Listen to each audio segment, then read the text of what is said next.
Order, please. We'll now begin with the daily routine, beginning with presenting and reading of petitions. Presenting reports of committees. The Honourable Vice Chair of the Law Amendments Committee. Thank you, Mr. Chair. Mr. Speaker, as Vice Chair of the Committee of Law Amendments, I'm directed to report that the committee to meet and consider the following bills. Bill 119, an Act to amend Chapter 277 of the Revised Statutes 1989, the Builders Lien Act. Bill number 121, an Act respecting the regulation of nursing. Bill number 135, an Act to amend Chapter 8 of the Acts of 1992, the Nova Scotia Power Privatization Act, and Chapter 19 of the Acts of 1998, the Nova Scotia Power Reorganization 1998 Act, and Bill number 139, an Act to amend Chapter 217 of the Revised Statutes 1989, the Income Tax Act. The committee recommends these bills to the favourable consideration of the House without amendments. Order that these bills be referred to the Committee of the Whole House on Bills. Tabling reports, regulations, and other papers. Statements by ministers. Government notices of motion. The Honourable Minister of Lands and Forestry. Thank you, Mr. Speaker. I hereby give notice that on a future day I shall move the adoption of the following resolution. Whereas Canadians celebrate our connection to wildlife during National Wildlife Week, April 7th to 13th, 2019, and whereas the Canadian Wildlife Federation is asking Canadians to create a healthier world for all living beings by sharing inspiring stories of change on social media using the hashtag #DoMoreForWildlife, and whereas wildlife is critical to the health and well-being of our environment, our people, and our economy. Therefore, be it resolved that all members of the Nova Scotia House of Assembly recognize National Wildlife Week and the importance of protecting biodiversity to ensure a healthy environment today and for future generations.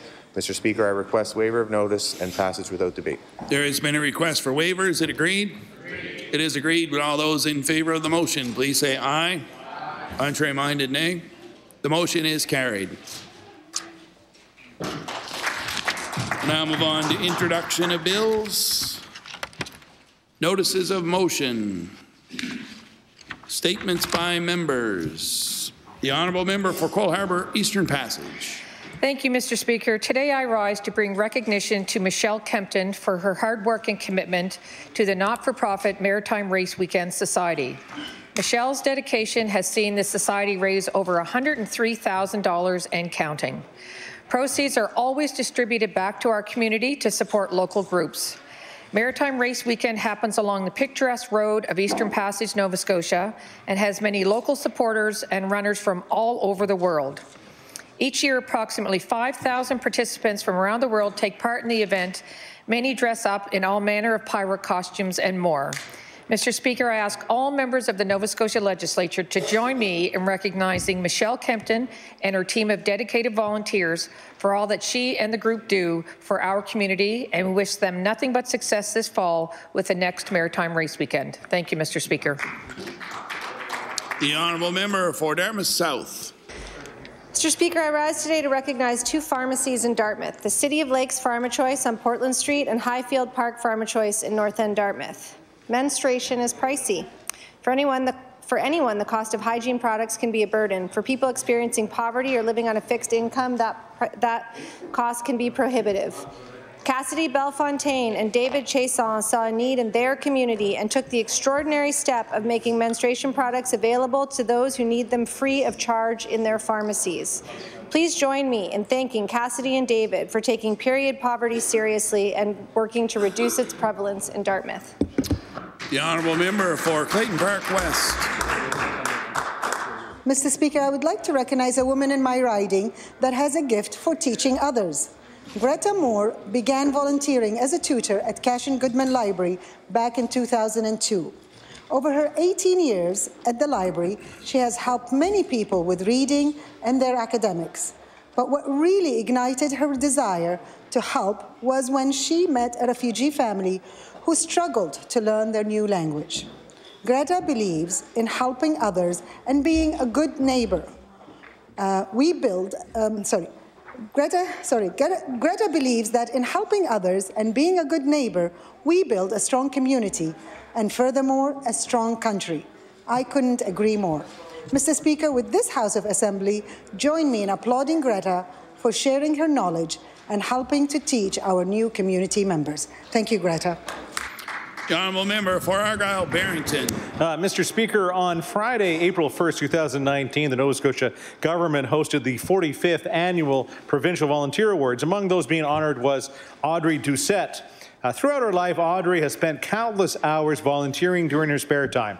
She was a Brownie leader, district commissioner of the Acadian District of Girl Guides, coached minor baseball, volunteered for fundraisers, organizes benefits for locals in need, director for the Indian Slough Seniors Club, member of the New Horizons, Club Acadien, and Village Friends, and is now active in the hospital hullabaloo. Audrey is known for her bright spirit, positive attitude, and boundless energy. It was motivating to hear from her at the Argyll Volunteer Awards on Friday night, where we honoured many other volunteers. I'd like to thank Audrey for all of her hard work and dedication for making a difference in her community. The honourable member for King South. Mr. Speaker, I rise today to recognize the work of two very special people in Hants Border. Since 2005, Bruce, or as he is known, Bucky, and Donna Smith have fostered more than 75 young Nova Scotians. They have welcomed into their home and cared for children as young as 6 weeks, right up to 15-year-old young adults. Last November, Bucky and Donna retired as foster parents, taking with them a lifetime of memories of those who found a home in their home. One of those memories came last year in the form of an unexpected tribute when one of their former foster children asked Bucky to walk her down the aisle at her wedding. Foster parents serve a vital and indispensable role in our communities, and it's a privilege for me today to honour these two fine citizens. On behalf of the Nova Scotia House of Assembly, I want to extend sincere thanks to Bucky and Donna Smith for making a difference in the lives of so many of our young citizens. Thank you, Mr. Speaker. The honourable member for Pictou Centre. Mr. Speaker, when seconds counted, staff at the Aberdeen Hospital saved the life of a Pictou County man. Bill Monroe credits his wife Sheila, a former nurse, and the healthcare team at the Aberdeen Hospital for saving his life. Following a medical procedure in Halifax on March 4th, Monroe returned home. Everything appeared to be fine when, without warning, he began to bleed uncontrollably from his mouth. He was met at the Aberdeen Hospital by a team of health professionals who immediately hooked up blood transfusions in both arms. The team packed the wounded area and stabilized Bill, who was transported to Halifax by helicopter to undergo a second surgery. Bill is now back at home and recovering. I would like to ask all members to join me and thank the Aberdeen Hospital professional staff for stabilizing Bill so he could be transported to Halifax and placed on the road to recovery. Thank you, Mr. Speaker. The honourable member for Dartmouth North. Mr. Speaker, in an unprecedented member statement, I don't have any notes, but I just wanted to talk a little bit about an experience I had yesterday. My family and I drove up to Stewiacke, where we went to the Treaty Truck House, which is the camp where Mi'kmaq water protectors are housed and keeping watch over the Sebennygatek River. I was honoured to be invited to participate in a water bundle ceremony by one of the water protectors, Doreen Bernard. It was an extremely moving experience, and I just wanted to share it with the members that those people, the water protectors of our First Nations people, are working on our behalf. They are protecting our lands and our waters and our rivers, and we need to stand in solidarity with them to protect our rivers as well. The Mi'kmaq people are the stewards of the land, and we must listen to their voices when it comes to land protection and water protection. Thank you. The honourable member for Colchester North. Thank you, Mr. Speaker. Great Village, Colchester North had a very active ball team for many years, but after 1988, the ball field has not been used. Hay, small bushes, and trees were growing on both the infield and the outfield. A meeting was organized to bring the ball field back to playable condition. Initially, a few people came out to help, but it soon became evident the responsibility for the project fell to Michael Spencer. With help from his parents and other family members and hours of work on all their parts, the field began to look like a ball field once again. Mike then began to promote minor baseball for players 5 to 13. The first year, 75 children registered, and that increased each summer. Mike oversaw the league, coached, and with the help of his family and friends, kept the field in shape. The ball field was named the Doug Pepper Memorial Field. A golf tournament in Doug's memory provides the main source of revenue for the upkeep of the field. At his 35th annual awards dinner on March 3rd, the Truro Sport Heritage Society honored the athletic accomplishments of its local athletes and volunteers. Mike Spencer received the Sport Legacy Award for his dedication, work, and commitment to revitalizing the Great Village Ball Field and thus the ball teams for youth in the area. He has created a legacy to be enjoyed now and in the future. The Honourable Member for Dartmouth East. Mr. Speaker, I rise today to recognize National Volunteer Week, which is from April 7th to April 13th. The theme for 2019 is the volunteer factor, lifting communities. The volunteer factor emphasizes the huge impact volunteers have on our province. Mr. Speaker, I believe we would all agree that volunteers are the heart and souls of our communities. Every day in our constituencies, we see volunteers tutoring people to read, helping at soup kitchens, collecting clothing and food, hosting community breakfasts, facilitating community cleanups, coaching teams, and lifting community pride. When people volunteer, our communities and province become stronger. Mr. Speaker, I ask all members of this House to thank the volunteers in their constituencies, and I want to thank Volunteer Canada for facilitating National Volunteer Week and reminding us how critical volunteers are to the strength, health, and well-being of our province and country. Thank you, Mr. Speaker. The Honourable Member for Dartmouth South. Mr. Speaker, as the session moves towards a close, I want to speak about street checks for a moment. Every individual is equal before and under the law without discrimination based on race, national or ethnic origin, color, religion, sex, age, or mental or physical disability. That's Section 15 of the Charter of Rights and Freedoms. But when the Black community spoke up and said that street checks are discriminatory, we didn't listen. When the stats came back and told us Black people in Nova Scotia were 3 times more likely to be stopped, when cases were taken to court and the Black community said, "See, we told you, now will you end street checks?" this chamber commissioned a study. When that study came back and proved, without prejudice, without question, Mr. Speaker, that the community was right, that Black people in Nova Scotia are street checked 6 times more often than white people, did this government take the report's recommendations to end or put a temporary moratorium on the practice? No, Mr. Speaker, it did not. Street checks, as they're being practiced, are discriminatory. They are a violation of the Charter. We don't need excuses. We don't need evidence. We need them to end. The Honourable Member for Bedford. Mr. Speaker, I'd like to note the achievement of a Bedford family. In 2008, Bedford resident Jerry St. Amand was diagnosed with lung cancer. In response, he and his family created the Bedford 5K to beat lung cancer. Jerry passed away from the disease in late 2009, and his wife, Penny, and sons Paul and Jean continued the run in his memory. Every year for 10 years, the St. Amand family and friends came together to raise money to combat lung cancer during Bedford Days. Jerry St. Amand was well known in Bedford circles. He served for 22 years in the Canadian Armed Forces, followed by more than 20 years at IMP Aerospace. Jerry was a passionate volunteer for Scouts Canada, the Bedford Waterfront Committee, the Black Duck Committee, Phoenix Youth Programs, and the provincial and federal Liberal parties. I'd like to thank Penny, Paul, and Jean for creating this decade-long event, for raising more than $50,000 to help in the fight against lung cancer, and for remembering our friend, Jerry. The Honourable Member for Colchester-Musquedobbit Valley. Thank you, Mr. Speaker. I'd like to draw attention to an impressive record. Mike Turner of Truro Heights has not missed a single day of work in 35 years. Remarkably, even a kidney stone didn't keep him away from his job. While still a student, he was hired at the Truro Hospital on a casual basis in the summer of 1983.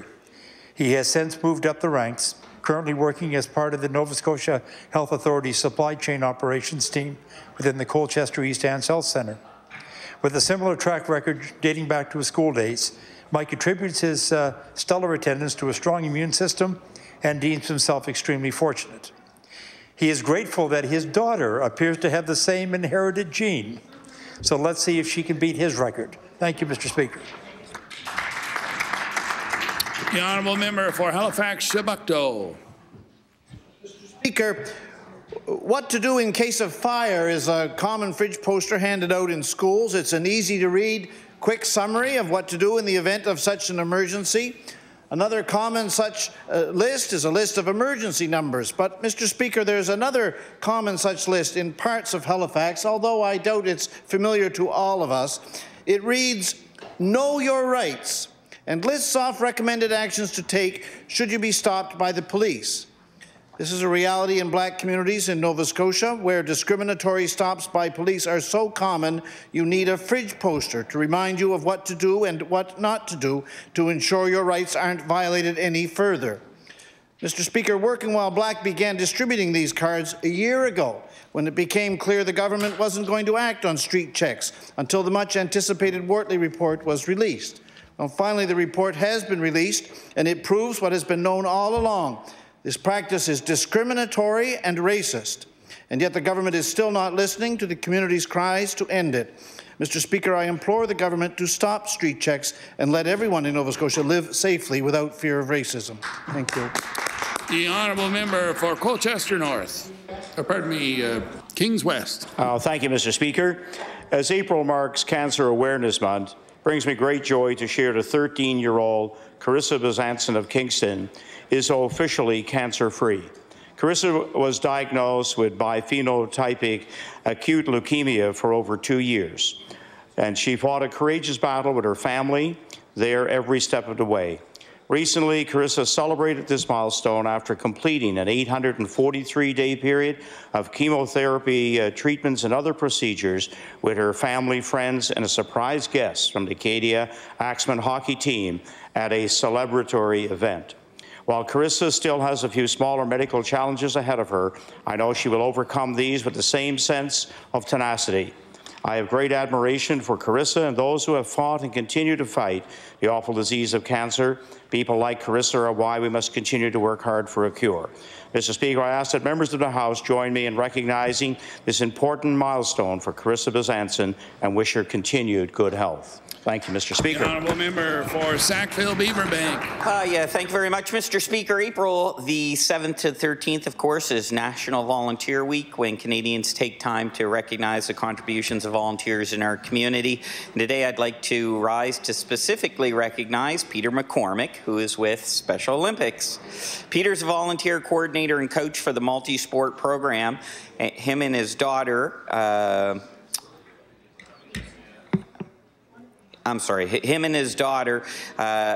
Adrian, all dedicate volunteers to help make Special Olympics sports a program a success. Mr. Speaker, it's because of the dedication, compassion, and hard work and the programs, their program numbers continue to grow. And volunteers like Peter and Adrian and the team juggle school, work, and other extracurricular activities with their volunteer hours in multi-sport. As a result, athletes gain more confidence, learning to share and work on team, and mastering athletic skills. I want to thank them and salute them for all their hard work. Thank you, Mr. Speaker. The honourable member for Truro, Bible Hill, Millbrook, Salmon River. Thank you, Mr. Speaker. In September of last year, we tabled a petition calling for an end to police street checks. Part of that petition read, "The discriminatory use of street checks against Black people causes psychological trauma and disempowers Black communities." Mr. Speaker, do we sit in this chamber for Who do we sit in this chamber for, if not the communities of Nova Scotia? And when a community comes forward and says we are suffering collectively, not just one victim, not just one case, but all of us are affected by this, how long will it take before we can take notice and listen to those voices? Mr. Speaker, they're telling us that this is traumatizing, it is disempowering, it is dehumanizing. We are the ones with the ability to change this, to simply pass the legislation and take one step towards the healing that needs to be done, to step up and listen to these communities that we say that we represent. So the right path isn't very hard to come by here. Mr. Speaker, I urge the government to do what we were elected to do and what our jobs call upon us to do, and that is to stand up for our communities and bring an end to the damaging practice of street checks. The honourable member for Antigonish. Mr. Speaker, students from the Strait area gathered for the 20th annual Strait Regional Science Fair from April 1st to 3rd, and I would like to congratulate all students, award recipients, and organizers for another successful event. Special congratulations go to the following grand prize award winners, all from Antigonish. First overall, Best in Fair, Liza Ellis, a grade 11 student at Dr. John Hugh Gillis Regional High School for her project No Harm, No Foul, eco-friendly anti-fouling. Second overall, Annie Bloomfield and Malcolm Cameron, both grade 12 students at the Regional, for their project titled Gray is the Way. And third overall, Regan DeGrucci, a grade 12 student at Dr. John Hugh Gillis Regional High School for his project titled Aw Shucks, Let's Talk About Oysters. These important learning opportunities would not be possible without the effort and dedication of the people who plan and orchestrate these events. Mr. Speaker, I invite all members to join me in recognizing the members of the 2019 Science Fair Planning Committee. Chair Andrew Cleary from the Cape Breton Highlands Education Centre Academy, Betsy Jardine, Waikagam Education Centre, Tracy McIsaac, Sarek, Chris West, a retired teacher, Nathan Cormier, Dr. John Hugh Gillis Regional High School, Stephanie McDonald, Dalbury Academy, Justin Fougier, Richmond Education Centre Academy, and Mark Pettipaw, the SRCE Science Coordinator, and in wishing the finalists all the best as they advance to the next level. Thank you. The honourable member for Kings North. Mr. Speaker, Katie Brown started volunteering as a candy stripper in the Berwick Hospital. Since then, she has volunteered for many years at the Numinus Elementary and Evangeline Middle Schools, helping with programs and fundraising initiatives. She has helped raise money for the local soccer association to organize regional tournaments and build soccer fields. She's also been an integral part in supporting the Village of Numinus leadership representative, which includes things like the Princess Float, traveling to civic events with the princesses and her child attendant, and being part of the Princess Tea. Mr. Speaker, please join me in recognizing Katie Brown for her dedication and commitment to the Village of Numinus. Thank you, Mr. Speaker. The honourable member for Dartmouth North. Mr. Speaker, in 2010, the then Mayor of Halifax apologized for bulldozing and displacement of an entire community. Africville was raised in the 1960s. In 2010, this chamber pardoned Viola Desmond for events in 1946. Last week, the restorative inquiry of the Home for Coloured Children entered the final stage of a three-year process. Sorry. The home began operating in the 20s and wasn't shut down until the 1980s. Mr. Speaker, the history of people of African descent in Nova Scotia is a long and resilient one. And time again, governments come back to the community apologizing for behaviors and crimes of the past. That is a major part of restoration and reconciliation, but only part. Today in Nova Scotia, Black communities still live under the weight of discrimination, oppression, and racism. That weight can make the formality of yesterday's apology ring less soundly when you're living in fear of being stopped just for walking down the street. Mr. Speaker, this government has the opportunity to begin addressing the problems of today by banning the discriminatory practice of street checks. We know that it's wrong. We know that communities are suffering. We have the ability to end this now, not in a couple of years or somewhere down the road. Mr. Speaker, how many times will we have to apologize for the past before we start fixing the present and building a future? The honourable member for Preston Dartmouth. Thank you, Mr. Speaker. Mr. Speaker, I'd like to recognize the Lake Echo Lions Club, which was chartered in 1979 by a group of women dedicated to serving others in the community. The Lake Echo Lions Club is a volunteer service organization that supports charities such as the local food bank, Terry Fox, and individuals in need. The club responds whenever there is a need in the community. Lake Echo Lions Club is celebrating the occasion of their 40th charter night on May 4th, 2019. I want to recognize and celebrate the Lake Echo Lions Club for their dedication and ongoing efforts to make our community a better place for all. The honourable member for Queens Shelburne. Thank you, Mr. Speaker. On April the 3rd, the Liverpool Regional High School Warriors badminton team claimed the NSSAF Western Region Senior Championship banner in Paranbaugh. Coach Chris Framp is known in Queens County for being much more than just a coach. Known and loved as just Framp, he goes above and beyond for his students and players, and on Wednesday, his team went the distance for him. Mr. Speaker, I would like to congratulate Framp and his players Ashton Gallant, Wyatt Motter, Sarah Collins, Grace Lehman, Tala Corkum, Brady Hanley, Lauren Amaro, and Caleb Kwan. You have made us all proud, not just of your victory, but the great sportsmanship and class that you exhibit wherever you go. Thank you, Mr. Speaker. The honourable member for Cape Breton Centre.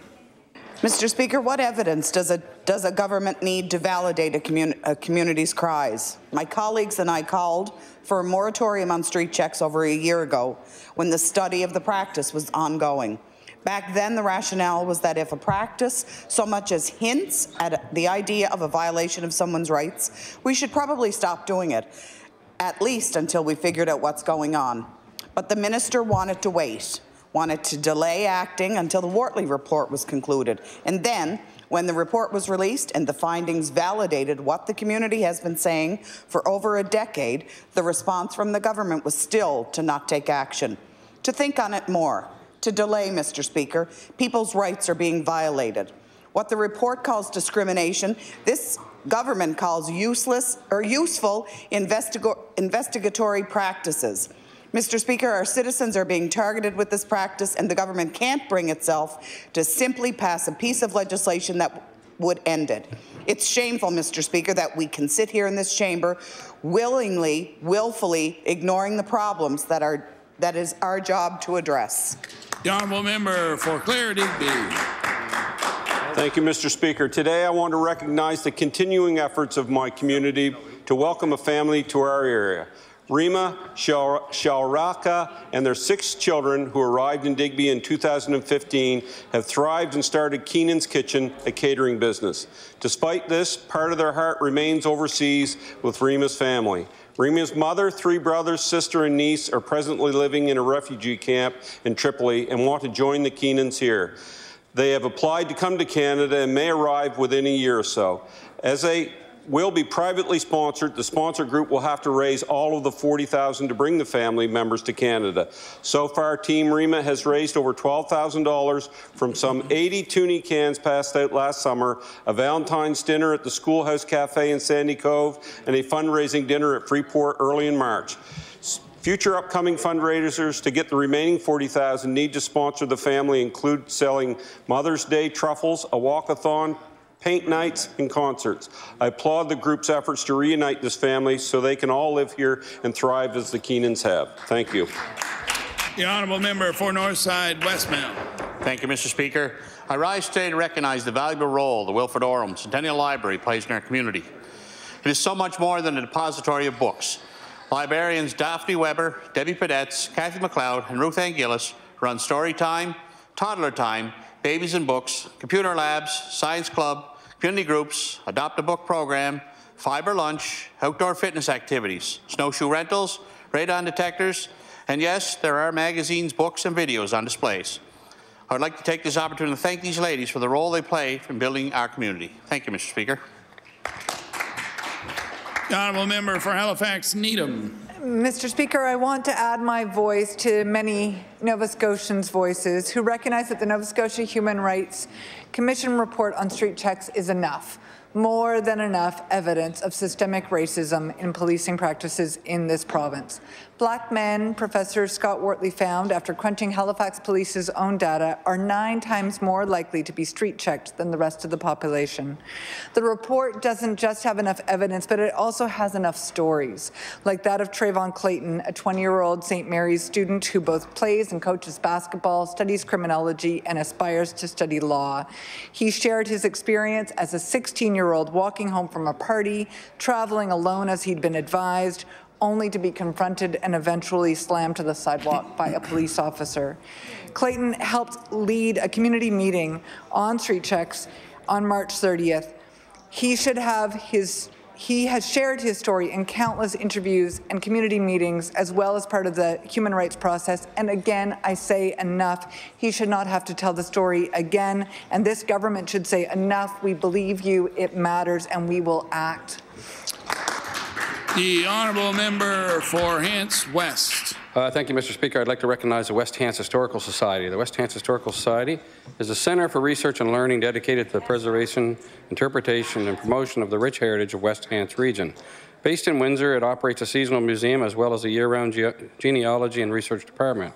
The success of the Society has been made possible through the service and dedication of many wonderful volunteers, but none come to mind in such remarkable light as John D. Wilson, Elliot Daniels, and Dean Baxter. John Wilson joined the West Hants Historical Society in the early 1990s and has served twice as president. Elliot Daniels is a founding member of the West Hants Historical Society, and as he approaches his 90th birthday this August, he's still a valued and active member of the board.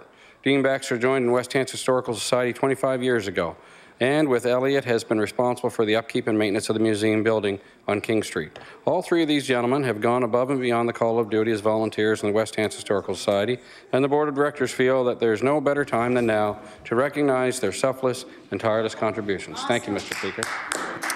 The honourable member for Cape Breton Richmond. Thank you, Mr. Speaker. I rise today to bring acknowledgement to Caitlin Burke of Samsonville. Caitlin is a 12-year-old grade 7 student at East Richmond Education Centre. Recently, Caitlin's mom nominated Caitlin for an award through Seaside Communications for her acts of kindness, for which she won $1,000. Mr. Speaker, each year around the holidays, Caitlin saves her money with a little help from her mom and her sister, and she purchases gift cards from local businesses. Once the gift cards are in hand, Caitlin then goes back to the local businesses she bought cards from and surprises lucky recipients by giving them away. Mr. Speaker, Caitlin is now tasked with using her $1,000 prize to once again pay forward her kindness. Mr. Speaker, I ask the House to please join me in sending our appreciation to Caitlin and her family as they work to continue to make the community a better place to live and to grow. Thank you, Mr. Speaker. The honourable member for Guysborough Eastern Shore, Tracadie. Mr. Speaker, I rise today in recognition of Stephen Fleming of Sherbrooke. He serves as the Executive Director of Sherbrooke Village Museum and is a tourism ambassador working with the Guysborough County Tourism Strategy Group.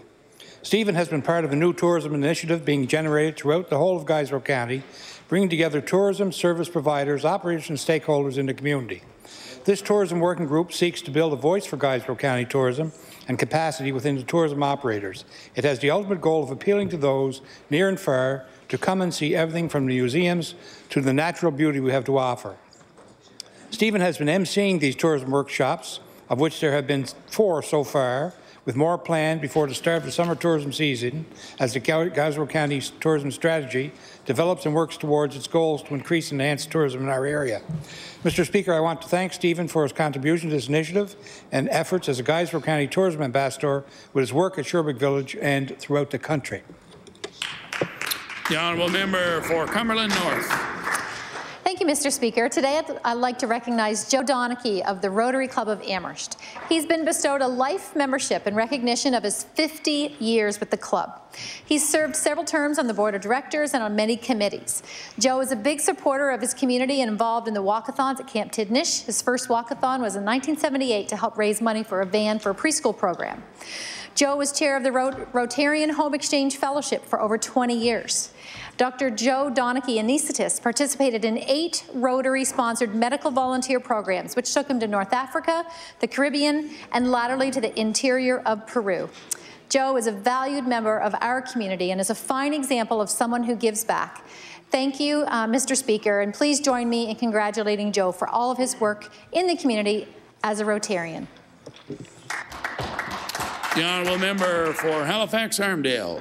Mr. Speaker, I rise to salute the success of Juicy Fruit Market, a family business started and operated by Samir Metledge of Armdale.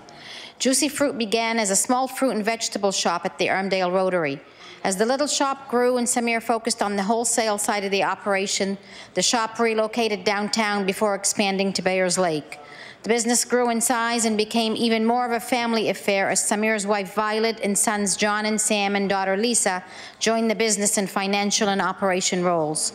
Today, the Metledge family, through Juicy Fruit, provide high-quality fruits, vegetables, herbs to numerous local restaurants, resorts, hotels, all while focusing on sourcing from local suppliers.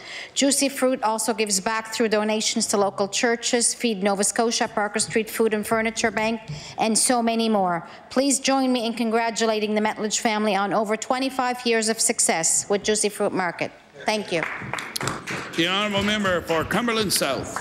Thank you, Mr. Speaker. Mr. Speaker, I rise today to remember the life of Dr. Gus Prentice of Spring Hill, who passed away after a lengthy battle of Alzheimer's disease. Dr. Prentice practiced dentistry until he was 70 years of age, and he cared deeply about the community and those he went into battle with during the Second World War. After retirement, Dr. Prentice continued to serve his fellow veterans, doing assessments on behalf of Veteran Affairs Canada at various nursing homes, giving much comfort to those he visited. Dr. Prentice was very active in the community through various organizations, including the fundraising drive that built All Saints Hospital and the Centennial Golf Club. Spring Hill and area will always remember Dr. Gus Prentice for the outstanding man he was and the many contributions he made to this great community. Thank you, Mr. Speaker. The honourable member for Fairview Clayton Park. Mr. Speaker, as part of African Heritage Month in February, many students across the province celebrated the provincial theme, Our History is Your History, by learning how the unique history of African Nova Scotians is intertwined with the past, present, and future of all Nova Scotians. At Fairview Heights Elementary, Mrs. Tolliver's grade 6 class had an amazing entry for the Delmore Buddy Day Learning Institute African Nova Scotian History Challenge. They created a model pit house to commemorate where many free Black Nova Scotians were forced to live to survive the winter. Recently, these students won a top award in the category representing African Nova Scotian communities. I'm so proud of these amazing community members, and so I asked the members of this House to join me in recognizing Mrs. Tolliver and her grade 6 class on this impressive award. Thank you, Mr. Speaker. The honourable member for Cole Harbour Eastern Passage. Mr. Speaker, I rise today to recognize constituent Nick Baumauer on his football recruitment to St. Francis Xavier University.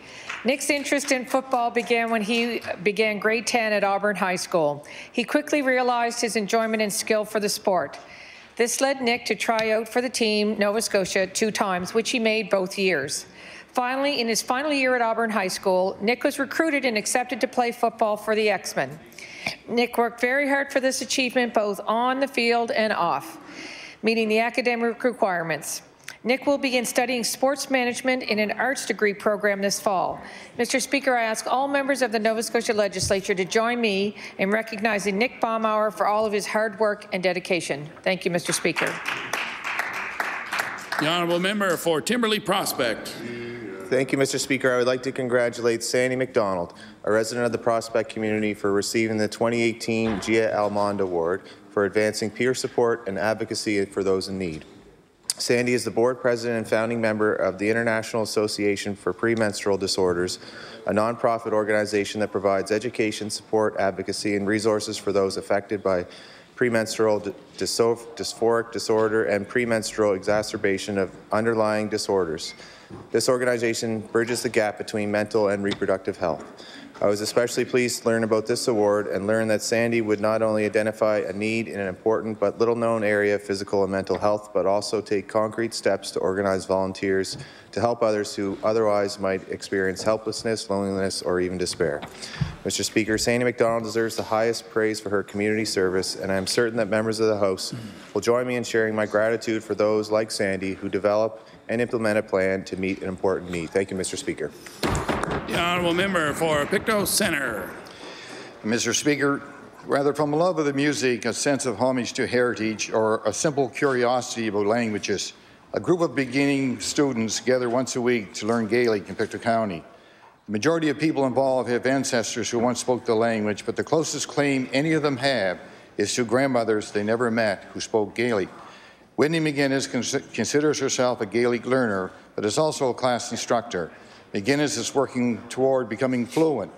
Whitney grew up in Trenton, a town which once had many Gaelic speakers, many that moved to the town from Antigonish and Cape Breton. Whitney works at NSCC and recently took a year's leave of absence to study Gaelic, attending classes at St. Yves's, Gaelic College in St. Anne's, and an immersion program on the Isle of Skye. I would like to take this opportunity to thank all the citizens that have been learning Gaelic in one form or another for the past quarter century. Thank you, Mr. Speaker. The honourable member for Waverley Fall River Beaverbank. Thank you, Mr. Speaker. Mr. Speaker, I'd like to, through this privilege and opportunity, mark the recent passing of a very special and strong volunteer, Nancy McDonald of Fall River, at the venerable age of 87. Nancy was employed by the post office for over 20 years, where she also wrote over thousands of Santa's letters for many children in the community. Nancy was involved in many organizations in Fall River and area, such as seniors, fire departments, church groups, as a volunteer with the Fall River Lions Club for many years in preparing food for senior suppers. Mr. Speaker, Nancy has been recognized and awarded the QE2 Diamond Jubilee Medal, and the Waverley Fall River Beaver Bank Volunteer Award for her many community involvements. Also, Nancy was renowned for her cake decorating and her beautiful gardens. Mr. Speaker, Nancy MacDonald will be sadly missed by the family, friends, and all of Fall River who recognized her as her valuable presence in the community. Thank you, Mr. Speaker. The honourable member for Sackville Beaver Bank. Sackville Rivers Association has been around now for the past 30 years, and this non-profit volunteer-run charity is dedicated to preserving the rivers that run through Sackville and Bedford. On Saturday, May the 11th, the association will be holding its 6th annual duck race. This fun event is in support of both Acadia Recreation Club and the Sackville Boys and Girls Club. Businesses and the public are welcome to participate by buying a rubber duck at the cost of $5 each, or you can get a deal of a quack pack 3 for $10. The ducks are placed into the Little Sackville River, and awards are then awarded to the owners based on a first, second, and third place finish. Mr. Speaker, I'd like to thank Walter Regan and all the volunteers of the Sackville Rivers Association and wish them all the best in this coming event. Thank you, Mr. Speaker. Well done. The honourable member for Halifax Needham. Mr. Speaker, I want to highlight and appreciate the work of Saida Ghazi at Feith House. She has proven invaluable at connecting with women and children who were under the radar of other nonprofit organizations, especially the families of students here in Nova Scotia on student visas who are not eligible for programming from ISANS. She has begun a conversation club, a sewing class, a newcomers market, and a new initiative called the Newcomers Kitchen Party, where a group of newcomers do the cooking for Halifax Needham members and neighbours.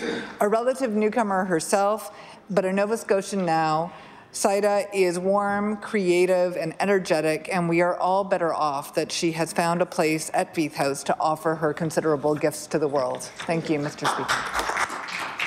The honourable member for Chester St. Margaret's. Thank you, Mr. Speaker. Mr. Speaker, I rise today to recognize, to celebrate, and to thank a tireless supporter for the communities and people of Chester St. Margaret's. Mr. Speaker, Ms. Geraldine Pauly started her political and community activism working on Pierre Trudeau's 1968 campaign.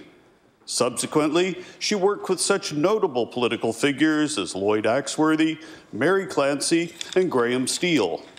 More recently, Geraldine served as the constituency assistant for my predecessor as MLA for beautiful Chester St. Margaret's. Now, because of her dedication to our communities, I'm fortunate that she serves us still as my constituency affairs manager. Mr. Speaker, I ask the members of this House to join me in thanking Ms. Geraldine Pauly for her ongoing service to our communities. Thank you, Mr. Speaker. The honourable member for Queens Shelburne.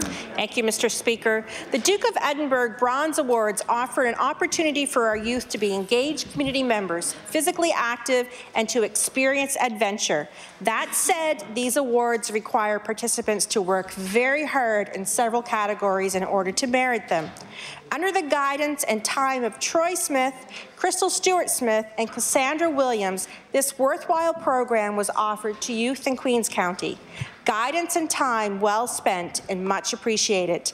Mr. Speaker, in December, 5 young people from Queens merited and were presented with this Duke of Edinburgh Bronze Award.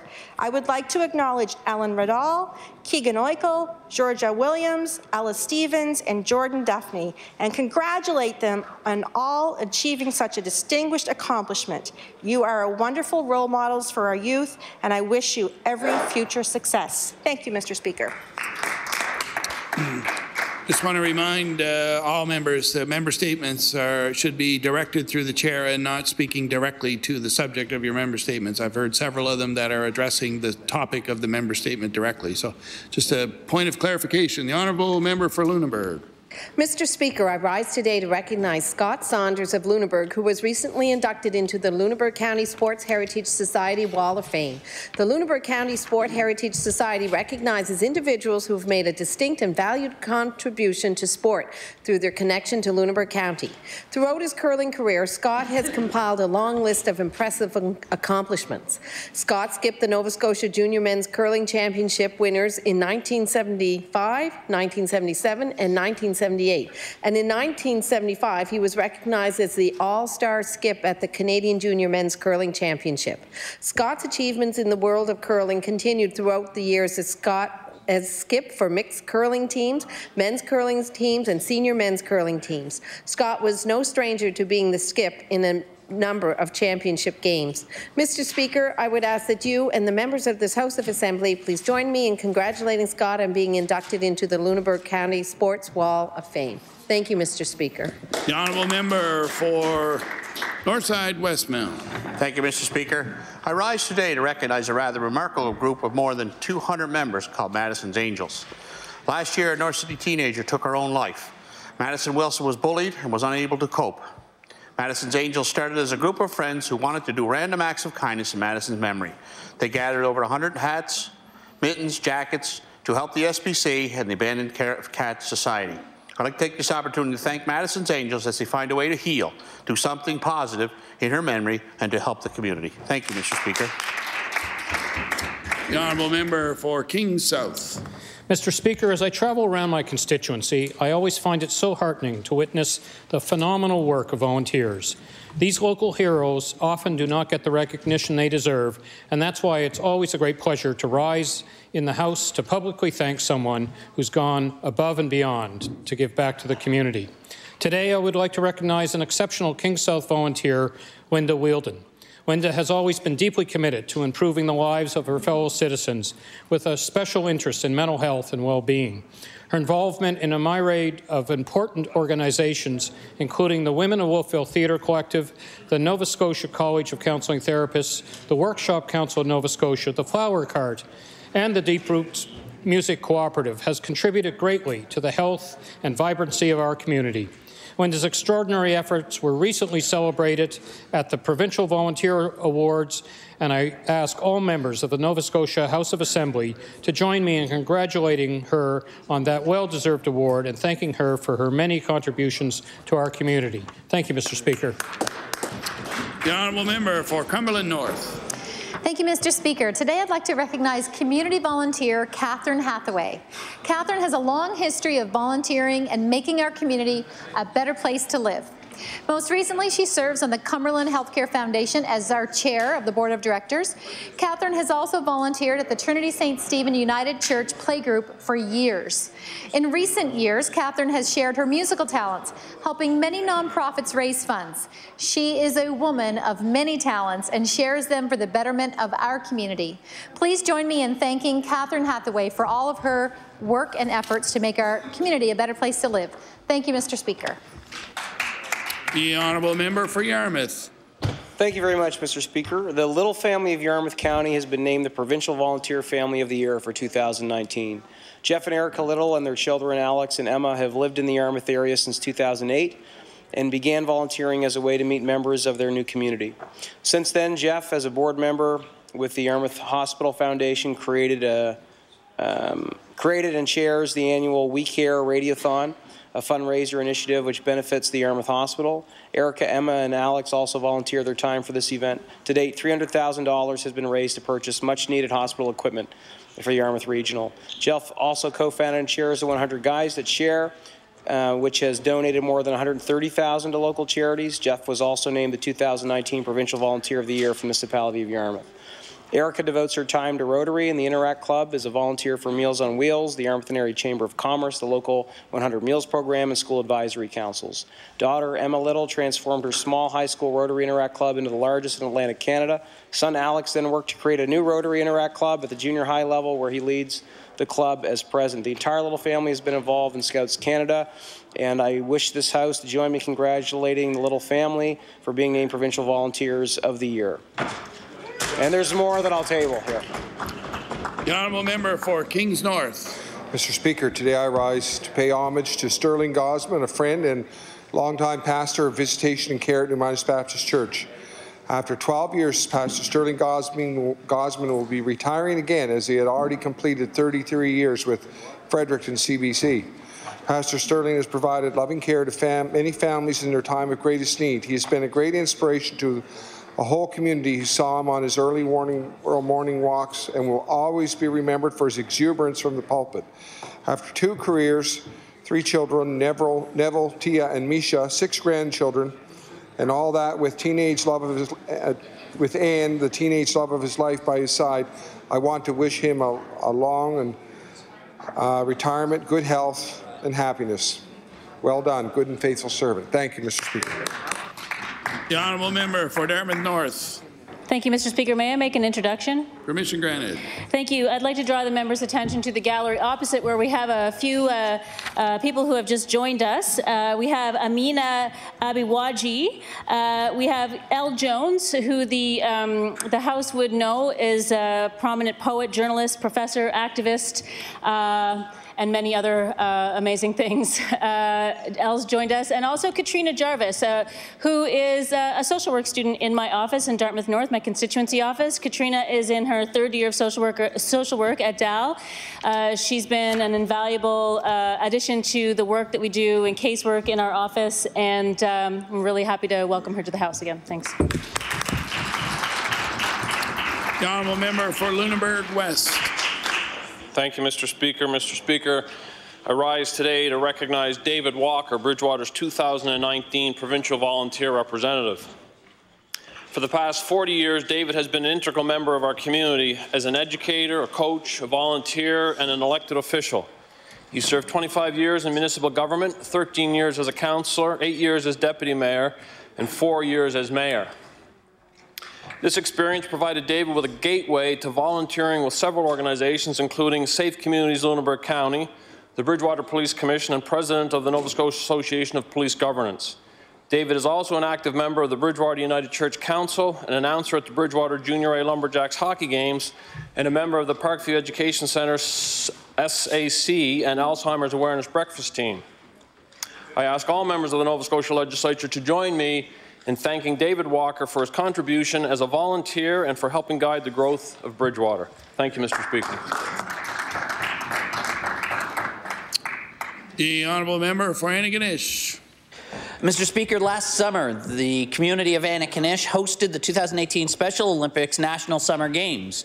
Among the many special touches that the organizing committee came up with was the idea to create a monument, a cairn, to hold the cauldron that would be made from stones from every province and territory in Canada. The idea being that no matter where an athlete came from, they could see and feel a little piece of their home symbolically included in a centerpiece of the celebration.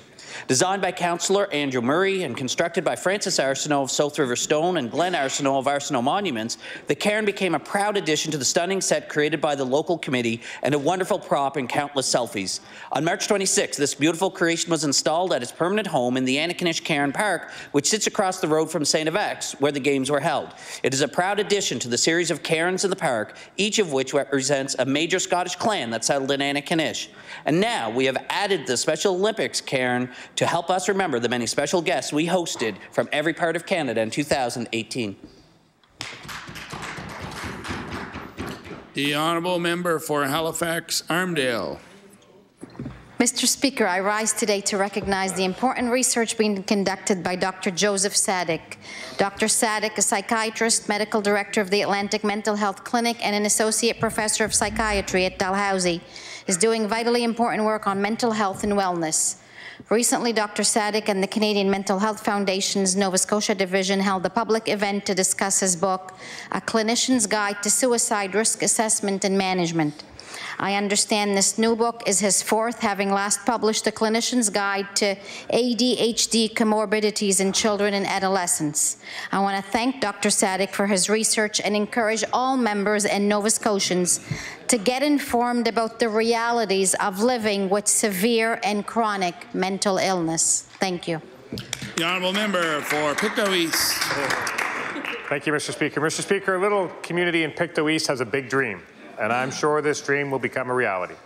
Sadie Boyles lives in Hillside, a small community where once upon a time you knew everyone that lived in the community. She overheard a lady that she didn't recognize tell someone she lived in Hillside, and Sadie recalled a day when she would have known every single resident. From that conversation came the idea of a community center where locals could gather, interact, and truly become neighbors and friends. From there, the Hillside Community Society was formed. People came together to plan. The county donated land where a school once stood, and the fundraising race is on. Thank you, Sadie, for the inspiration and best wishes to you and the Society. Thank you, Mr. Speaker. The Honourable Member for Bedford. Thank you, Mr. Speaker. I'd like to congratulate the owner and staff of Silk and Lingerie in Bedford for their continued efforts to promote breast cancer awareness. For the past 4 years, Silk and Lingerie has held a fundraising fashion show at Sunnyside Mall. The event held last October, Women, Wine and Underwire raised $2,000 for the IWK Breast Health Clinic. In connection with the fundraiser, Silk and Lingerie suppliers also donated thousands of dollars in underwear to local women's shelters. I would note that Silk and Lingerie sells more than undergarments, swimwear, and nightgowns. The store also sells post-mastectomy garments, and the owner and staff deal with their clients who are often still reeling from a cancer diagnosis with compassion and caring. I'd like to congratulate owner Morva Castellani, store manager Debbie Chisholm, public relations manager Adele Halal, and the staff of Silk and Lingerie on their continued support for breast health and breast cancer survivors. Well done. The Honourable Member for Pictou East. Thank you, Mr. Speaker. Mr. Speaker, I'm sharing a good news story and how it came about. Tristan Mabey of Westville, a second-year student at Pictou campus and SCC, was the recipient of a bursary based on financial need and a scholarship which is merit-based, both from McDonald Murphy Chartered Professional Accountants. With average marks of 90, Tristan is deserving of these awards. Kevin McDonald and his business partner Heather Murphy established 2 financial awards for NSCC students taking business administration with accounting concentrations. This firm, by removing financial worries for a student, allows that student to afford an education that can impact their entire life. Business helping students defines paying it forward, and I ask the members of this House to congratulate both the company and the student. Thank you, Mr. Speaker.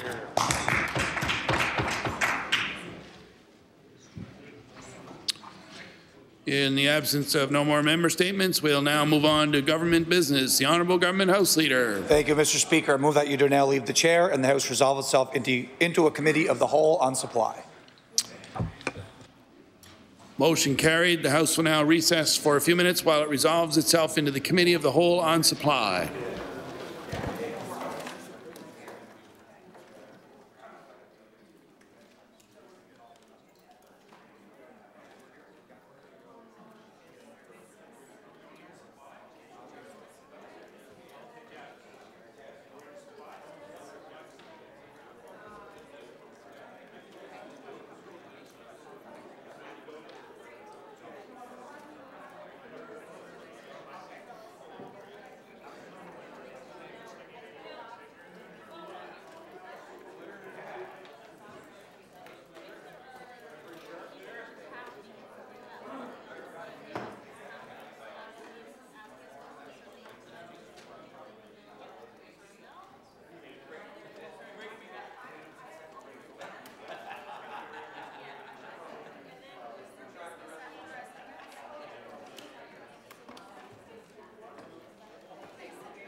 Order. The Committee of the Whole on Supply will come to order. I recognize the Honourable Deputy House Leader. Madam Chair, will you please call the continuation of estimates for the Department of Business and Corporation Business Plans, Resolution E2, E37, and E45. I call the continuation of E2, E37, and E45. I recognize the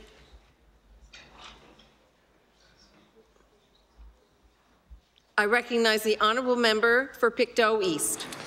Thank you, Madam Chair. Thank you, Minister. I'd like to ask a couple of questions about the Kennard Block developments. The RFP for the project stipulated a commencement date no later than January 2014. We're now 5 years past that with still no shovels in the ground. And I understand the developer has indicated that there will be a project underway by this summer, but that's still 5 years past the commencement date approved by the Waterfront Development Board at that time. So I wonder if the minister can maybe update the House on the status of the Kennard Block site and the planned developments, and maybe follow up with the department's policy if an approved project does not start by the new anticipated commencement date.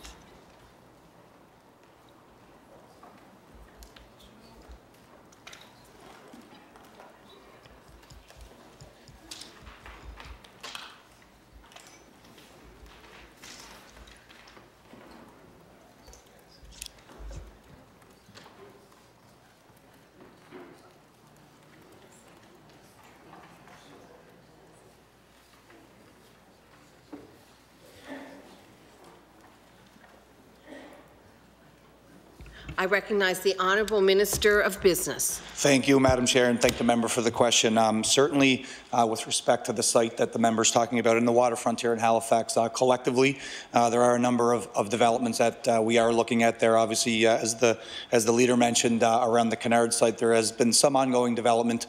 There's a number of projects that formerly the Waterfront Development Corp and now Develop have been considering. There's different discussions about what we'll do potentially there, but certainly the development has been taking place. One of the things that we've done recently is moved on the Switzer property that is there, which is next to the site which was formerly owned by Maersk. So with the Maersk acquisition and the site around Kennard, there is some work that we are moving through at this point with land acquisitions and development, et cetera, but there's nothing specific that I can report for the House in terms of the actual project that will be taking place there.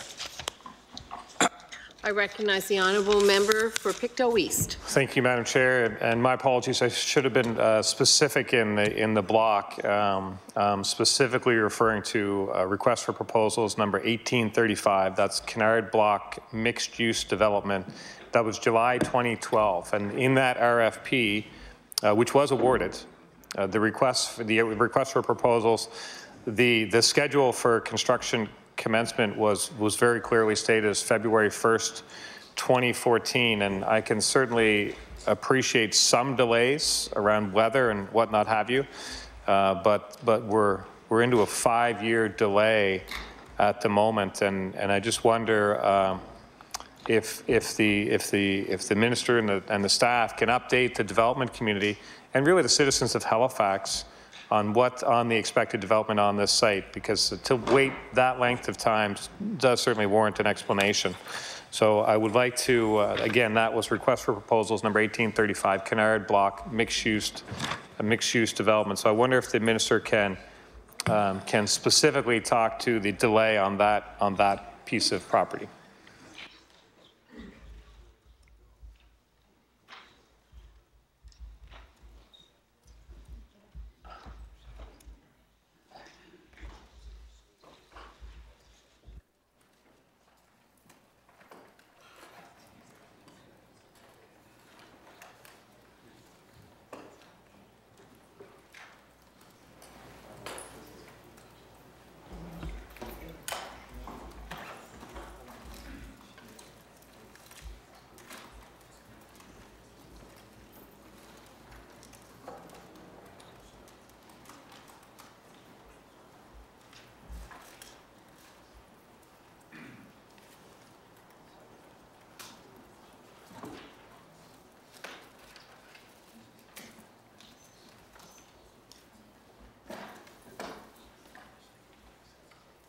I recognize the Honourable Minister of Business. Thank you, Madam Chair, and to the member, the leader of the PC party. There was a number of development and issues with the complexity of the site. So certainly there was cause for delay and additional funding required and investment because of the nature of the retrofits and some of the work we had to do with respect to the landing there and the other components of the harbour, and certainly in that greater development around Cunard and the Maersk site, so that it definitely caused delays, no doubt about it. There was a number of different project proponents that I've met with, potential options that were pursuing that site.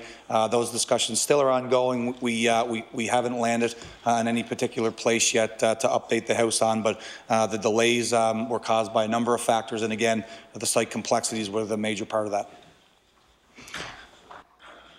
I recognize the Honourable Member for Pictou East. Thank you, Madam Chair. And there was an RFP was awarded on that particular one. So I just seeking some clarification where the delays on the province's side of passing it over, or if maybe it needs to be a new RFP issued. I'm just for clarity, is the proponent who was successful in the 2012 RFP, is that still the proponent that will move forward with some development on that project, on that site?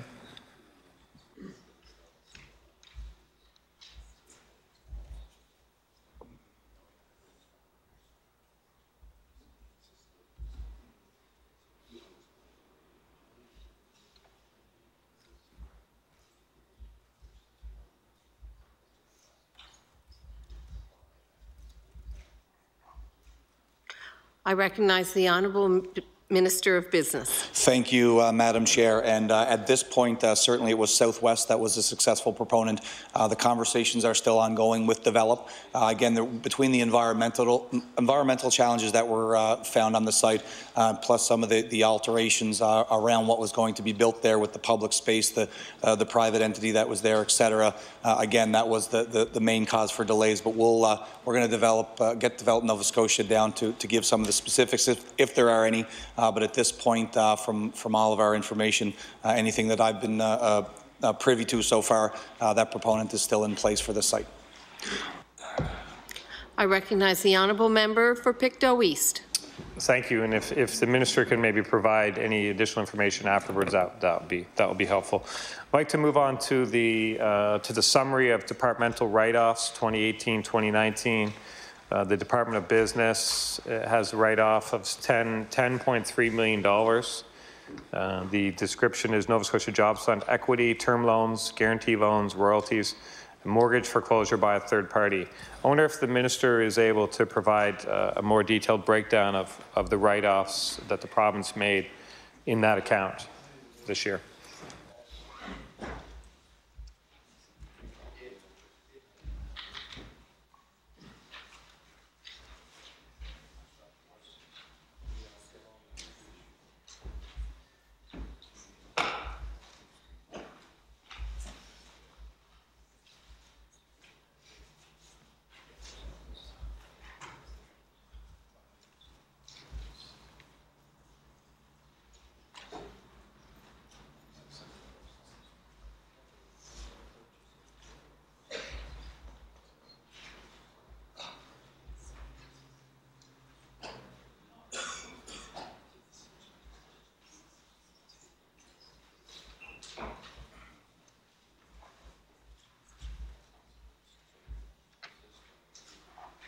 I recognize the Honourable Minister of Business.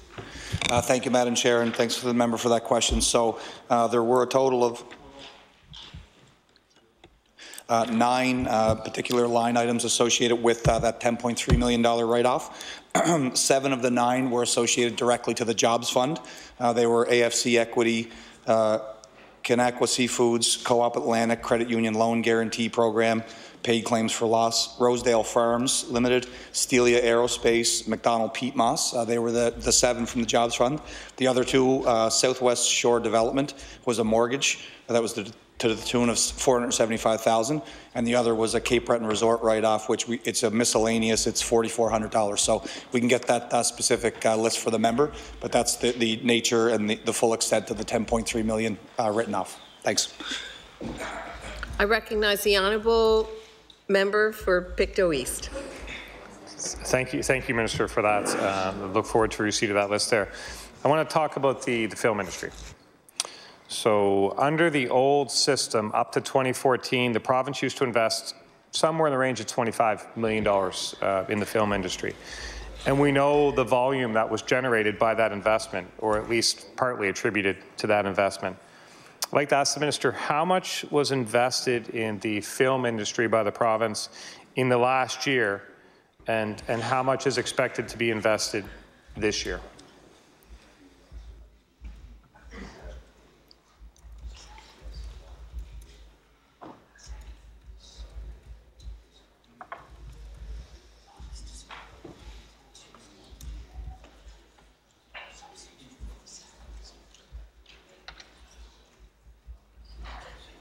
I recognize the Honourable Minister of Business. Thank you, Madam Chair. The number for last year's fiscal year spend was $23.8 million, and we've budgeted $20 million for this upcoming year.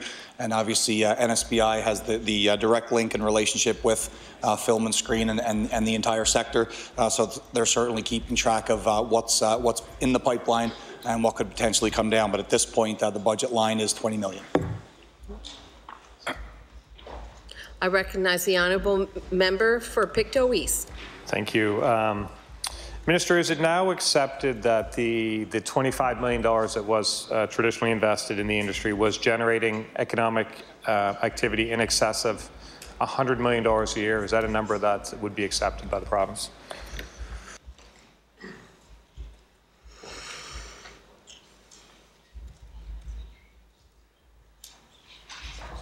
I recognize the Honourable Minister of Business. Thank you, Madam Chair. It certainly would vary over the 10 years. The last 10 years, for example, it would be up and down.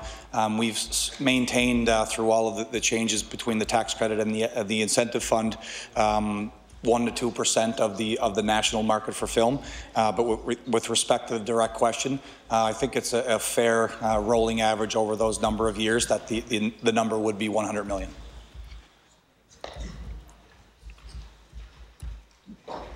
I recognize the honourable member for Pictou East. Thank you. And for the, I wonder if the minister can provide some information on the $23.8 million last year and the $20 million projected for this year.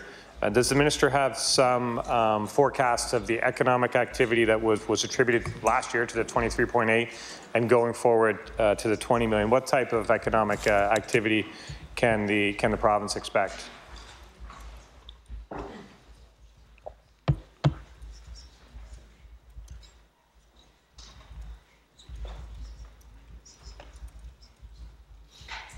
I recognize the Honourable Minister of Business.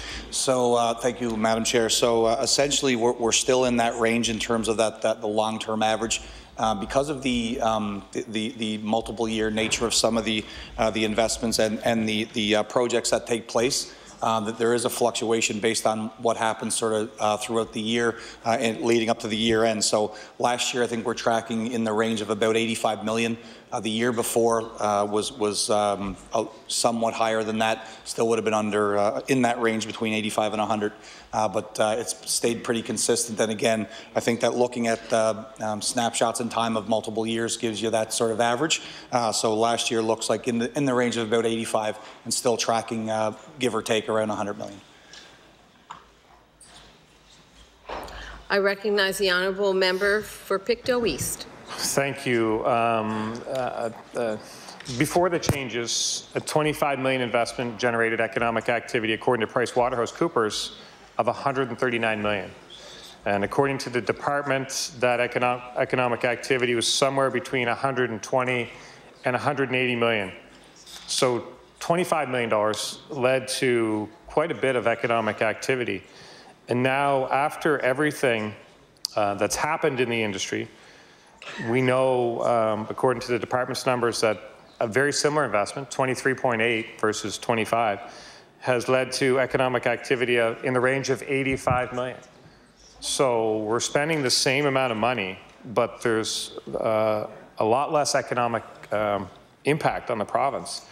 So does the department accept that even though the investment is essentially the same as it was before, that the economic impact generated by that investment has decreased dramatically from, you know, from PricewaterhouseCoopers 139 or the department's 120 at the low end down to just 85 right now? That's a significant drop in economic activity. Does the department accept that the economic impact of the investment has reduced with the changes?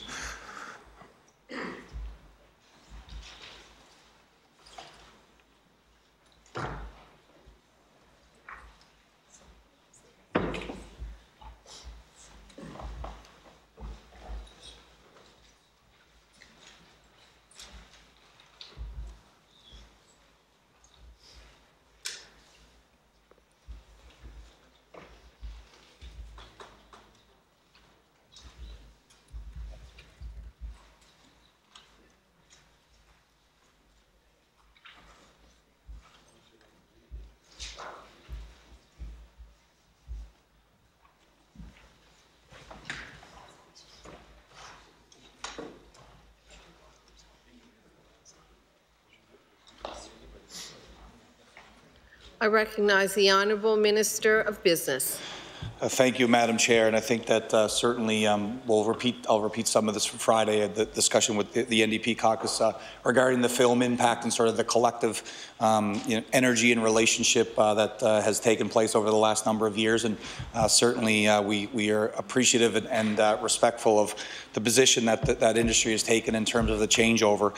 One of the big things that I think is that the discrepancy between what the numbers sort of show us now versus what some of these projections were back then becomes around the nature and the application of the tax credit. So the tax credit was very much back-end loaded. So when you would have a tax credit for a project or projects that took place over a number of years, you could see a particular spike based on how the peak and valley sort of rolled out in terms of when that was paid out. So it was very uncertain for us to project not only the cost that it would be to the coffers of the province, but also the economic impact in terms of what the actual impact was and when it took place. So that was one of the challenges we had with the tax credit.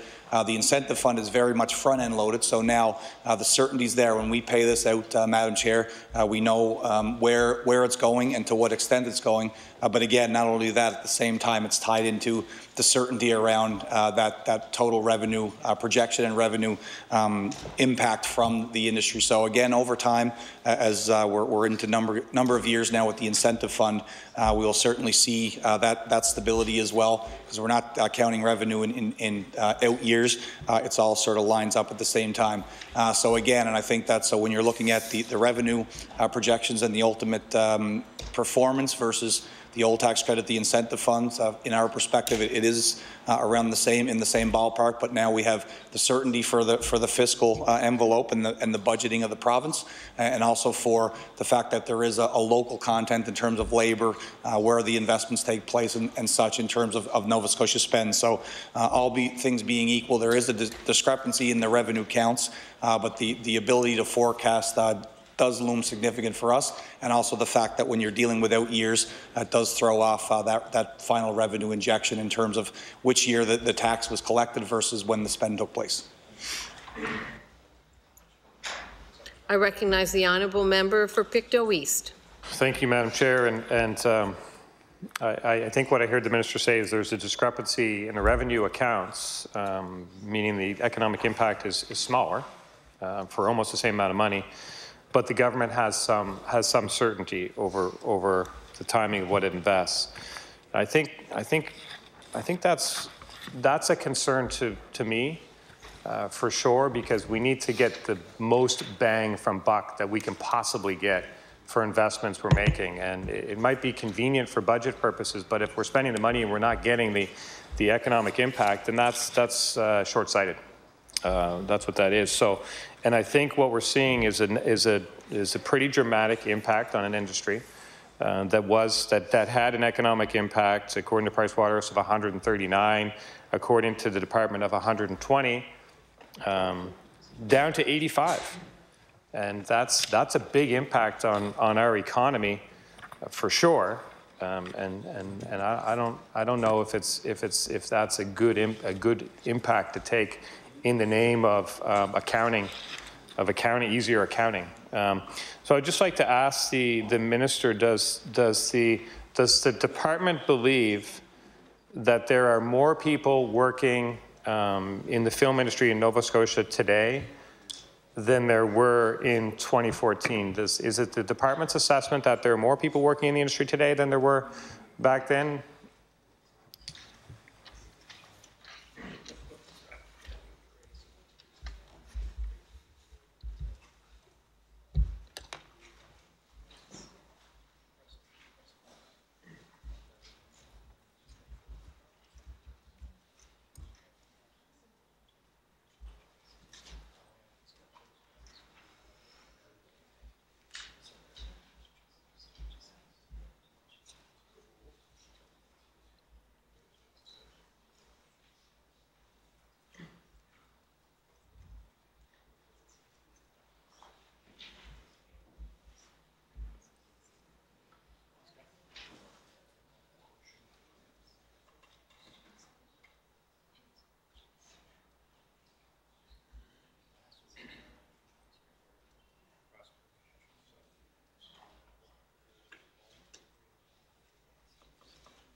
I recognize the Honourable Minister of Business.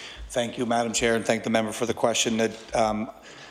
From certainly last year, there were 49 projects, so certainly from our perspective, you know, the approvals, the activity is comparable. 49 projects last year, 139 since the incentive fund began. We've never said no to any projects that came our way via NSBI. And there's been, again, a comparable level of activity and the fact that, you know, there was always a concern that there would be a cap, and I think that that's been reassuring for Screen Nova Scotia in my conversations with them around the fact that, you know, there hasn't been anything denied to this point, and again, tracking at 20 million and the close relationship NSBI has with the sector, we're confident that that relationship will continue. With respect to the job numbers and sort of the overall impact, I think that one of the biggest things, obviously, we focused on and referenced it in an earlier response, was around this idea of the Indigenous project. So for us, the focal point for this investment of taxpayers' money was that we would ensure that as many Nova Scotia productions as possible had taken place. And again, from our perspective, that activity is very much live. The foreign service programs and the foreign service productions that were taking place before, and I think IATSE, the Directors Guild, would sort of indicate that this has impacted their numbers in terms of employee counts. So again, that was the change that had taken place. I think over the course again of the lifespan of this incentive fund, we'll see what those numbers actually were and the impact was. Clearly, for everyone, you know, we want as many people as possible in the workforce, but it is also important that we have that focal point being the Indigenous projects here in Nova Scotia. And again, I think that with the level of investment and the activity that we are seeing, there is a comparable, both in terms of the project numbers and the fact that we still maintain that particular market share of Canadian production. So there is a number of changing industry dynamics, and I know that, again, the member would have heard some of this on Friday, but the large projects that were part of the foreign service productions, I think, are going in quite a different direction in terms of content, and the extensive discussions that we've had around this particular industry.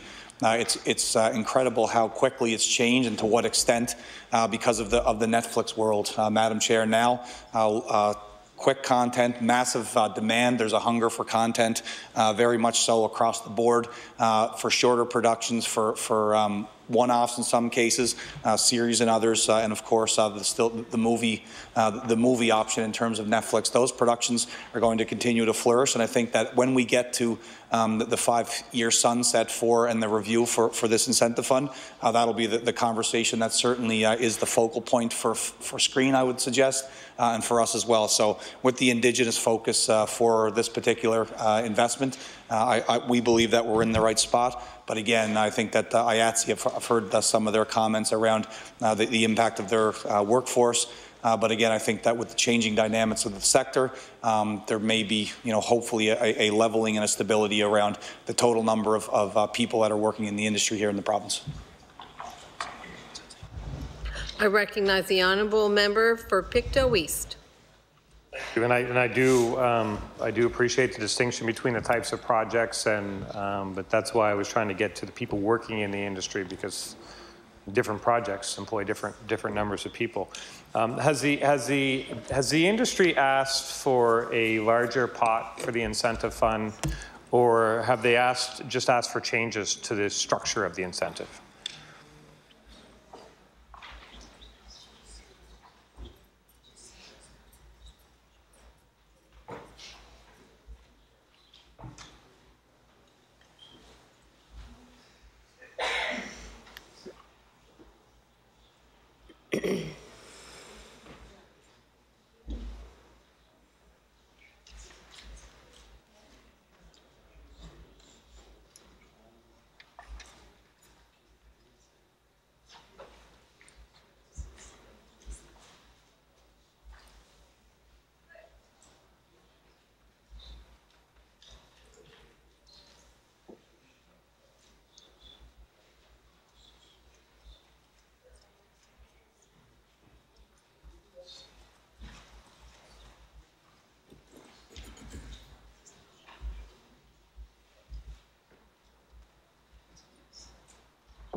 I recognize the Honourable Minister of Business.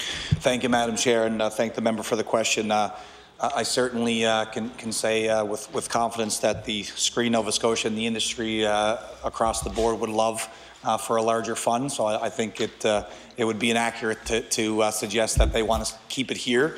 And in fairness, that's what everyone who represents people and organizations and associations and a sector should be doing. So they would like to see the fund larger. However, that's not really been the focal point for our discussions, my discussions directly with Screen.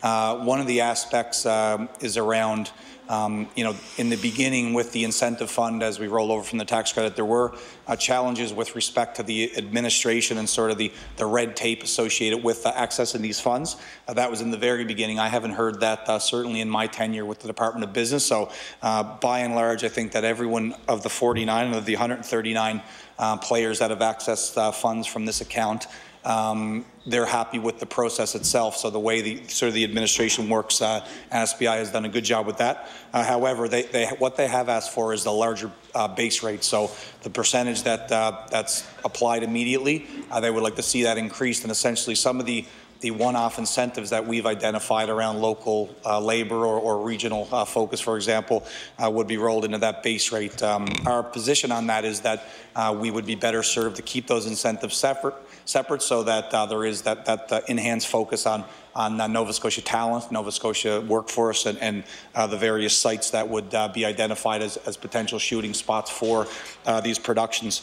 However, and just another quick note for the member too, a lot of the focus again is about the base rate, and they'd love to see more funds in the line item. But the other part is has focused on infrastructure. So one of them one project that we're happy to support through Invest Nova Scotia was the Cultural Link Arts Centre, which is up in the World Trade facility now, which will be certainly a big piece of not only hard infrastructure that many in the sector can call home and utilize in terms of the productions, but also it is that sort of focus from just competing on price essentially to an incentive of competing on facilities. And again, as the conversation has unfolded around film, one of the challenges when you look at the monster jurisdictions like Ontario, Quebec, and BC, they're laden with the specific facilities for productions to take place. So the Cultural Link is one big one. I can tell you that Screen Nova Scotia has done an incredible job advocating for what they're calling a sound stage. And again, I don't want to give too much by way of the negotiation, but they have identified a site that they've been using, and they certainly would love to make that the full-time home of their sound stage. So that's their conversations that are ongoing. And again, I think that when we looked at sort of the fund and where we're at in terms of the total investment with $20 million as a line item, we're encouraged to look at other ways we could add a competitive advantage by way of investment, and it seems as though the infrastructure piece and supporting some of the hard assets would be one way to do that for government. So obviously with the industry, those conversations are still taking place. I recognize the honourable member for Pictou East. Thank you. I understand the cost of a soundstage is in the range of $3 million. Is the province is there something in the budget? Is the province supportive of assisting with the soundstage this year? Is that something that the minister can clarify, whether the province is supportive of that or not?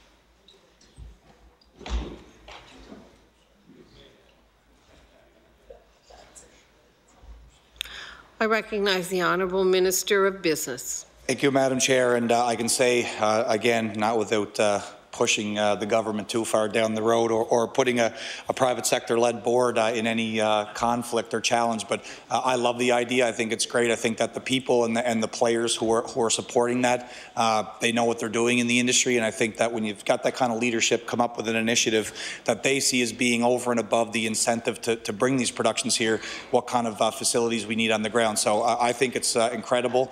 I've been sort of working on some of the details just in terms of updates with Screen, with Mike Volpe in particular, and Laura, with those discussions. However, this is one that's tailor-made for deliberation by Invest Nova Scotia, so that'll certainly be before, again, that private sector board.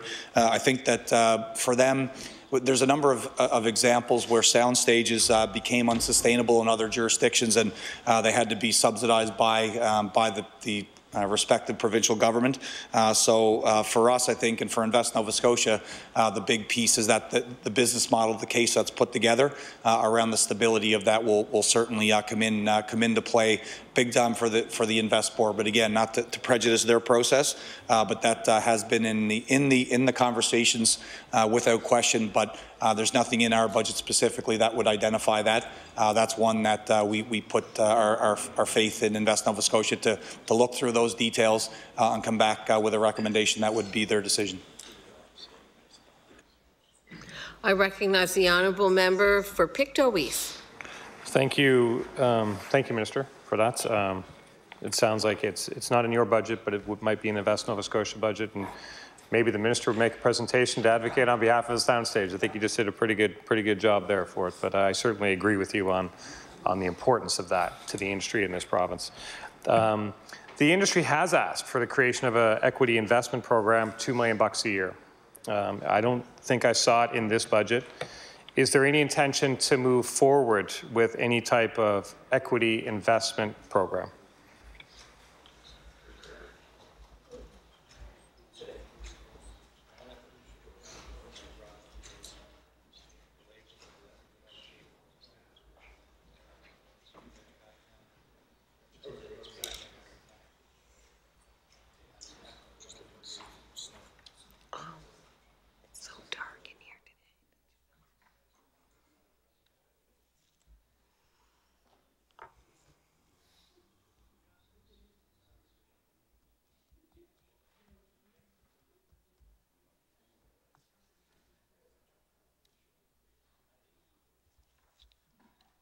I recognize the Honourable Minister of Business.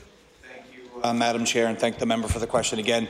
The short and honest answer is that it's no. There's nothing specific in our budget with respect to that. It's one that's an ongoing discussion because every time we have the sit down with Screen Nova Scotia, they remind us of the importance of that equity fund. Now, I should say that we basically transferred some of the responsibility around that type of investment in terms of emerging productions, emerging directors, writers, etc., to CCH. They have the fund equivalent of $2 million that they would use for some of those types of investments in terms of getting those who are just getting started to have some kind of financial support. However, quite honestly, it's not in the budget and it's not an equity fund.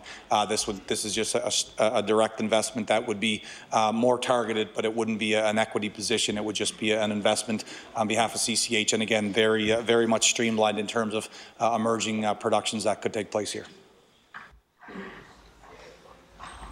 I recognize the Honourable Member for Pictou East. Thank you for the very direct answer. And I understand with the fund that there's Indigenous or the foreign location service productions, and that I don't want to put words in the mouth of the government, but it seems like it's heavily slanted towards encouraging more Indigenous productions, and that would be at the expense of the foreign shoots. So I just want to make sure I understand the numbers properly. I understand that in 2016-2017 there were 39 foreign location service productions in the province, 39. And that 2017-2018 that decreased down to 12. And that as we sit here for this year right now, there are currently none plans for this season.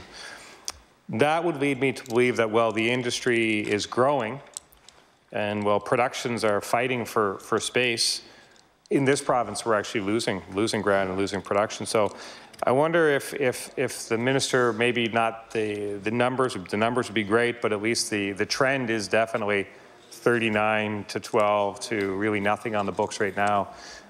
First off, if we can confirm that, and second of all, if we can get some comment, is that okay? Is that okay? Because that's a huge concern to me. I'd like to get the minister's thoughts on that.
I recognize the Honourable Minister of Business.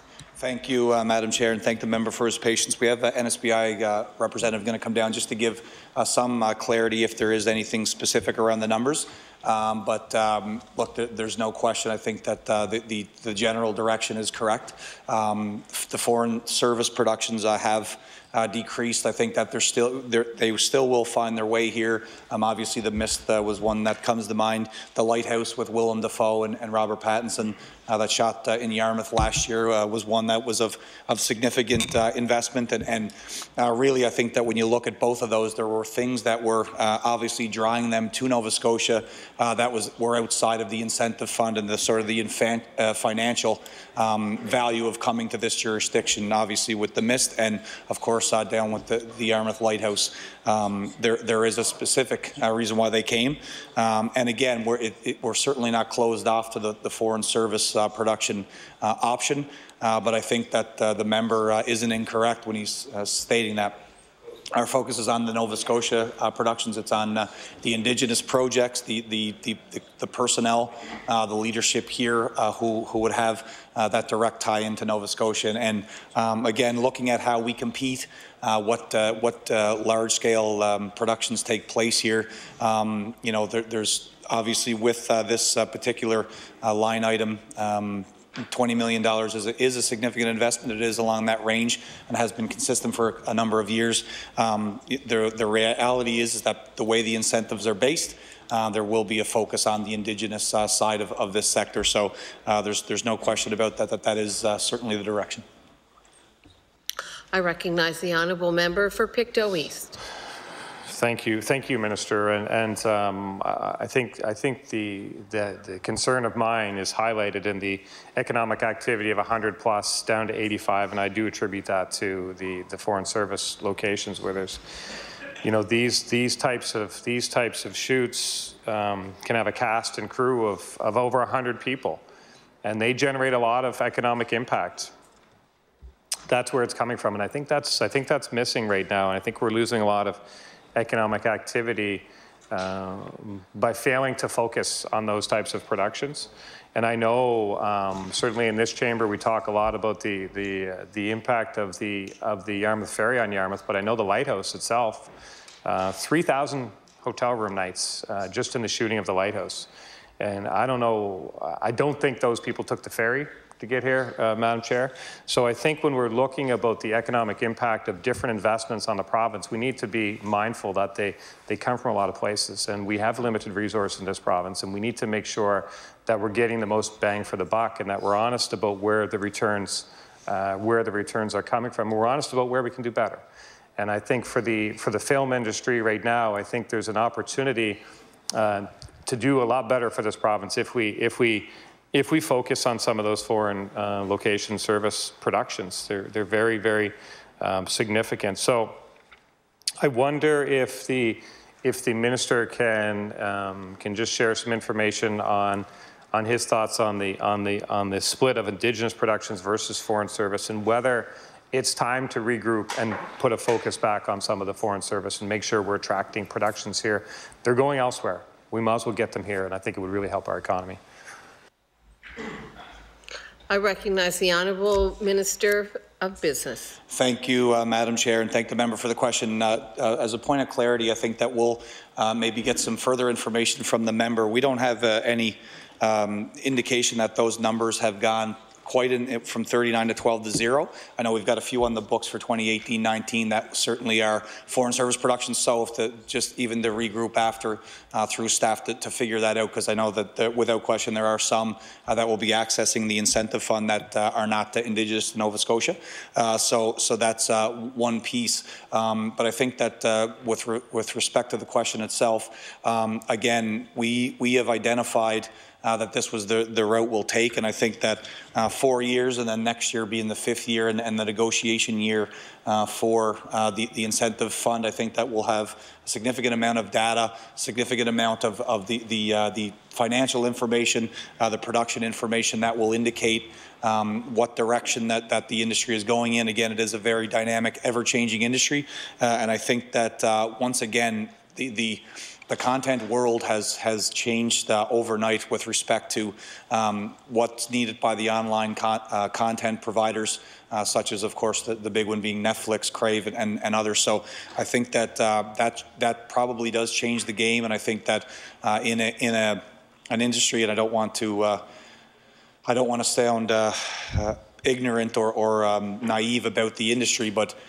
from my perspective, watching this unfold the last couple of years and just looking at the sector in general, it seemed like it was a relatively static, I'm sure Mike and Laura would disagree, but relatively static sort of environment. And now it seems as though the last couple of years with the new absolute requirement for quick content and consistent, continual content, depending on the success of a show that's on a provider, I think that has entirely changed the game, and that's still conversations we're having at this point. But I think that you know, that's where we are going. But again, we from a government perspective, stand behind the need to stick and focus on the Indigenous productions, and again. At 49 projects approved under the incentive fund last year, 140 give or take since the beginning of this fund, I think that there's going to be a limitation on how we're going to compete with these foreign service productions because that's just the reality of the fiscal envelope that we can apply to the sector and the incentive fund. And I think that what we have to focus on and support Screen Nova Scotia in terms of understanding is what are the other things we can do. So whether it is, again, hard fiscal infrastructure, whether it is the promotion of specific sites like the Lighthouse in Yarmouth. Of course, I referenced last week the Frontier, which is a successful Netflix show, shot some in Louisbourg down in Cape Breton, so at the Fortress of Louisbourg. So I think that there is an ever-changing dynamic there, and you know, we're the first to say that you know, if it just becomes about the size of the incentive fund and the fact that we're going to be focused on foreign service productions, it's going to be difficult to sort of, you know, jump those hurdles and compete with the larger jurisdictions that we're certainly competing with, again, being that Ontario, Quebec, and BC. So we're always looking to advance other options in terms of how we work within this number to figure out what the best play is. You know,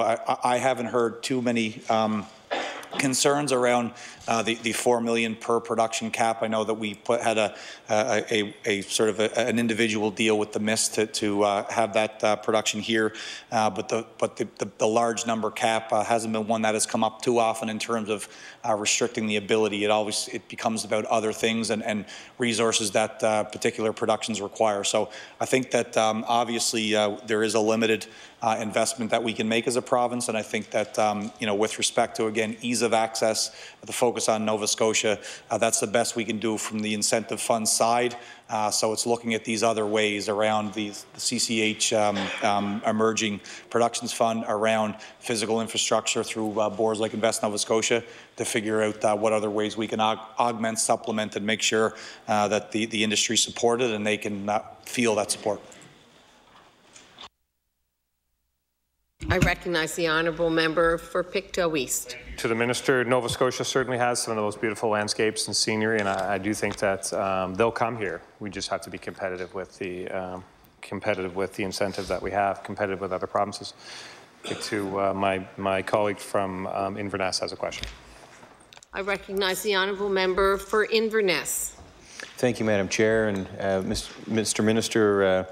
There's something, we don't have a lot of time left here, but there's, in terms of adventure tourism, so a gentleman contacted me about adventure tourism in northern Cape Breton Island.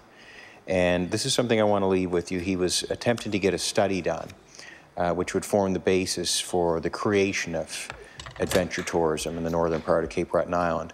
And I think he got a little discouraged because he was hoping to get support. He was reaching out to all the federal government, the municipalities, and I think most organizations are ready to come forth and be supportive of the study, but there was some delay with the province. So I wanted to raise it. I do think, and in the correspondence which I share with you, I did highlight, you know, I think this is something that has to be driven by entrepreneurs. However, I raise it as something here in estimates. The question would be, would you consider taking a look at this for the upcoming year, now that there's a budget passing for the department, would you have another look at this request to see if it might be something that you'd be interested in supporting?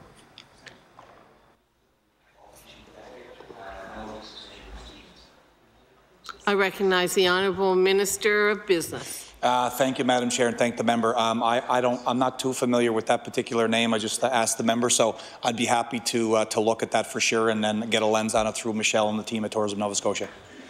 Order. Time has lapsed for the PC caucus. We'll turn it over to the NDP for an hour. I recognize the Honourable Member for Halifax-Shabukto. Thank you, Madam Chair. The real bulk of our questioning is going to be directed by our critic in business, who's tied up at the moment with the justice estimates. So just for a few moments before she assumes the steering wheel of this project, I'd like to ask a couple of questions about the short-term rentals business. As we have said before in our caucus, we believe that the government's short-term rental bills introduced this spring are overall a step in the right direction, but there are still a number of concerns, and how effective and positive these new laws are going to turn out to be is going to depend to a great extent on the regulations. So I want to ask a couple of questions about that to try to get a sense of the department's thinking. First of all, there are questions about the registration requirements that are going to be in place for short-term rentals. We think about Fair B&B, this organization that advocates for fair rules in this area, rules that protect affordable housing and related interests. They've studied practices in other areas, and they've found that if you make the online platform responsible for enforcement, that this is key to having an effective system, so that if significant fines are levied against the platform itself for any unregistered listing it allows on its site, that this is something that is easy then to enforce.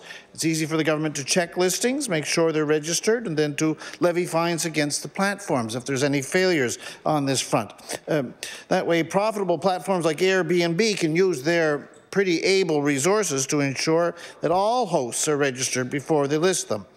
So we proposed in our discussion of the bill amendments that would have, we thought, accomplished that, but the government voted against that. So I want to ask the Minister, can you explain the thinking in the government's approach in not supporting amendments that would lead in the direction of that kind of a regulatory regime, and whether perhaps in the future this principle of platform accountability is something that the government might consider?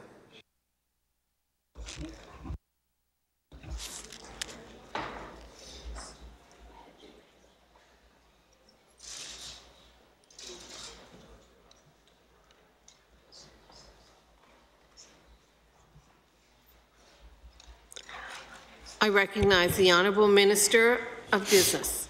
Thank you, Madam Chair, and I do thank the Leader of the NDP for that question. It is an important one, and I certainly had understanding and respect for their position through that amendments process. And the member from Dartmouth South had spoken to me about that. I don't disagree with the fact that it's uncharted water. So I think that at this point there are a lot of things that we don't know in terms of what the impact is going to be, and part of that is, and I think that for the folks in the Department of Business, certainly for Tyans and for the private sector who are in tourism accommodations, the data is going to be of critical importance for this. And when we talk about the Leader reference the registration system, Madam Chair, that really, for us, it's interesting when you look at this legislation across the board, the regulations that will follow. You really toggle between, what were the needs to support this emerging sector and recognizing its importance for Nova Scotia and our tourism goals, and that need to add thousands of capacity nights in terms of rooms. But at the same time, one of the things that we heard so often was this piece around leveling the playing field, and that really came from the traditional tourism accommodations operators who had spent their blood, sweat, tears, every dollar they had to get to a point where there was a real upturn in the tourism sector, which we've experienced the last couple of years here. So for them to have gone through years of investment, years of red tape, regulation, following all the codes that were identified through the very antiquated Tourism Accommodations Act, or face sanctions, for them, it became about leveling that playing field. So the piece, I just want to note that the piece around the registration system itself was very much based on giving those accommodations operators the ability to be on the same level as Airbnb and the shared accommodations platform. So, you know, no more daunting, ridiculous rules to follow by way of the TAA. They would have the same, not only the regulatory system and burden and impact that that Airbnb have, but the enormous costs for basically the TAA associated the license fee based on room numbers. So some paid $90, others paid $1,000. So I think that when you look at the distinction between that, just the cost alone of registering, that wasn't a level playing field when there was nothing for Airbnb at the end of the day. So the registration system was geared on sort of that part of it, and really it was in respect to the challenges that were faced by the tourism accommodation players who are in the game now. In terms of, again, though, in terms of the registration and its value, we have to have data and information that supports what exactly it is that's taking place out there. And I think that, you know, this question about having a regulatory piece that provides us with the ability to change on the fly, so to speak, or recognize problems and challenges, that is something that we certainly can do. So that's not off the table in any extent whatsoever. We'll still, by following this data, collecting this information on which Airbnb participants are out there, where they're at in the province. As the member said, we can cross-list in terms of how busy they are, how much revenue they're bringing in. So there is data implications for that, and we'll continue to follow that through without question. But it really did start, you know, at that level in terms of just having the ability to identify those who weren't using their primary residence, what kind of activity they were engaged in. So I think that that's really was the foundation for that particular piece around registration. And we didn't you know, find it necessary at this point to build in regulation. I know it would be a general regulatory piece that would allow this, but to have the ability to sanction or you know, chase down Airbnb or any of these other platform providers, because we're just feel as though we're not there yet. But as the conversations take place, as the data becomes cemented, then we can see what the direction is. I think that, you know, the municipalities are going to have an important role around regulation, what's taking place on their doorsteps as well. So there is a lot of moving parts around this. I don't think that the point of that particular amendment isn't lost on any of us. We just think at this point this is sufficient enough to move the ball forward. Tie-in seems to be relatively okay with it. Those who I've spoken to anecdotally who are Airbnb operators are fine with it. So I think this is a step in the right direction, as the member said, and we'll continue to monitor, and if there's changes necessary, we'll certainly make them. I recognize the honourable member for Halifax-Shabukdale. Thank you, Madam Chair. And the member for Dartmouth South is going to proceed with the questioning for our party. Thank you. I recognize the honourable member for Dartmouth South. Thank you, Madam Chair, and I'm glad to have the opportunity to ask a few questions, although I can bring back my colleague from Dartmouth North at any point if the minister would like to answer more questions about film. But I'm going to shift a little, just being conscious of time, and start with some questions about Develop Nova Scotia. So Develop Nova Scotia, as we know, has drastically expanded its mandate in the last year, mostly related to the Internet Trust and the plan to bring rural internet to thousands of Nova Scotians who need it and want it. We have registered a concern from the beginning, very beginning of this process around who the providers will be that are successful in this bidding process. So we know that the you know, the guarantees have been made before by other governments that we would roll out rural internet, but that essentially poor contracting became a major reason why those efforts weren't successful. We've raised these issues with the department, we've raised these issues with Develop, and you know, the response we get is, well, there'll be better contracts this time, which, you know, no, opposition members don't really like to hear "just trust us" because we kind of don't, like that's our job. So I want to follow up on that. One person who was trying to bid told us Develop Nova Scotia is using public money to concentrate monopolies. That's the concern. That's the view, that we have these big, oh, hello, that we have these big telecom providers, you know, and that they're going to be the folks who are successful in these bids because these bids are, you know, basically about the bottom line. And while we definitely respect the need to be responsible with this money and make it go as far as it can, we also want it to be as effective as it can. So I know that Develop Nova Scotia recently received a long letter from now Lunenburg County registering this kind of concern and basically sort of talking about getting local community involved in this situation and community-owned broadband networks and how successful they have been. I think in that letter, there's sort of serious, and we were copied on it, that's why I've seen it. And, you know, they were sort of they're asking Develop to really consider community-owned providers as a model for service delivery.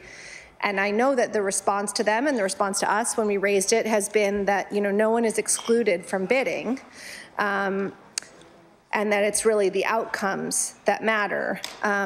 But, you know, I think now Lunenburg County and other providers have done their research, and what they're pointing to is, number one, that the community options are going to be much more likely to deliver on the objectives because they actually care. I think, as I've said before a few times in this chamber, and pardon my long preamble, I will get to questions, I promise. You know,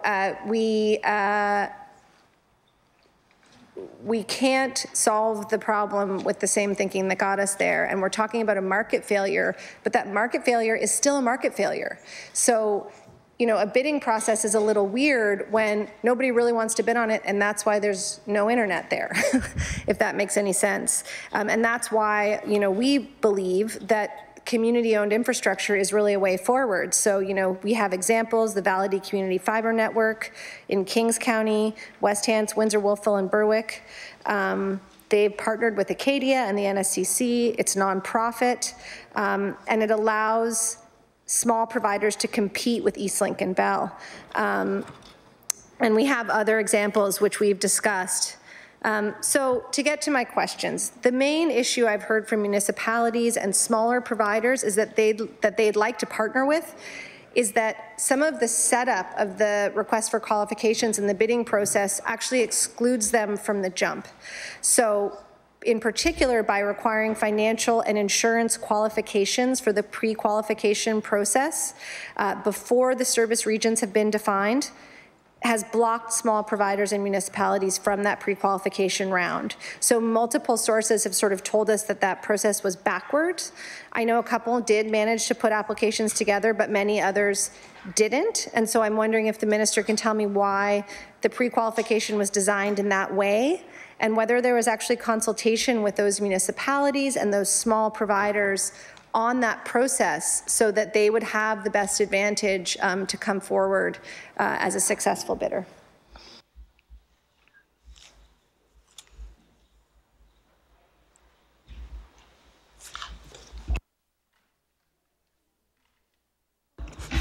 I recognize the Honourable Minister of Business. Thank you, Madam Chair. Just trust us. Just kidding. Just kidding. That was a shot back for the film joke from the member from Dartmouth South. I'd like to welcome Jennifer Angel here. Jennifer's the CEO of Develop Nova Scotia, formerly Waterfront Development. So she's been the person that's been largely the architect, along with Monique Arsenal, their team at Develop, the board, of course. And it's a heavy process, Madam Chair. It started really at a place where there was not only no mechanism or platform or template in Nova Scotia, it really doesn't exist anywhere. So, you know, the good news is the fact that we're one of the first jurisdictions to have $200 million laid out to invest in broadband. 95% of Nova Scotians is the target. And that's the official target. Really, it's even higher than that. So there was a lot of work to be done. No question about it. It's taken time because it had to take that time. You know, there was some, I remember, with the legislation for Develop, some of the focus was around the fact that it was waterfront and they're sort of downtown Halifax. What do they know about broadband? So, you know, that was a couple things. Number one, we already had a corporation in place, a Crown Corporation, that had experience in working with communities, dealing with the type of major projects because of the placemaking, some of the infrastructure work that they did, that there would be an affinity there. And I think that with Jennifer, the team she's built around her, and the board members who were there, that were there and that are coming in now, certainly speak to the strength and understand the importance of getting this right. And I think that that's the theme of the member's question. To be crass about it, we really don't care who gets any of these contracts. They just have to do it right. And what that comes to is having the expertise and the understanding and the skill to make the infrastructure investment that's required, but also to maintain it and to keep it going sort of in perpetuity, of course. So, you know, whether, and I don't know a whole lot of details, and everyone sort of hears dribs and drabs of the previous contracts that were put out there.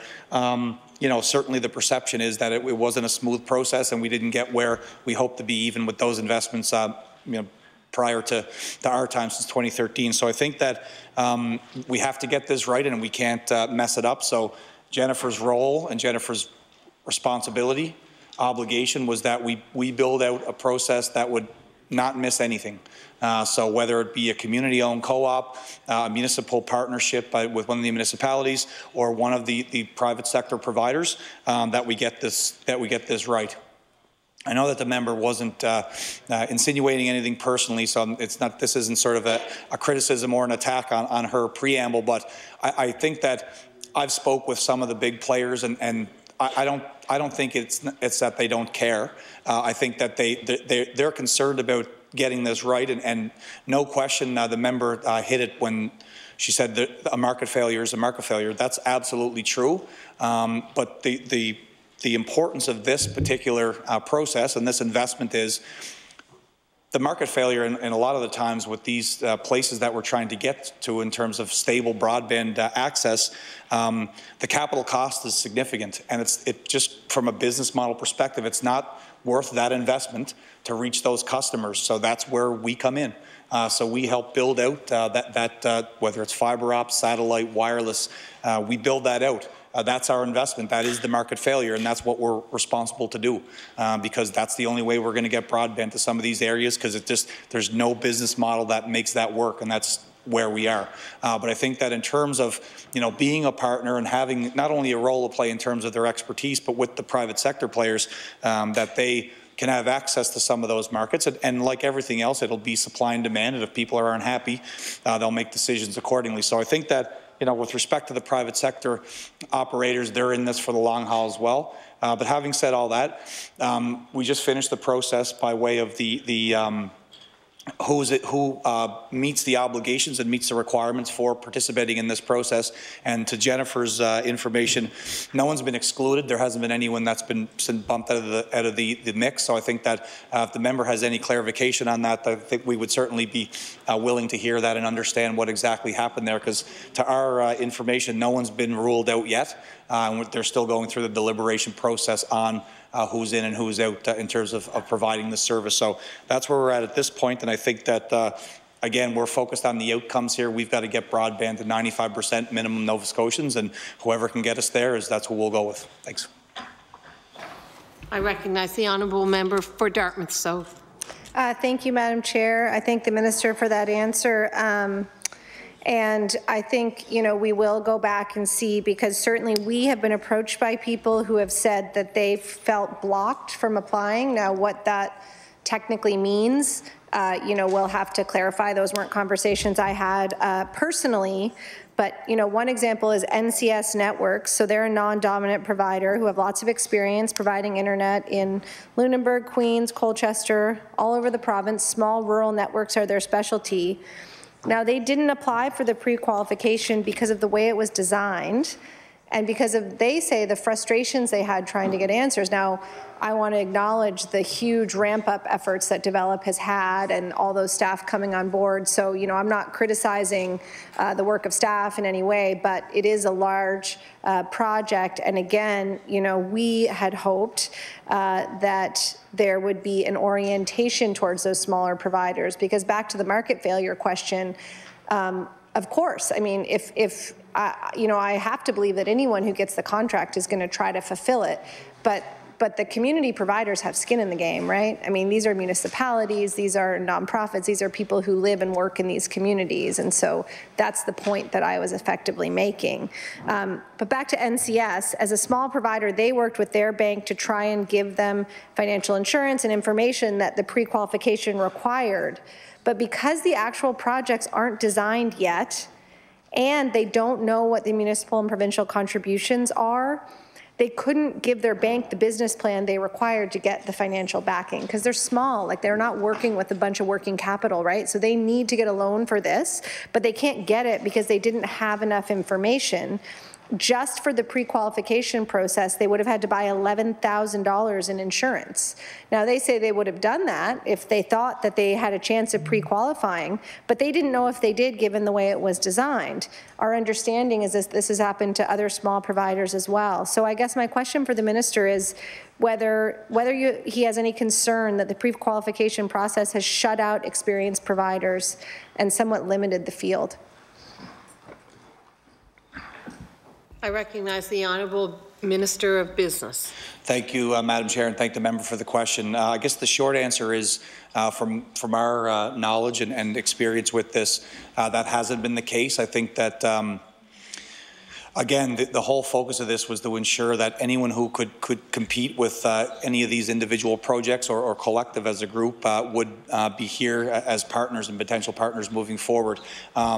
Again, I hope this isn't divulging too much information, anything sensitive, but the member had mentioned NCS. Our understanding is that they are part of a bidding group, so they are sort of plugged into a project. But if the member wants to follow up with that one particularly, because we'd certainly like to get that information, that's Jennifer's understanding.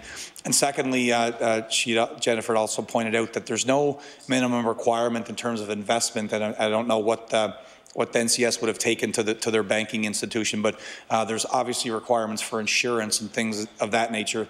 I don't think it would be prudent to have anyone sort of advance for the next round if they didn't have something like that in place in terms of insurance for the project. So maybe that's what it was that they were looking to secure financing. I'm not exactly sure, but I do specifically remember that was part of the discussions in crafting the requirements, that there would be no minimum amount that would exclude anybody from participation.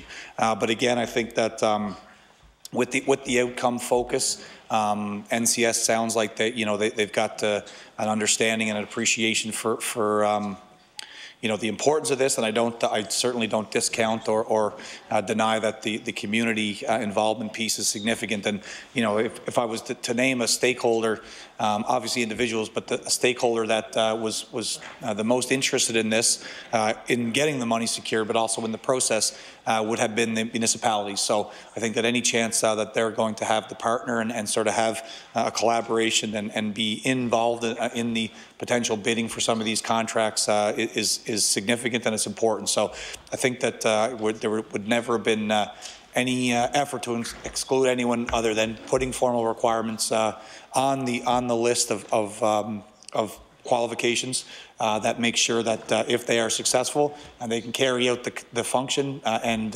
maintain it as we move forward. I recognize the Honourable Member for Dartmouth South. Thank you, Madam Chair. I appreciate the minister's answer, and I'll endeavour to get more information on that one. I guess the overall point was because, and you know, this may be a bigger issue, but because I guess the perception has been that because there's a lack of enough granular detail about the project, that while people, I mean, I think what they said is we would get the insurance, but we didn't have any sense that we were going to make it through this process because we couldn't get the capital we needed to pre-qualify financially. So that was a clarification, but I will go back and see, get more details on that. I just want to ask if you're able to tell me how many applications were received and or qualified. I don't know if the qualifications have been done yet.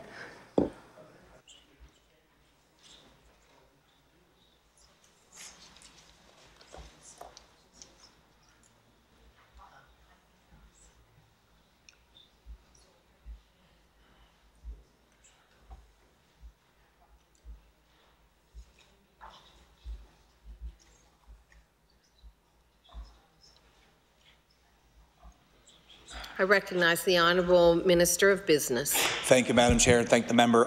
So obviously we haven't made any decisions, Develop hasn't made any decisions in terms of the qualification, who is qualified at this point. But in terms of the submissions, her information is that there's 11. So that's sort of a moving number that we can certainly clarify, but at this point, the number that we have is 11, and I can confirm for the member that there is certainly a mix of large and small proponents that are part of that list of 11 so far. I recognize the Honourable Member for Dartmouth South. Thank you, and if the minister is able to share our Seaside or North Nova proponents on that list, or are you not divulging that list at this time? And if not, when would you be? I recognize the Honourable Minister of Business. I certainly don't have the list. I haven't seen it, and Jennifer doesn't have it here. I don't know if it would be okay to release any specific details, even if we did have it, but I haven't seen it. Certainly the list of those who did qualify will be released to the public in short order. So as soon as we have it, we'll get it back to the member and the House and make it public. I recognize the Honourable Member for Dartmouth South. Thank you. So I wanted then just to ask about service regions. So I guess my first question is, my understanding is that those service regions have not been determined.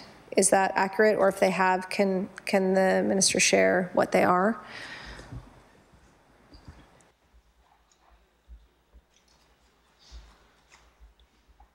I recognize the Honourable Minister of Business. Thank you, Madam Chair. That's all being designed at this point, and Develop is focused on being into the market by May. So in very short order, we'll have a breakdown of how the regional basis is going to work again, and at that point, we'll also know the proponents who will qualify to bid on that work. So all sort of in design and being worked on by Develop, and they're certainly under the gun to ensure that they get that completed and out to the public as soon as possible.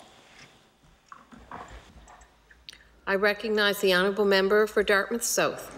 Thank you, and I look forward to seeing those. Are you able to say whether those will be defined by municipality? I mean, I guess there's some concern that municipalities could be split, so I'm wondering if there's been efforts such that won't happen.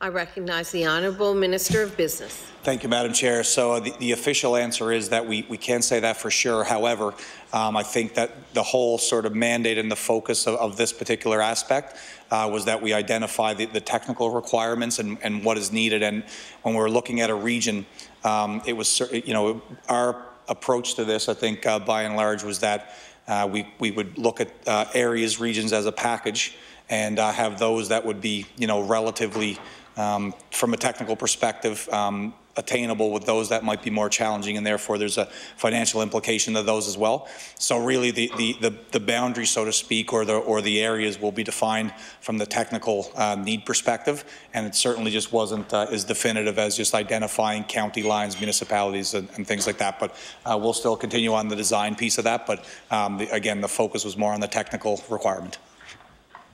I recognize the honourable member for Dartmouth South. Thank you, and I appreciate your answers. Just I guess one last question on this bid piece. Our understanding is that there was a requirement in those pre-qualifications for 10 years of service, and there was some concern, again, that that would favor Bell and Eastlink particularly. Can you comment on that or address that concern?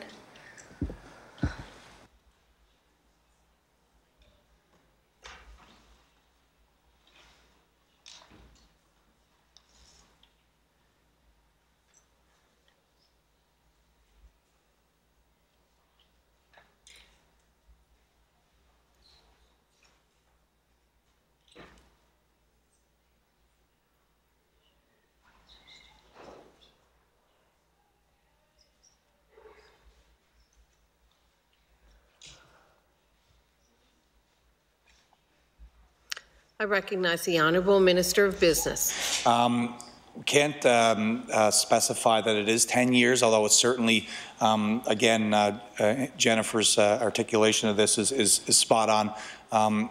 We can't have an ISP that come to the table with a technology that's fantastic on day one and sort of bad by year 5. So there is sort of a long-term commitment around the upgrading of the technological piece and also just on the consistency, the maintenance of the service. So we are going to check that as well. 10 years actually does sound reasonable that would be the case. So we think that it could be in that range, but we can verify that. But certainly it is a relatively long-term sort of commitment that we're looking for from the ISPs who will participate. I recognize the honourable member for Dartmouth South. Thank you. I want to move on to a question about affordability, and this was also a question that I've raised directly with Ms. Angel when we met, and that we've asked, I think, in this chamber. We've been told that the aim is to have comparable pricing across the province.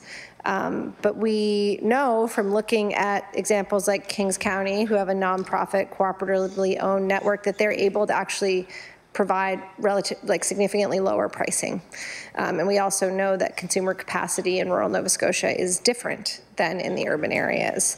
So I guess I have 2 questions. One, is there, have you thought further about the affordability question, particularly as you move into, more deeply rural areas in Nova Scotia where people may have less ability to pay, and whether you have specific targets in terms of affordability generally?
I recognize the Honourable Minister of Business. Thank you, Madam Chair, and thank the member for the question. The bottom line is that we certainly have thought about that the whole way through.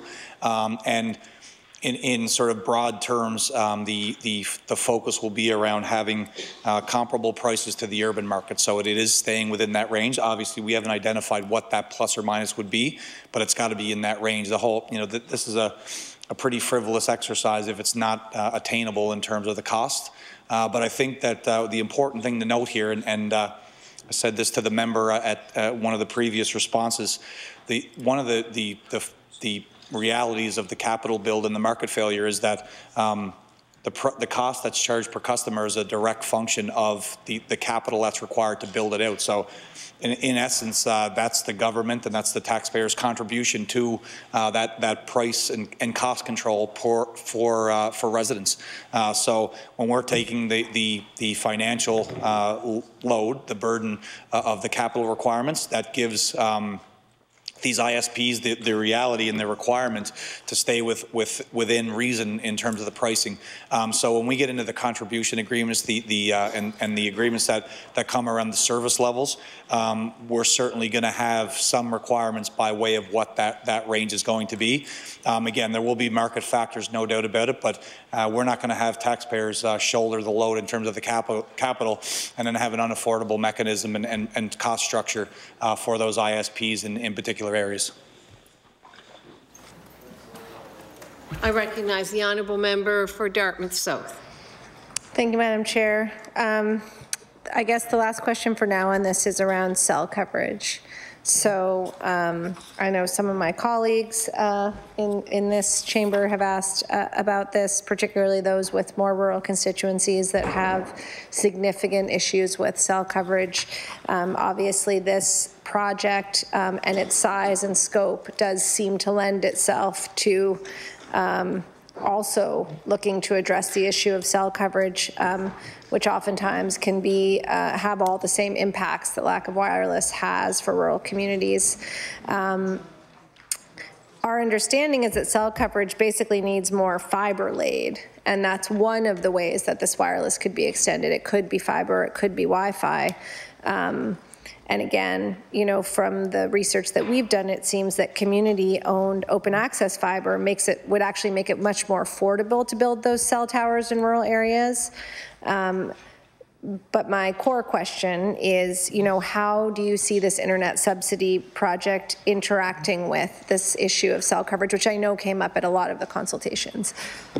I recognize the Honourable Minister of Business. Thank you, Madam Chair, and to the member, really good question, important question, and there's two ways. The first way is by the investment, which will be, I think it's fair to say, Jennifer, a significant portion of the capital investment will be on the middle mile, the fibre optic, the hard cable.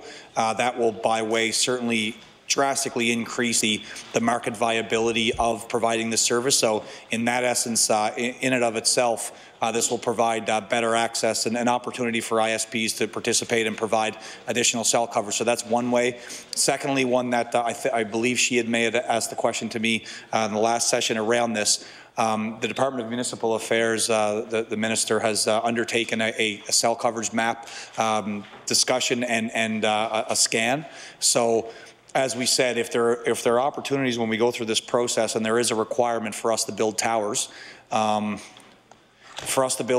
with respect to the broadband coverage, we would be happy to. Obviously, it would make perfect sense that those investments in the towers would directly contribute to increasing the overall cell coverage we have in the province. So, develop and my colleague with the Municipal Affairs, the Minister, have worked really closely on figuring out how that aligns. So once that map has been completed and that work's been done, it'll give us a much better sense as to where those gaps significantly are, although anecdotally we could probably find out pretty quickly by talking to members of this House, and public consultation has indicated that as well. So we've got to, this is our opportunity. If we're investing in towers, this will be the way to help the cell coverage issue as well. So through the fibre optic investment and the towers in consultation with that coverage map, we'll certainly, we hope to improve drastically the cell coverage reality here in the province.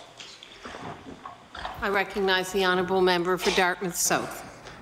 Thank you. I guess then we can get back to roads, if that happens. There'll still be lots of things to ask you questions about, but here's hoping. I want to move on for a minute to rural jobs. So we know that since 2013, rural Nova Scotia has lost 9,000 jobs, notwithstanding the rosy job prospects. And thank you to Ms. Angel for helping with those questions. This government likes to talk about the low unemployment rate, but for the most part, some of that unemployment rate is because we're losing our labor force faster than we're losing jobs. In response to a question from last year's estimates, Minister wrote to me and said the department doesn't track job creation numbers from department initiatives because the department isn't responsible for job creation. It's responsible for business ecology to attract investment and promote exports. And we hear a lot and heard a lot in the budget about ecologies and sandboxes and incubators and all things that sound just as fit for a science lab as a business ministry, but we'll take your word for it. But if we're attracting investment and promoting exports without producing more jobs and better paid jobs, then it sort of begs the question of why we're doing it. So, you know, I kind of want to register my disappointment based on that response that the department doesn't track those numbers, because it does seem to be a central indicator of success or failure. Are those programs working? When everyone's done playing in the sandbox, are they employed? I would say that losing 9,000 jobs in rural Nova Scotia suggests that maybe the economic development numbers are not very successful. I mean, that may depend on your view. I know that there are people out there who just believe that it's inevitable that everyone will move to HRM in the next 10 years, and that's how our province will go. But certainly I think I know more people that resist that idea that live outside of the urban core than that embrace it. So I wonder if the minister could speak to what the department will be doing specifically to target revitalization in rural Nova Scotia. I recognize the Honourable Minister of Business. Thank you, Madam Chair, and thank the member for the question. There are some, I think, differences with respect to some of the labour force indicators for us in our data and information we have that the labour force is actually growing.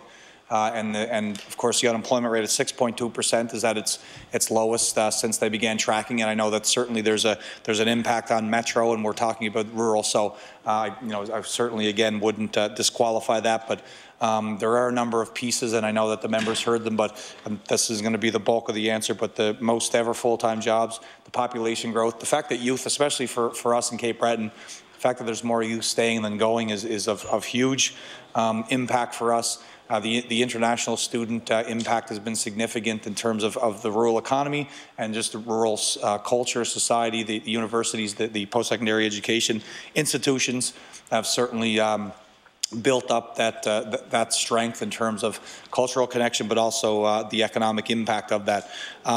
Again, you know, close to me is what we're doing in terms of the rural economy, and I think that we are seeing population growth in and of itself in many rural counties, which is a good sign in municipal areas. So I think that that's enormous. Some of the things, obviously, we've spoke about at great length. Our investment in terms of financially, but also, of course, policy-wise around tourism have impacted the rural economy. I've learned so much around the reality of the importance of exports for this province that I really didn't understand prior to being part of the trade portfolio. Our exports with respect to wine, of course, but tires, seafood being our #1 export, how aquaculture, agriculture, these sectors are going to impact us, and it has a significant impact in rural Nova Scotia, Madam Chair, as you can appreciate as well. So that is of significant importance for me. You know, I look at some of the investments. The innovation rebate program through NSBI has had a significant impact on a number of major employers, and unless I'm missing one, I think all of those are located in rural areas. So I think that that's a big component of what NSBI has done, in addition to their tremendous support on the export and trade files. You know, the member just asked a series of questions about broadband, which again for rural Nova Scotia, the safety aspect, and again she referenced that in terms of cell support, and the fact that, you know, it just from a societal perspective and a quality of life, people should have broadband internet access. There's no doubt about it. But the impact it has for an economy is significant as well. You know, obviously, it's no secret that the economy and the private sector enterprises have changed so much for high growth enterprises that you need internet to survive. But when you have good, solid internet and those supports, you can participate and be located anywhere. So that's another big part as well. Again, I just think that the networks of support around innovation, and what we're doing here in on the peninsula, of course, but in Metro Greater, in Yarmouth with Ignite, in Sydney with Momentum, and all the innovation districts that are beginning to emerge. I think that is having a significant impact. So, and again, one that hits close to home for me is the reality of the impact that infrastructure investment will have. And I think that one of the most significant things, I'll always carry this with me in recent times when we're talking about some of the different projects that are taking place in Cape Breton. One of the challenges, I don't think it'll be a challenge or concern, but one of the ones that when you just look at these projects on paper and the magnitude of some of the things that are taking place, having access to the skilled tradespeople that are going to actually fulfill these jobs is something that we have to be sure we have. So when you have an area like Cape Breton, that the bulk of the list of projects suggests that we may not have enough skills trade people, and we've got to work from the labour front with Labour and Advanced Education, the local trades unions and such, to make sure that we've got the people trained and ready to go when the shovels hit the ground. I think that's a significant investment. So that's one that I certainly hold close to me in terms of investment that isn't, business policy related, but it's one that as a government we've made, and it'll certainly have an impact on rural population, rural economy, and our ability to keep people home. I recognize the honourable member for Dartmouth South. Thank you, Madam Chair. I want to I guess use most of the remainder of my time to ask a few questions about tourism. I guess to start with, I've had a number of conversations recently, actually, with a number of different people in a sort of coincidence about the seasonal tax break. So we know, and this is also, of course, connected to the rural economy, but that a key element of our tourism strategy is developing a year-round industry, right? We want to do that. We want to revitalize our communities. We want the restaurants on Main Street to be open all year round, not just when the tourists come. But currently, many of those businesses get a seasonal tax break, and they only get it during tourist season. And so what that sort of does is de facto discourage them from extending that season. And the reality is, given the much lower volume, at least right now in the off-season, it would stand to reason that extending that tax break isn't going to cost anyone very much money, because they're not right now bringing in a great deal of income, but it would allow these businesses to stay open all year or encourage them to stay open all year. The tourism industry of Nova Scotia has a long-standing proposal to address this by allowing the seasonal businesses to keep that tax break for an interim period while they transition to a year-round business model, because I know that it was only for seasonal businesses, but expanding that tax break could in fact encourage those seasonal businesses to become year-round businesses. And to me and to us and to many of the people I've talked to of various stripes in various industries, that proposal makes a lot of sense. And so I wonder if the minister can explain the reluctance to act on that suggestion. I recognize the Honourable Minister of Business. Thank you, Madam Chair, and thank the member for the question. Again, that is a really good point. It's one that is in our crosshairs, and when the member looks back at the legislation around the Airbnb and the shared economy, there's a connection there whereby the residential rate being applied to some tourism accommodations operators will actually give them the ability to not pay commercial tax, therefore making it drastically easier for them to stay open year-round. So that's certainly around the assessment and the tax credit associated with that. Because we're going to have the consultations and we have a year to have those discussions, it gives us a tremendous opportunity to talk about the seasonality of our tourism sector, the fact that, I think that with Tourism Nova Scotia, tie-ins, the stakeholders who are out there, they've gone far down the road in terms of how we develop the seasonal tourism sector, and the fact that we don't stay within the lanes we've been in traditionally, because there is so much to do in what is now the shoulder season. We don't want to have a shoulder season, so it's important that we do whatever we can. So tourism and our team will do their part on that side, but if there's policy that better reflects what has to happen to promote the year-round sector, then we'll certainly be interested in that, and that will be part of the discussions for our consultations as we move forward on the Airbnb legislation. I recognize the honourable member for Dartmouth South. I want to thank the Minister for that answer. I'm glad to hear it's in their crosshairs, and it certainly does seem like a very reasonable proposal, and again, one that, given the rationale behind it, isn't going to cost government a lot of money. It's just going to be an incentive to keep those businesses open year-round. I want to shift a little bit to work and wages in the tourism industry. So there are about 1,000 more jobs in accommodation and food services now than there were in 2013 by our numbers. But the actual total number of hours worked has been stagnant. And it's a little bit lower than in 2013. So despite these strong years for tourism, it's not translating into more work for those key tourism sectors. And so I'm wondering if the department is doing something around actually encouraging work in those sectors and jobs in those sectors, and jobs with good hours and good pay.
I recognize the Honourable Minister of Business. Thank you, Madam Chair, and thank the member for the question. First and foremost, this is one that's absolutely top of mind for TIANs and the industry association players that are concerned about this, because again, it's great to have that meteoric rise and the trajectory moving on, but you've got to have the people, you've got to have the training, the right people, and programs in place to train people to work at these in this sector, of course. As it is of critical importance to have the right people with the right experience and right knowledge base to do the best we can in terms of tourism.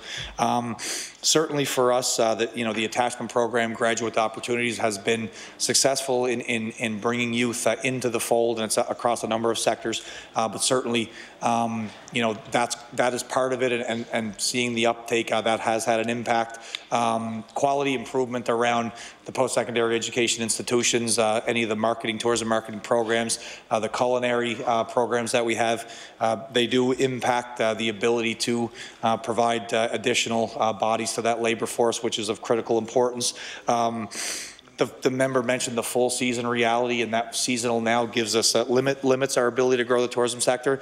Absolutely 100% accurate. So the more effort we have in terms of that and supporting a more fuller round the year seasonality to tourism is significant. Upgrading experiences and making sure that we're targeting specific travelers, the upgrading of the unique experiences, and as we said many times around the data, one example would be with Yarmouth Ferry travelers is that the yield, the spend is of critical increase over the traditional tourism visitors that we see, the visitors that we see. So what that does is create additional revenue in the sector, which provides more opportunity to have wages and benefits and packages that are attractive to the workforce that potentially could be out there. Of course, the other aspect of this is that, again, back to the Airbnb sharing economy platform, having this residential rate in place will impact a significant number of participants in the tourism accommodation sector, which will in turn allow them to have savings that will be as we always see, re-injected into their operations, which always has a component of labor to that. So I think when you look at all those things collectively, a lot of our efforts support the idea of increasing the workforce that we have in tourism, and again, it is a significant issue for the industry association and the sectors that are concerned so much, the stakeholders around the tourism complement. But also, the wage thing is not lost on anyone. I think that by way of the natural market, the more coveted the workforce becomes. I think that obviously that'll have an impact on wages. We're not looking at setting anything specific to that, obviously, and not mandated to do so, but it is a question and a concern, and we've got to make sure that as we continue to build the tourism foundation here in the province, that we have the right people in that sector to make sure that all visitors, and especially high-yield visitors, come back time and time again. I recognize the honourable member for Dartmouth South. Thank you, Madam Chair. I know the minister will be disappointed, but I would like to leave him time to close and read his resolution. But I'll just say that, for what it's worth, we like the idea of a $15 minimum wage, and we think that the department could do some work around wages, because although the tourism sector is increasing and we're seeing some good statistics, we're not seeing anything coming out in terms of wages. Wages have been very stagnant, if not dropping, and that is concerning in terms of getting a good workforce, retaining that workforce, and keeping the industry strong. So I'll thank the minister for his answers and let him give his closing remarks. Thank you. I'm going to turn it over to the member for Queen Shelburne. Thank you, Madam Chair. And as much as we'd love to keep this going tonight, the PC caucus has no further questions. Thank you. I recognize the Honourable Minister of Business for closing comments and his resolution. Thank you, Madam Chair, and thank the members opposite for their participation tonight and on Friday for estimates. Certainly, they're important conversations, so the myriad of topics we've covered in the 4 hours here are significant for Nova Scotians. It's reflective of all of the MLAs in this room, because it's reflective of all Nova Scotians. So I think that it's of critical nature to get these things right.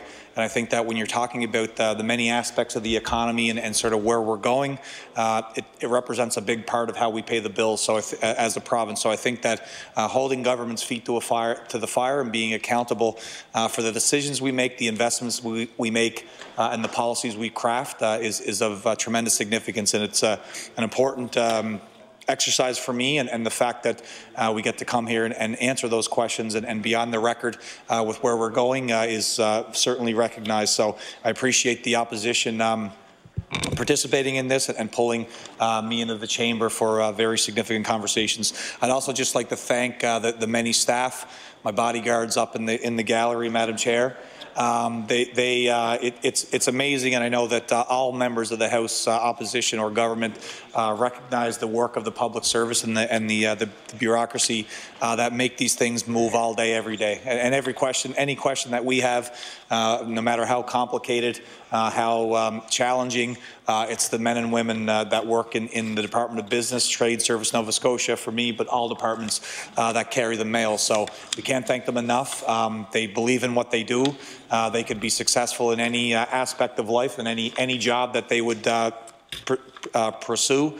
but they come here and work on behalf of Nova Scotians. So I just want to thank the people who support my departments each and every day. Their work matters, and we're lucky to have them here in this province. So I would like to thank them for that. Resolutions, read in order, Madam Chair. You may. Yeah. Therefore, be it resolved that a sum not exceeding $152,014,000 be granted to the Lieutenant Governor to defray expenses in respect to the Department of Business pursuant to the estimate. Therefore, be it resolved that a sum not exceeding $89,113,000 be granted to the Lieutenant Governor to defray expenses in respect of Service Nova Scotia pursuant to the estimate. And therefore be it resolved that the business plans of Tourism Nova Scotia, the Nova Scotia Innovation Corporation, Novacor, Develop Nova Scotia, and the Nova Scotia Business Incorporated be approved. Shall the resolutions stand? Aye. The resolutions are stood. We will take a short recess, and your staff may leave.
Order. The Committee on the Whole on Supply will now move on to the Department of Education, and I recognize the Honourable Deputy Government House Leader. Thank you, Madam Chair. Madam Chair, would you please call the estimates for the Department of Education and Early Childhood Development Resolution E5? I call Resolution E5. I recognize the Honourable Minister of Education and Early Childhood Development for opening comments and introduction of his staff. Thank you very much, Madam Chair, and thank you for the opportunity to stand here today. I am pleased to speak about our commitment and investments for children, students, and their families in this year's budget. Our focus in 2019-20 will build upon our continued commitments in 4 core areas: to support children and their families in the preschool-aged years, to increase and enhance inclusive education supports for students, to improve the classroom conditions that will help support teachers in their work, to help our students improve their learning and well-being, and to ensure the future success of children and students in being able to thrive in a strong and prosperous Nova Scotia. Before I begin, Madam Chair, I would like to introduce the folks in the department who are here with me today. We have our Deputy Minister, Cathy Montroy, who's been an incredible addition to the department. We also have the wonderful and marvelous David Potter here as well from Financial Services. In the gallery, we also have two great staff people as well, Pam Menchington, our Director of Communications, and Donna McDonald, who basically deals with any issue that we have in the department.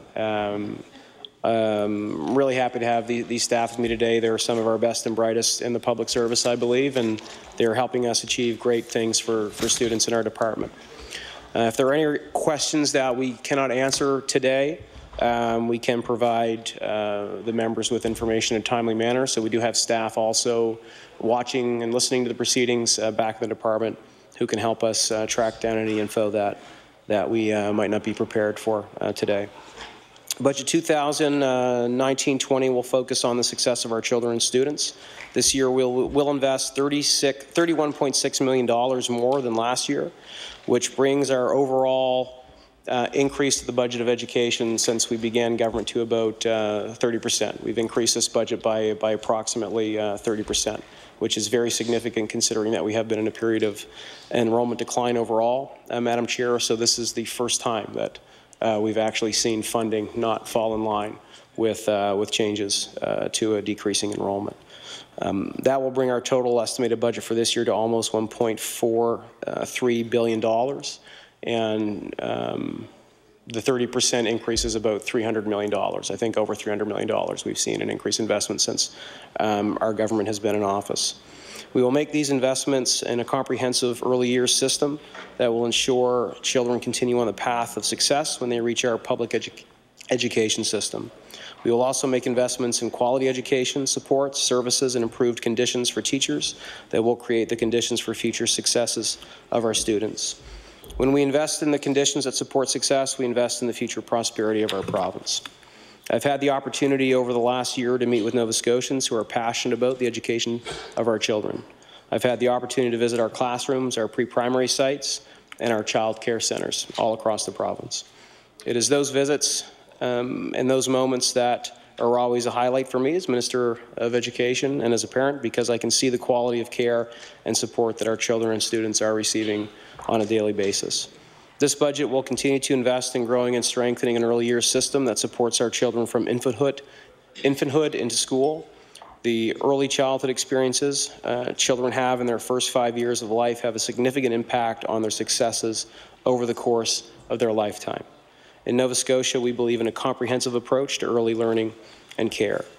The changes we have made will improve affordability and quality and access to early learning opportunities in pre-primary and in the regulated childcare sector as well. More importantly, whether it is pre-primary or regulated childcare, our investments in these areas give families choices that best meet their individual needs. We will invest more than $110 million this year as we work towards building a comprehensive early years system. We will invest $10.2 million to expand year 3 of the pre-primary program to more school communities. and we'll have an announcement on that very soon. This is in addition to the $24 million we will continue to invest to maintain year 1 and 2 of our pre-primary sites, which have obviously already been implemented. By September 2019, pre-primary will receive over close to $35 million in funding and provide play-based learning opportunity for thousands of 4-year-olds in our province. Currently, there are 185 pre-primary classes in 145 school communities across the province. I look forward to announcing the next round of pre-primary locations in the coming, in the very near future. Our commitment to pre-primary becoming a universal program across Nova Scotia is nearing its completion. We will achieve this goal by September 2020. We know this is the right move for children and families in Nova Scotia. We hear from our early childhood educators and parents the comments, feedback, and excitement and praise about this program. It is not only parents we're hearing from, other family members like a grandmother who recently told one of our early childhood educators that her granddaughter and her friends are incredibly lucky to be immersed in kindnesses, creativity, and a learning environment that is structured for all the important things when you're only 4. Along with the pre-primary program, the regulated childcare sector will also receive millions of dollars in direct investment this year. A total of $67 million will be invested. This year, the province will contribute $55 million, and the remainder will come from our 3-year, $35 million early learning and childhood education agreement with the federal government. This investment will support the provision of high-quality, inclusive programs through grants for training, wages, and professional development for early childhood educators, and reduce the cost for many families as well across the province. We have demonstrated time and again how our investments in this area have helped children and their families and strengthened the workforce. We have heard and seen the difference that pre-primary has made in the lives of Nova Scotians and the difference that increased access to regulated childcare has made for families with younger children. I would like to take a moment to highlight some of those achievements. We're making childcare more affordable through investments in the childcare subsidy program. The changes to the program over the last several years will result in greater access. More families are now eligible for the program or will receive more subsidy than ever before.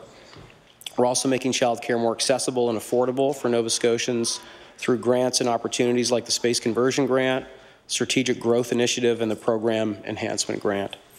In December 2018, I announced additional funding for childcare centres to respond to the needs of families in their communities. I would be remiss if I did not mention the exceptional work of our early childhood educators.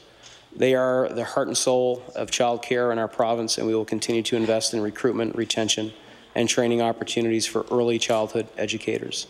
Last year, we worked with the Nova Scotia Community College to create 135 new seats in their early childhood education programs. The total investment in this partnership is $1.45 million over 3 years. We also partnered to launch a new pilot program that will give 20 Mi'kmaq early childhood educators a culturally relevant early childhood education learning program. Through our provincial-federal agreement and in partnership with Labour and Advanced Education, more than $360,000 has been invested in partnerships secured with Mi'kmaq, Jinnamatnaway, and the Nova Scotia Community College to incorporate Mi'kmaq language, culture, and perspectives as part of their early childhood education training. We will also continue to offer bursaries in 2019-20 for Nova Scotians from Indigenous, African Nova Scotian, Acadian, Francophone, and immigrant communities who are interested in becoming an early childhood educator. Our schools welcome more than 120,000 students every day. And to ensure our students have quality learning experiences, we have added 926 new teaching positions and 381 non-teaching student support positions since 2014. Our students come from various backgrounds with various perspectives and with various learning needs. Diversity and inclusion will continue to be priorities for our department this year. In her 2017 report, Dr. Avis Glaze recommended that there be a stronger voice for Mi'kmaq and African Nova Scotians at the senior levels of our department. To support this recommendation, we have added and filled 2 new positions. Carola Knockwood is our new Executive Director of Mi'kmaq Services, and she brings a wealth of experience from her previous role working at Mi'kmaq Jinnamatnaway, in her role coordinating, delivering, and evaluating literacy programs and provisions of support for science inclusivity in schools. Her work in education is guided by the Mi'kmaq ways of knowing and being and what the Mi'kmaq call two-eyed seeing. Marlene Ruck-Simmons is our new Executive Director of the African Canadian Services Branch. Marlene's experience in teaching and educational leadership at the school, regional, and departmental level make her the ideal candidate to ensure our education system is equitable, culturally responsive, and a safe learning environment for all children and youth. Our inclusive work and partnerships include partnering with the Youth Project, for example, to create safe, inclusive, and welcoming school environments for LGBTQ2+ students in Nova Scotia. A 3-year, $750,000 investment announced in early March will help the Youth Project to deliver programs, training, and workshops for youth, teachers, and staff. We have also heard from parents who want help for their children and from teachers who want supports to manage complex classrooms. This year, we have invested an additional $15 million for the continued implementation of the recommendations highlighted in the Commission on Inclusive Education's report, Students First. This is in addition to the $15 million invested last year to hire child and youth care practitioners, autism teacher specialists, program planning specialists, speech language pathologists, and other supports. In total, we have hired 191 new inclusive education staff. We are investing in inclusive education professional development opportunities for educators as well. The changes and investments we are making in this area will help us raise the bar and close the achievement gap for our students. This we are certain of, Madam Chair. We will continue to work with our regional centres for education and the Conseil Scolaire Acadien Provincial to ensure this investment is made in an impactful way for the most benefit possible to our students. A new allocation model will shift the distribution of funds away from a one-size-fits-all approach to a model that balances enrollment and target supports, ensures more help is directed to support closing the gap for students not yet experiencing the success that they are capable of reaching. We are already beginning to hear the success that our investments are having. In Annapolis Valley, for example, our new program planning specialists work with staff and students to help implement and adjust a student's individual plan. Susan Moore is one of the new program planning specialists, and she has seen the difference her work makes. Earlier in the year, she had a student with complex behavioral needs who spent most days in the resource room. Through focus on inclusion, collaboration with teachers and other school staff, this student now spends most of the day in the classroom, participating and learning alongside peers. This year alone, Susan has supported 43 students in 26 schools in the region. Travis Sampson is one of the new child and youth care practitioners we introduced last year, based in the Halifax Regional Centre for Education. Travis works with students who are struggling in a classroom setting with negative impacts on their learning and the learning of other students. Through focused activities that build on cooperative competition, Travis was able to motivate these students to work together to solve a problem. The skills Travis helped these students develop carry over to the classroom, where they can now contribute in a more meaningful and productive way. In Travis's words, a big part of youth care is about building relationships. A lot of kids are struggling in school because they don't feel connected to somebody in the school. Sometimes that connection can be all they need to get them on the path to success. I want to thank Travis, Susan, and their colleagues for helping us do a better job for our students in Nova Scotia. And there are other examples as well from around the province. In the South Shore, the Middle Level Connect Centre at Hebville Academy is a new alternative education program that engages and teaches students in ways that meet their unique needs. With a strong focus on individualized programming for each student, the program helps students to learn the skills they need in a safe, supportive setting at their own pace. One 13-year-old student was having such a difficult time attending school that his anxiety stopped him from going. Working with the family, transportation was arranged so the student could attend the centre. Now he's attending the program every day and is transitioning back to the previous school to take some classes there. There are many, many more stories that highlight the success our students are achieving with the help from these new supports. This year we will also invest in 2 programs that by September 2019 will be completely rolled out province-wide. Reading Recovery is a research-proven program that quickly closes reading gaps for grade 1 students. This was a program that was previously cut under a previous government, and we're really excited to have this program rolled back into our system. It provides individually designed and one-on-one lessons, helping most students read at grade level within the first 20 weeks of the program. We will invest $1.4 million in the Reading Recovery program this year to make it available to all students across the province, getting this program back available for 100% of our students who require it. This will bring our total annual investment in this program to $12 million. We will also invest $1 million to complete the rollout of the Schools Plus program for September 2019, so every student has a place they can turn to access resources and support. Schools Plus brings a range of services together, including mental health services, where students and families can easily access them. When fully implemented, Schools Plus will be in 372 schools through 43 hub sites in every county across the province. There will be 33 facilitators, 54 mental health clinicians, and 66 community outreach workers that will serve Nova Scotia's more than 120,000 students. Schools Plus isn't just there when class is in. Sharon Steeves is the Schools Plus lead in Halifax Regional, and she tells us that their child and youth care practitioners are full-year staff. Steve says they are here during March break and during holidays to cover the times when students' lives continue and classes are concluded. In the summer of 2019, the Halifax Regional Centre for Education will run free transitional camps for students. These camps will support students who are transitioning from elementary to junior high and from junior high to high school. It will help to reduce the anxiety for students who have showcased behavioral or relational issues in their current school year. This helps them prepare for the upcoming change. It also helps staff to get to know these students better for when they start at their new school in September. This year we will expand experiential-based learning programs and opportunities for students by investing an initial $2 million to launch the Technology Advantage Program pilot. The program will support up to 80 students who over the 6-year program will acquire the skills they need to step into careers in Nova Scotia's growing technology sector.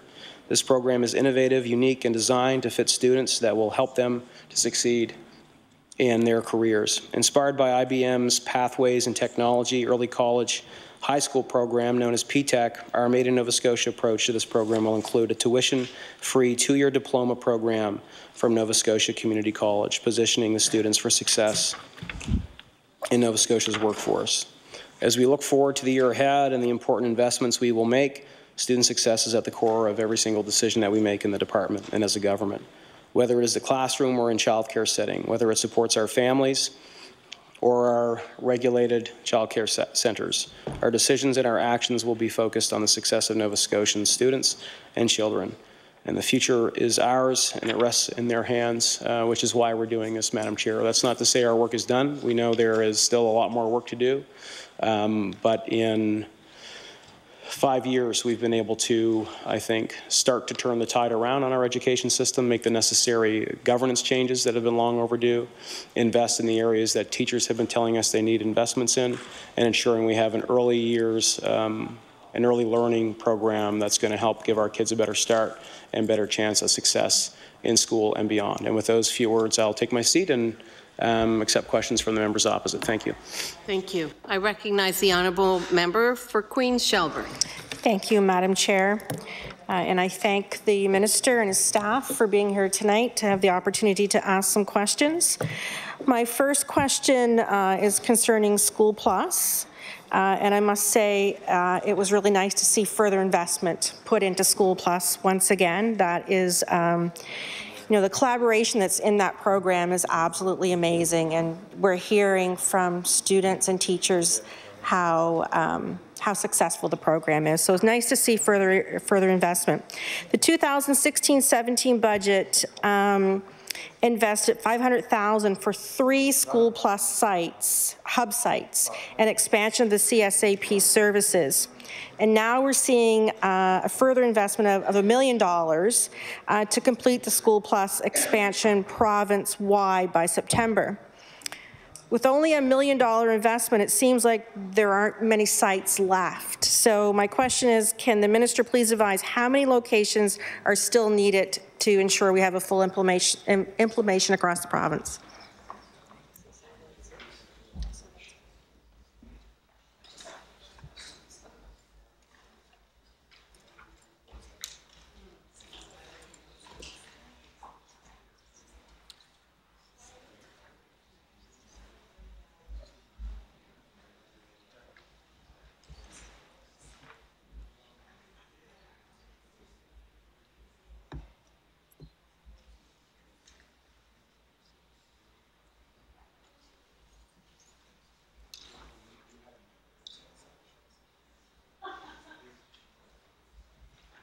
I recognize the Honourable Minister of Education. Thank you very much, Madam Chair.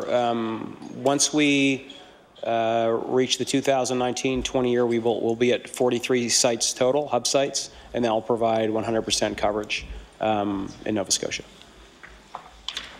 I recognize the Honourable Member for Queen Shelburne. Thank you. I'm wondering if the Minister could clarify what is a hub site?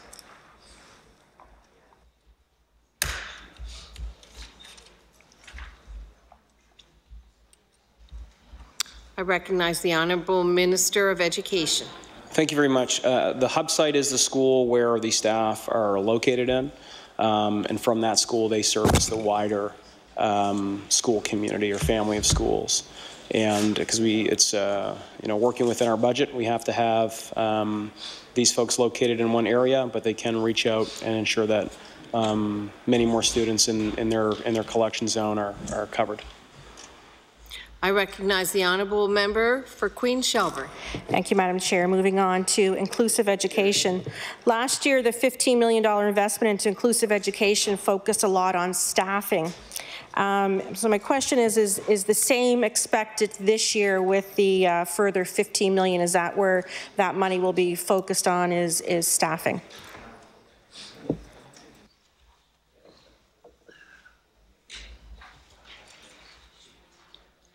I recognize the Honourable Minister of Education.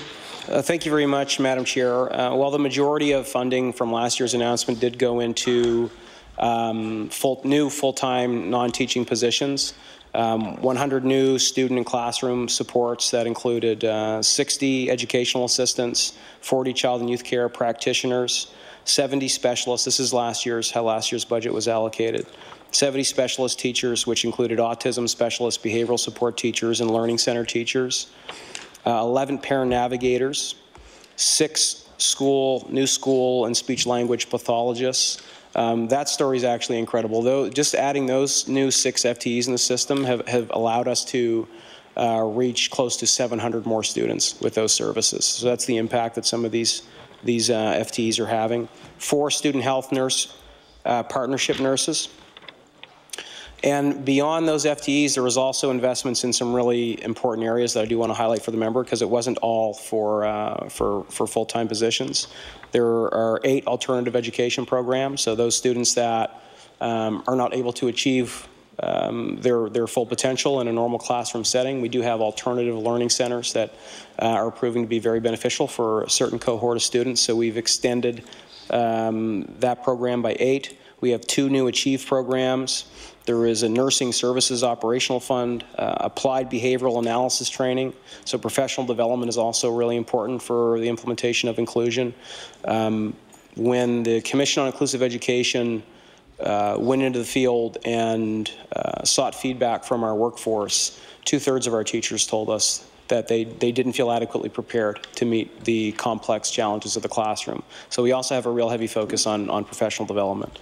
There's money for professional learning. There's also money for assistive technology and money to help increase the psychological and speech language assessments, and for workforce development and skills expansion. So there's also money that's used in a really helpful way to help train staff and extend programs. We have not announced how the $15 million for this round of inclusion is going to be spent. We are ironing out the final details of that now, and I can tell the member that there will be, however, be a focus on new positions and new bodies in the system, because we know that they're needed. I recognize the Honourable Member for Queen Shelburne. Thank you, Madam Chair. It's great to hear that new bodies will be put into the system, because they are needed. And some of the things that I've been hearing from parents and staff, that some of the staff that were hired last year weren't adequately trained to handle students who had advanced behavioral needs and had to seek additional training. So my question to the Minister is, have lessons been learned from that? And what will the hiring approach be with these new bodies that we speak of tonight? Will there be a change to make sure that advanced behavioral training is included?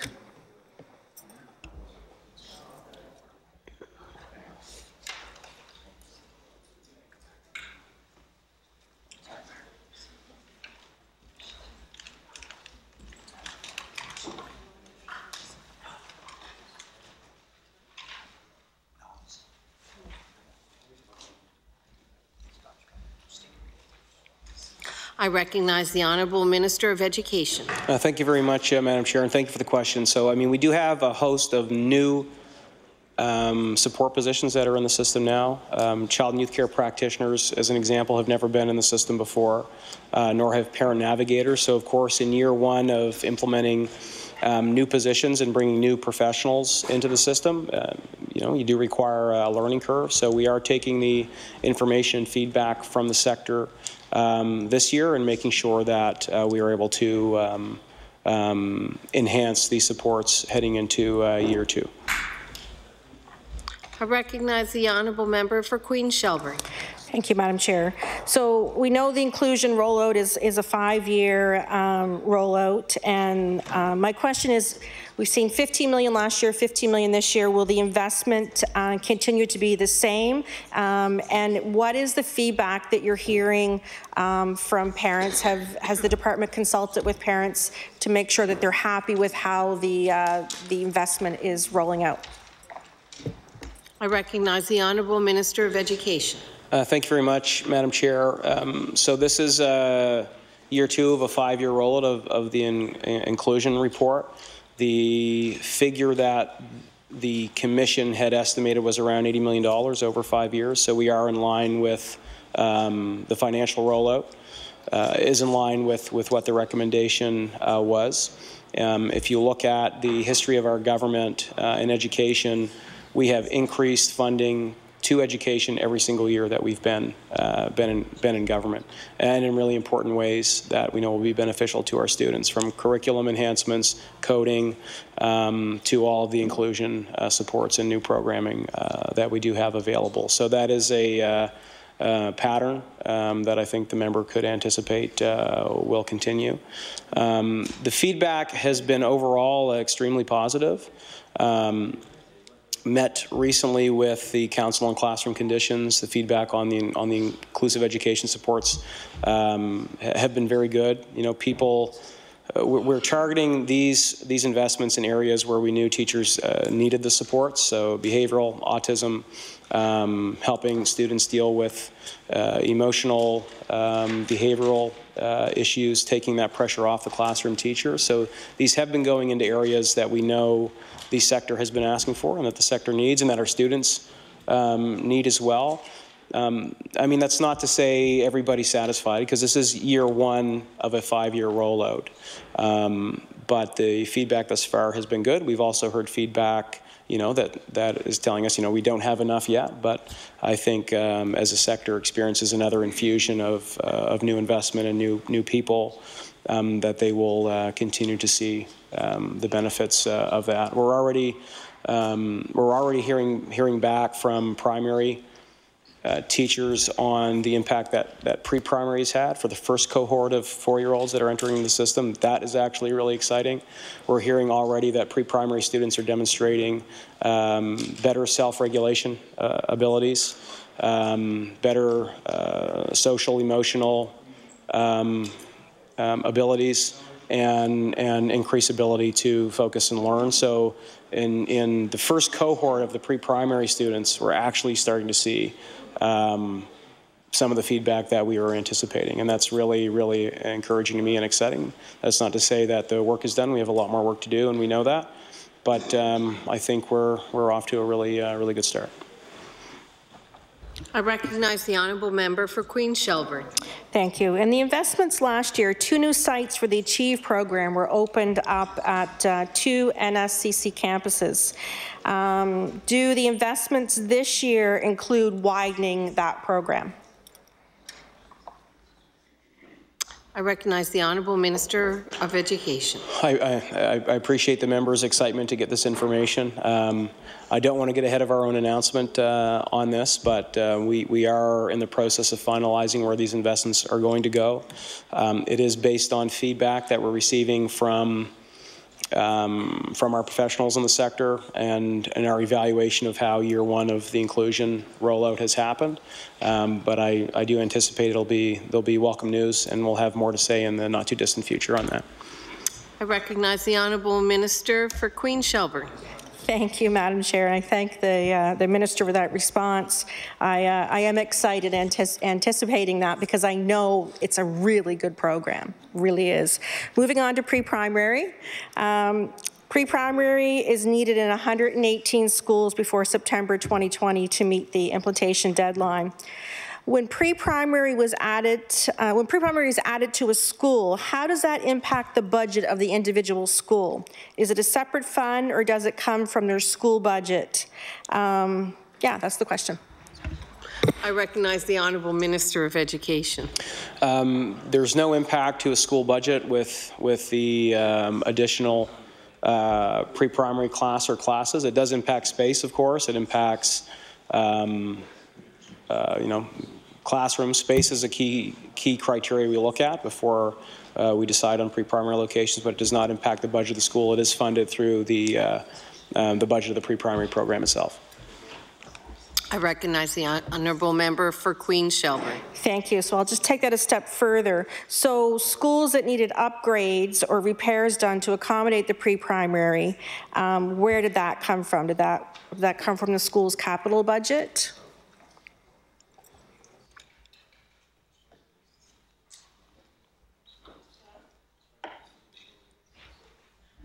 I recognize the Honourable Minister of Education.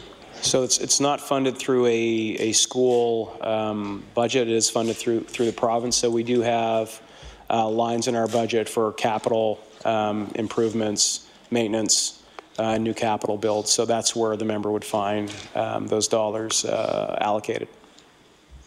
I recognize the Honourable Member for Queen Shelburne.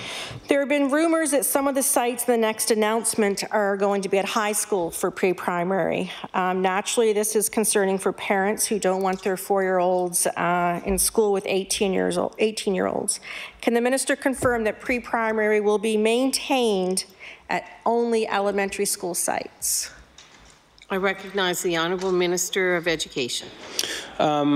No, we do have pre-primary locations right now in, I believe, junior high and in some high school locations. They are separate locations. They have separate recess and lunch times. And so far the feedback has not been anything but positive on those sites that I've been made aware of. Student safety is obviously paramount, and we trust our professionals to take care of the safety of our kids in these settings. I know that there's kind of an intuitive sort of concern about this, but just because of the age difference, obviously, but I don't believe that is a concern that should prohibit us from putting these programs in communities where they're needed. Space is an issue with the delivery of this program in many communities, not all communities. And we do have to utilize the space that we have available, because our #1 priority here is to get more 4-year-olds into this program, because we know that it can have, particularly for those kids that might not have all the supports they need at home, those kids that might not have the learning base as they enter into our P-12 system. We know this is really important for them, and so we're going to utilize the space that's available. We're going to do it in a way that's safe for our students, and make sure that we're using good, high-quality spaces to deliver this program. I recognize the Honourable Member for Queen Shelburne. Has any of the money allotted been earmarked to allow transport on the school bus or for expanding the after-school pilot outside of the 8 current sites?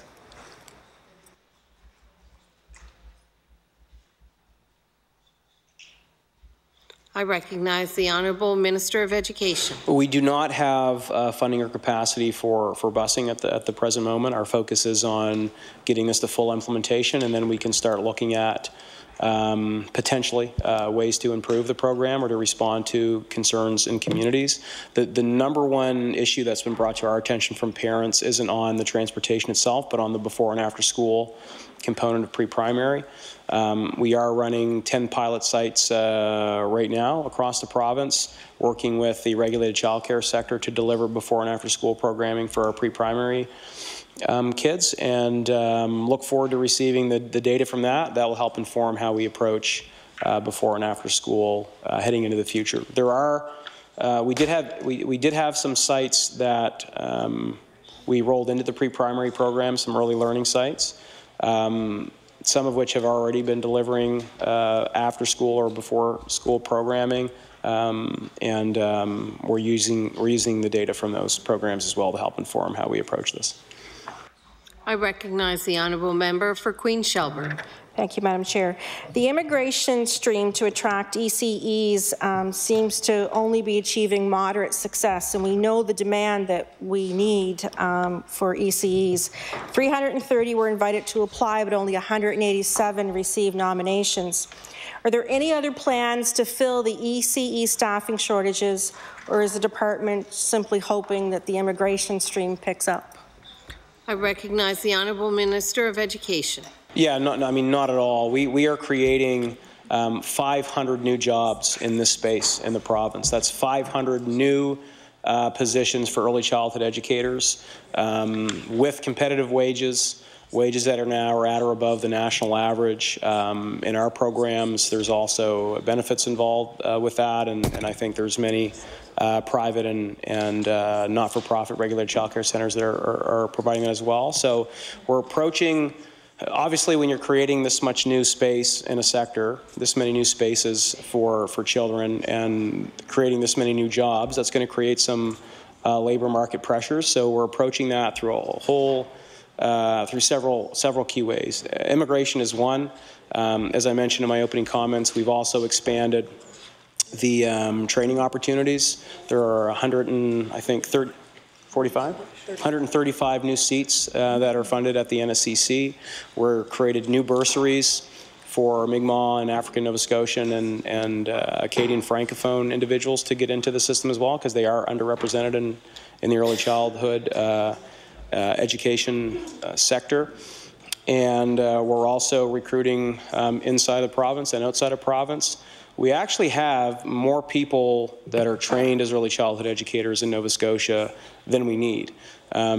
Because of a history of not competitive wages and lack of competitive opportunities, we've seen a lot of those folks pursue careers elsewhere. So we're trying to get some of those folks back now that there's all these new opportunities, if they do want to get back into this this meaningful career work. But I think if you look at our success to date in terms of hiring, filling positions with minimal impact to the regulated child care sector, we're growing the regulated child care sector at the same time that we're growing pre-primary. We've had some success, but of course there's going to continue to be labour market challenges. We'll keep working with recruitment, training, immigration to make sure that we're filling that labour market need that we're creating in the province. I recognize the honourable member for Queen Shelburne. Thank you, Madam Chair. Going to move on. To talking about the Glaze report. Now that it's been a year since the implementation of the Glaze report, the governance structure of education should be set. So where school boards used to have their budgets approved, what is the budgeting process for each education centre now in the new system?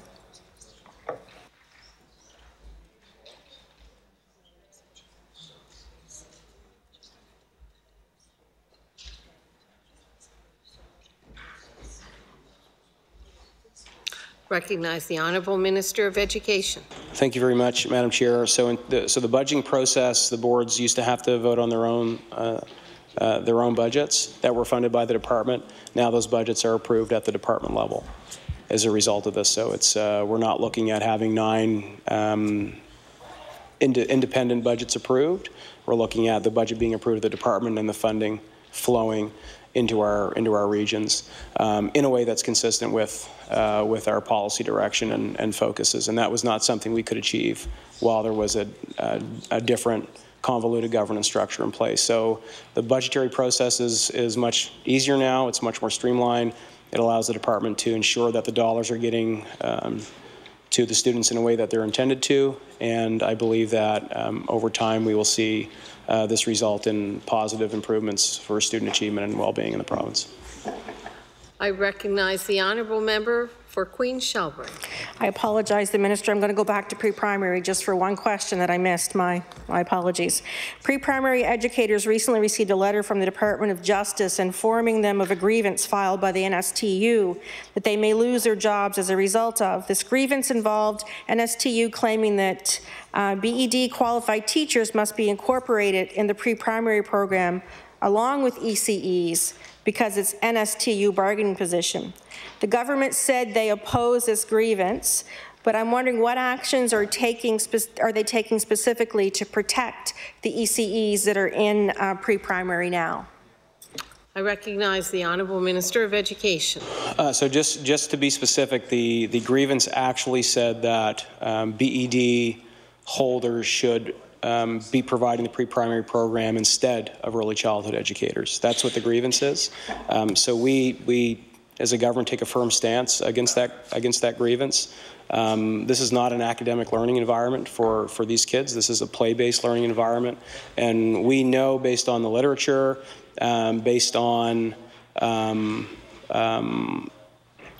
the programs that ECEs are given in terms of training, that they are best positioned to deliver a play-based learning environment and to help us achieve our goals of giving these kids the best start possible. So we, as a government, stand firmly behind our early childhood educators, and we will protect the integrity of this program, recognizing that BED holders are not trained in early childhood education. Only early childhood educators are. And we believe in the training programs at the NSCC and the other post-secondary institutions in this province, and we will make sure that we uphold the integrity of those programs and the integrity of the pre-primary program as we continue to deliver it. I recognize the Honourable Member for Queen Shelburne. Thank you. Now that the move has been made to a multi-year capital plan, what is the process for schools in need of urgent repairs or renovations? Is there any way to expedite the plan, or do they have to wait to the next cycle? I recognize the Honourable Minister of Education.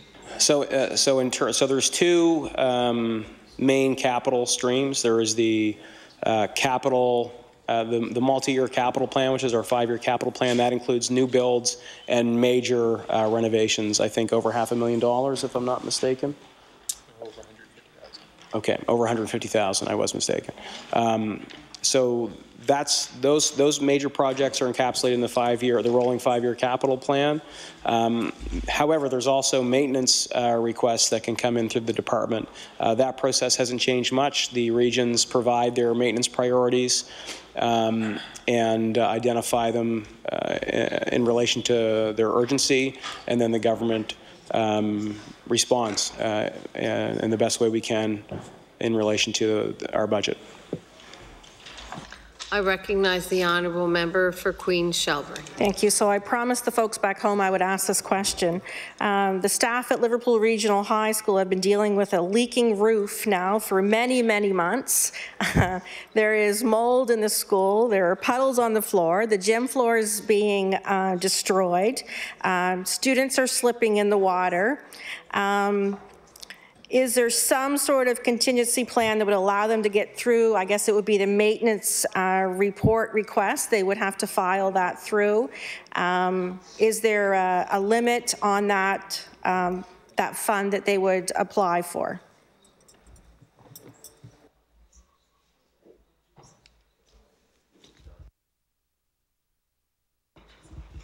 I recognize the Honourable Minister of Education. We're actually in the process now of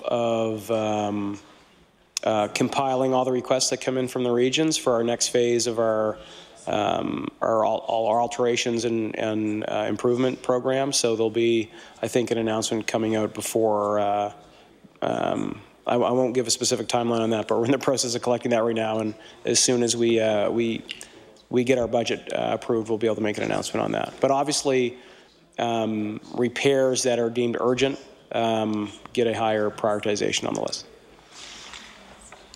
I recognize the Honourable Member for Queen Shelburne.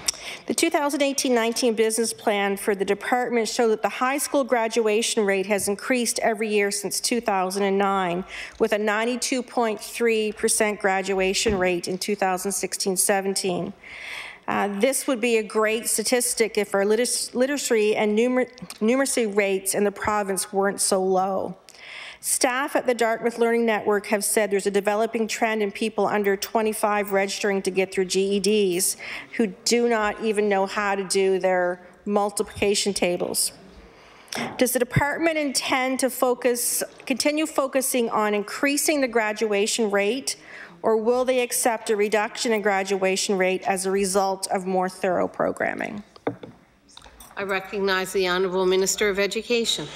So I mean, need to give credit to the previous minister who put a lot of focus on literacy and numeracy and our curriculum focus and programming focus. We're also bringing in reading recovery again, which was absent from the system for too long. We are starting to see improvements in literacy. Math is still a bit our numbers are a bit stagnant or consistent. But I'm happy that all the literacy supports that the previous minister has put in place are starting to achieve some of our desired goal, but we still have more work to do on this front without question. I recognize the Honourable Member for Queen Shelburne. Thank you, and thank you to the minister. Speaking of the reading recovery, how many schools right now are without the reading recovery program?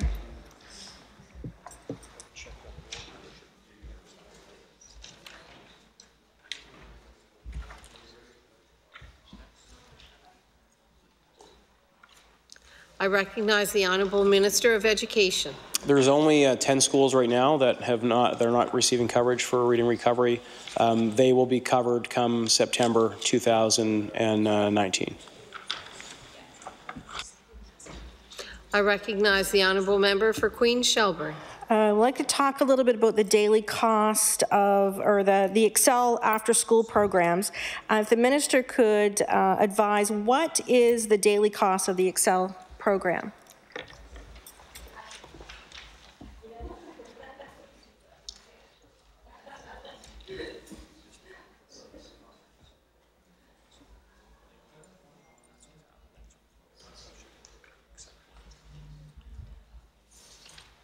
I recognize the Honourable Minister of Education.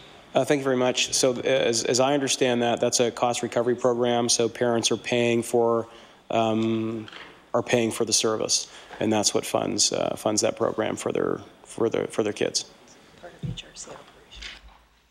I recognize the Honourable Member for Queen Shelburne. I've been hearing from teachers about the sad state of literacy in our province. 30% of grade 3 students are not meeting benchmark. 1 in 5 students have dyslexia. So the problem would appear to come from possibly instruction. Nova Scotia uses a whole language or mixed approach, but literacy research shows that an approach that utilizes multisensory, systematic, phonics-based instruction works best.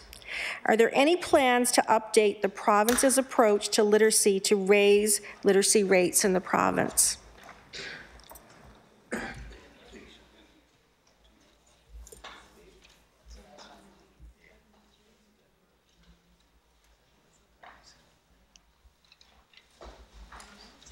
I recognize the Honourable Minister of Education. Thank you very much. So we are in a process of continual evaluation and upgrading of our literacy programming. We know that to be successful, we need to tackle sensory, phonics, and a number of other areas to make sure we're doing what we need to do here. The good news is that we are seeing improvements. The trend is moving in the right direction, but as with any of our curricula or programming, we need to continually evaluate it, improve it, to make sure that we're adapting to meet the ever-changing needs of our students. I recognize the Honourable Member for Queen Shelburne. Thank you, Madam Chair. I'm going to talk a little bit about busing. $1.9 million was invested for 37 new buses for HRCE. Does the department, based on the feedback that they're getting, does the department anticipate this number going up? I recognize the Honourable Minister of Education. Thank you. We just completed our public consult on busing. That was a province-wide consult. We had over 9,000 participants. We have also engaged our SACs and other stakeholders, including the Provincial Advisory Council, as well as the unions that represent our bus drivers. So we've learned that we do have some very specific issues here in HRM that are very different from the experience elsewhere in rural Nova Scotia or in even other urban centres in the province. So we do need to come up with some policy solutions to address these specific issues. So we're in the process of reviewing all the information that's come in, and we'll be evaluating our policy and operational options imminently and have some changes in place for next fall. I recognize the honourable member for Queen Shelburne. Thank you. When the transition was originally made from school boards to centres for education, the existing superintendents became executive directors. Now that we've seen multiple staffing changes, shuffles, resignations, what is the process that the department has for hiring an executive director?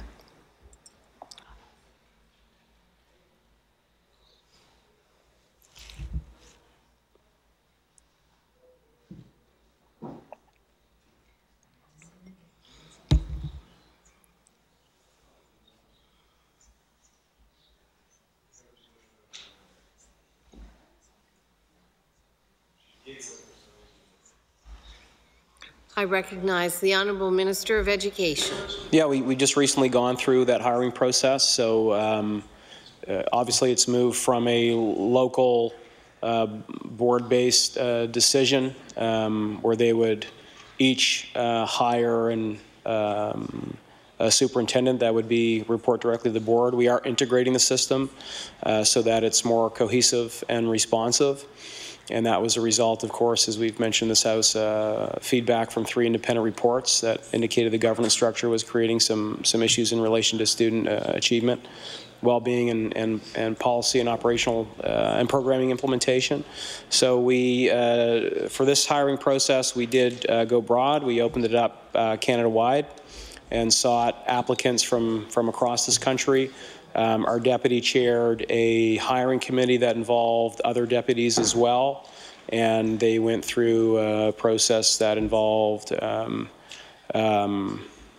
shortlisting candidates based on their resumes and references and letters to interviews that were, I believe, presentation-based, where the candidates had to develop a presentation and answer questions of the hiring committee. And so that concluded. We've hired 3 individuals who I think their resumes speak for themselves, really real quality people that have experience here in Nova Scotia, and we know that their leadership will be to the benefit of their region. So that's Chris Bolter in Tri-County, Paul Landry in the Strait, and Dave Jones. Thank you, Dave Jones in the Annapolis Valley. 3 outstanding individuals that bring a lot to the table. I recognize the honourable member for Queen Shelburne. Thank you, Madam Chair. The pilot attendance program is scheduled to end next year. We're hearing from local schools that some workers are responsible for up to 5 schools, and they're feeling like they don't have enough manpower to do the job to what needs to be done. Has the department measured the success of this program, and is there any indication that we'll be looking at this program going forth? I recognize the Honourable Minister of Education. Thank you very much, Madam Chair. The Council on Classroom Conditions is extending that pilot. They're also responsible for evaluating it, and we've just conducted an analysis of the attendance policy as well.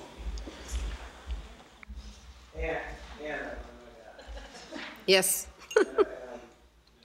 Minister of Education. And I should add that we're actually seeing improvements in attendance, mostly across the province, which is really exciting. You always love when you have a policy, when you implement a policy, you have a budget to support the implementation, and you actually start seeing the results that you're looking for. Those are really exciting moments for us in education.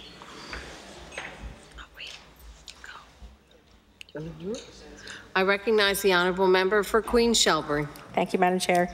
I want to talk a little bit about PACE. Have any of the recommendations from PACE been implemented? And if so, what is the actual process for those to be implemented?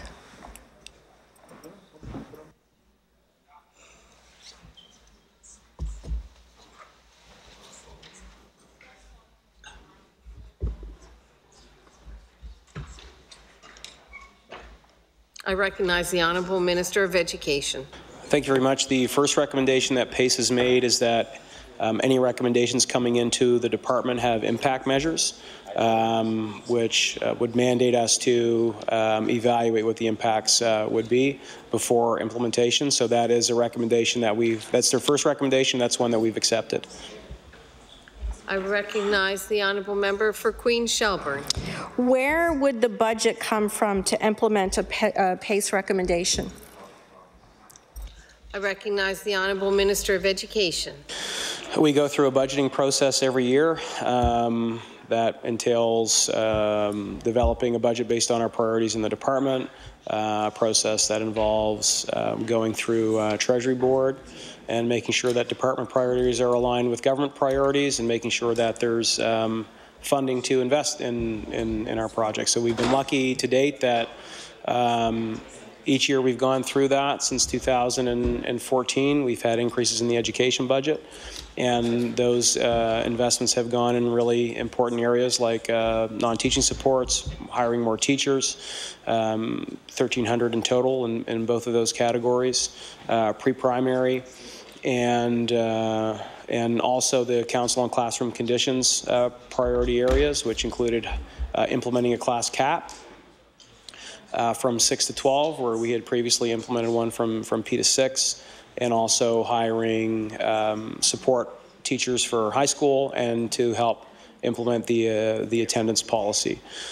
So we've seen some major investments over the years. The Treasury has been very gracious in ensuring that we do have dollars to invest in our priority areas. So if the first recommendation that came forward from PACE does not impact budget, it impacts how we look at recommendations. If there's any recommendations that come forward from PACE that do impact budget, as is what happened with the Council on Classroom Conditions, then that gets evaluated based on the priority areas that we have as a government and based on assessing what the financial capacity is. I recognize the honourable member for Queen Shelburne. We are hearing from many of our educators about the sub shortage, and it's a very serious concern in our schools. I'm wondering if the minister can give me some indication of what his department is doing to try to address these ongoing sub shortages.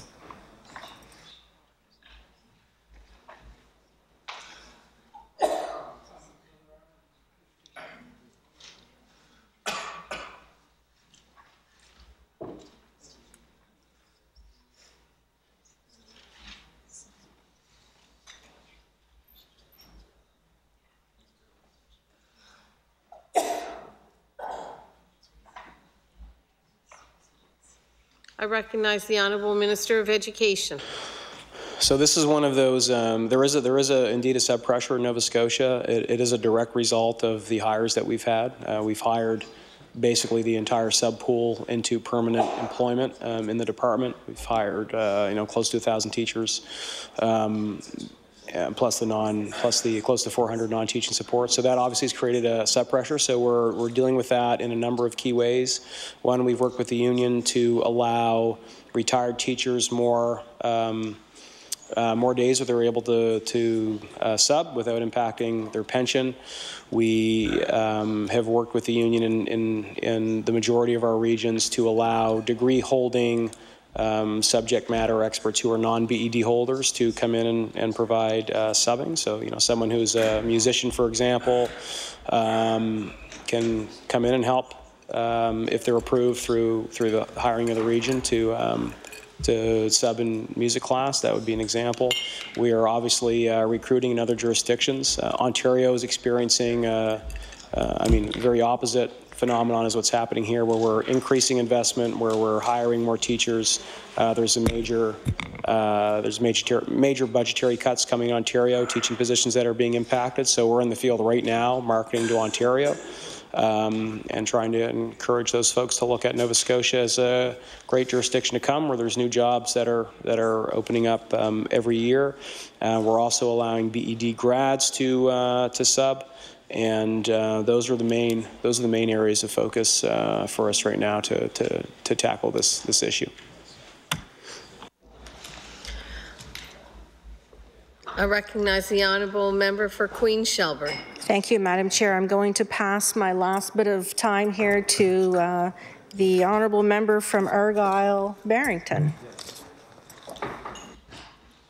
I recognize the honourable member for Argyle-Barrington.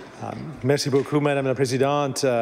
Si possible, j'aimerais poser quelques questions en français comme porte-parole des affaires acadiennes quand ça vient à des services et programmes en français, si c'est bien. Donc, je pose la question au ministre, qui est confortable de vraiment faire une discussion. Il n'y a pas besoin de répondre en français, mais au moins que je peux poser des questions en français.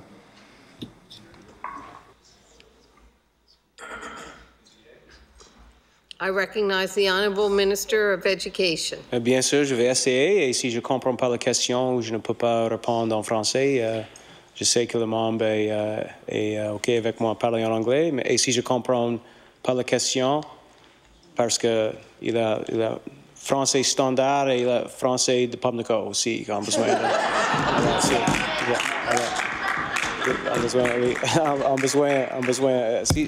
Si j'ai un problème avec compréhension, je vais laisser toi savoir. I recognize the Honourable Minister, the Honourable Member for Argyle-Barrington. Merci beaucoup. Et oui, l'accent de Pamlico, des fois, ça me gêne un petit peu, mais je vais essayer mon mieux d'utiliser mon français assez standard. Mais je dis, l'accent de Yarmouth, ça me donne un peu de trouble aussi. Quand ça vient à des services en français, donc page 7,10, quand ça parle des programmes et services, je vois une dépense de 10 187 000. Donc, je vais te poser la question de qu'est-ce que les programmes qu'on voit là? Je ne pense pas que ça inclut tous les argents qu'on donne au CSAP. Donc, ça, c'est seulement les services, je pense. I recognize the Honourable Minister of Education. Merci beaucoup, Madame la Présidente.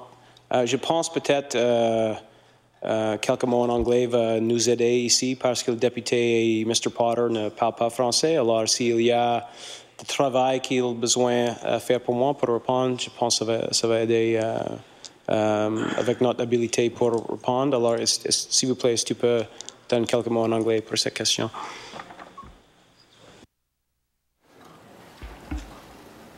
I recognize the Honourable Member for Argyle-Barrington. Merci, Madame la Présidente. Just quickly, in the services, French programs of service on page 710, it talks about a total budget estimate of $10,187,000. I was just wondering, that doesn't include the CSAP numbers, and if it doesn't, where do we find that? And really, you know, what does that buy for us for that $10 million that's listed under French service programs and services?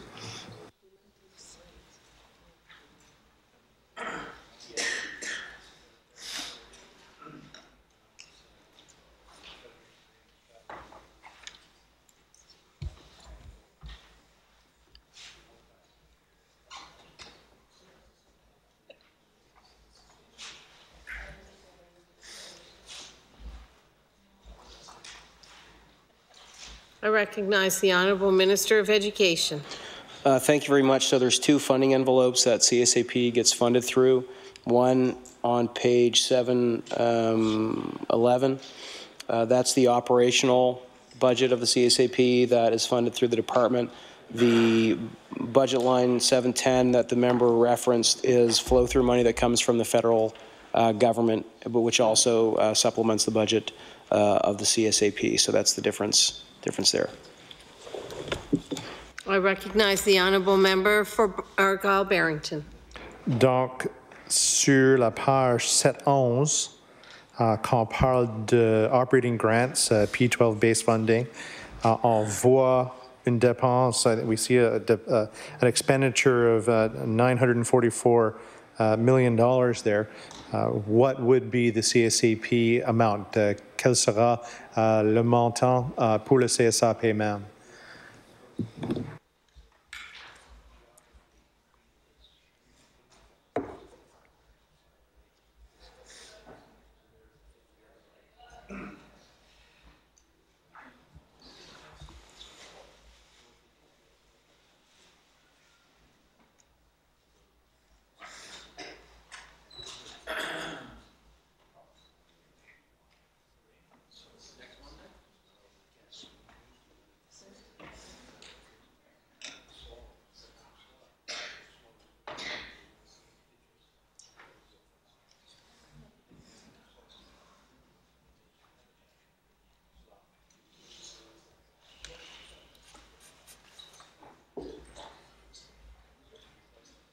I recognize the Honourable Minister of Education. Thank you very much, Madam Chair. So that 944-106 that the member referenced, that's the overall operating grant. That includes everybody, the regions and the CSAP. The budget for the CSAP is not finalized until June when they vote on it, and that budget is based on the their assessment of their enrollment, their needs, staffing, operational at that time. So we won't know what their final budget is until they vote on it in June. I recognize the honourable member for Argyle-Barrington.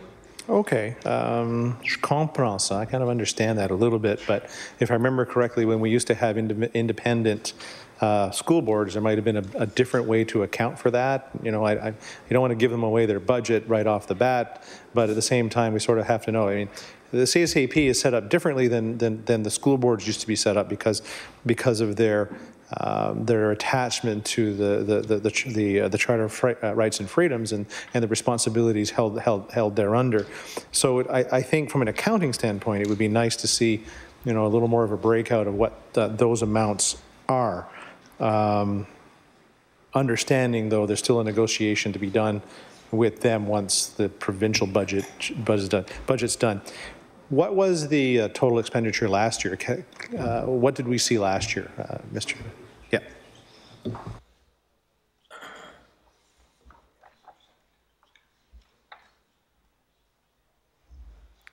I recognize the Honourable Minister of Education. Thank you. So the budgets of the regions and the CSAP aren't finalized until they collect all the data they need to collect from primarily an enrollment perspective. So that does happen every year in June. I believe that's consistent even with the previous process when the boards were in place. The budget for the CSAP last year was approximately $76 million. I recognize the honourable member for Barrington, for Argyle-Barrington. Donc 76 millions, $76 million. Quelle sera l'inscription du CSAP? How many students do we have in the CSAP, and where do we see the float this year? Is there more kids in or less kids in?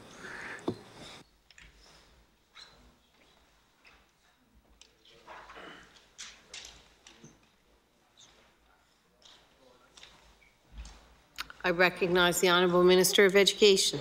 Je pense que c'était 76, pas 76.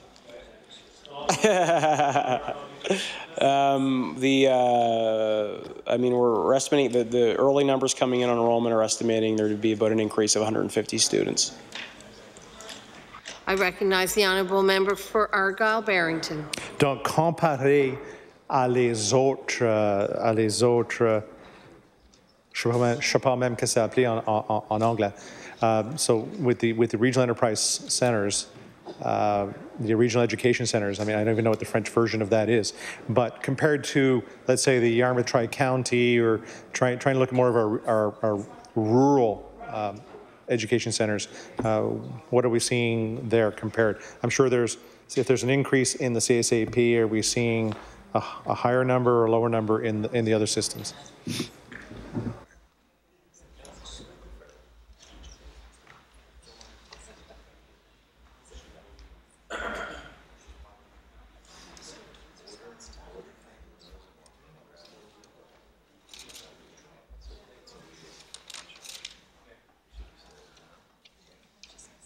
I recognize the Honourable Minister of Education. So in terms of the projected enrollment figures right now, CSAP and the Halifax region are the only ones that will be increasing.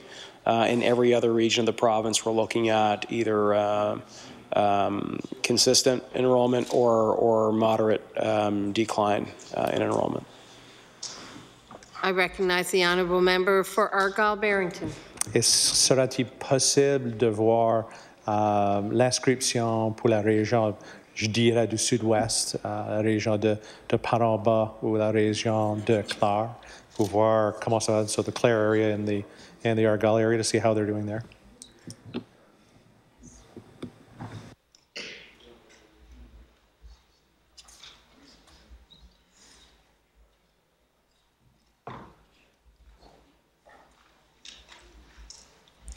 I recognize the Honourable Minister of Education. Thank you, Madam Chair. The breakdown of those numbers, the CSAP does not provide us, and I'm not sure how they collect that data. But that's not data that we receive from them. That's broken down at that level. I recognize the Honourable Member for Argyle-Barrington. Merci, Madame la Présidente. Et je trouve que quand ça vient à Argyle, le nombre tient à augmenter un petit peu. La région de Clare commence à diminuer un petit peu. Et je pense que les autres régions de la province, ici à Halifax, je pense, c'est une augmentation dans les deux systèmes qu'on voit.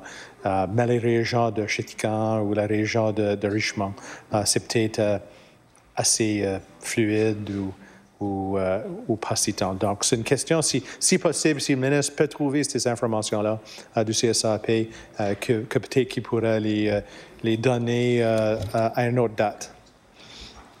I recognize the Honourable Minister of Education. Can definitely ask on the member's behalf if that data is collected and if the CSAP is able to share that with us.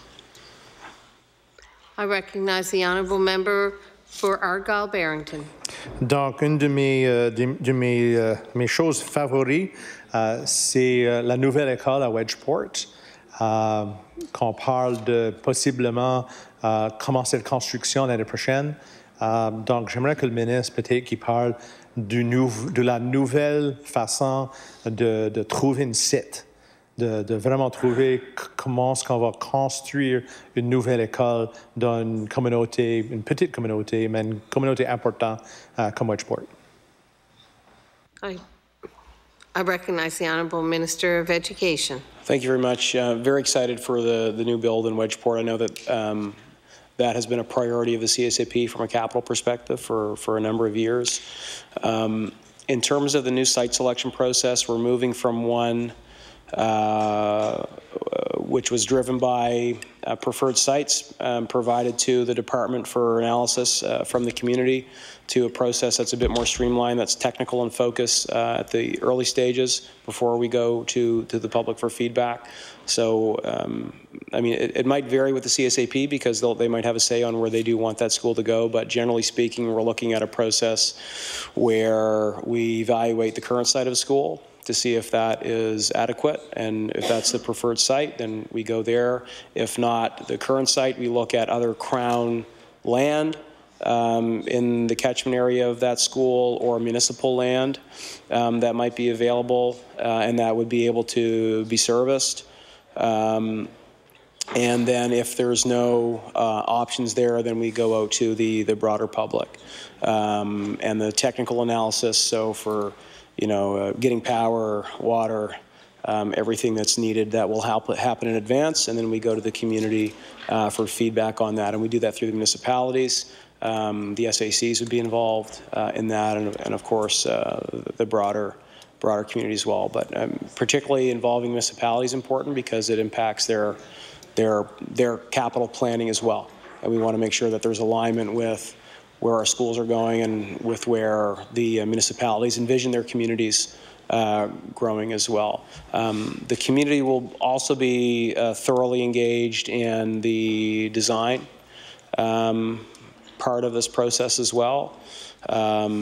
That's where you actually see real kind of excitement and enthusiasm for being involved. So I know that in Wedgeport they're really interested in having a cultural center there as well, and I think that the CSAP and the community are looking at avenues to fund that through the federal government. So that is something we could account for in the design process in the RFP that we send out for the school build. But right now, we do believe we're on track to start the process next year.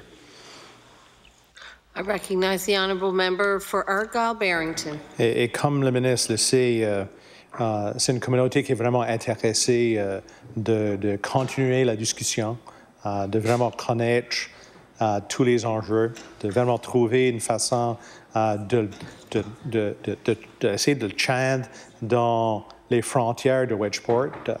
C'est une grande question de où la mettre. Je ne sais pas, on a vraiment une grande discussion du site même de l'école Wedgeport, mais si c'est besoin de déménager à quelque part assez proche, parce qu'une petite école comme Wedgeport est vraiment importante pour la culture acadienne. Elle est vraiment, vraiment importante pour essayer de porter le français à les enfants de la région. Donc, une dernière question.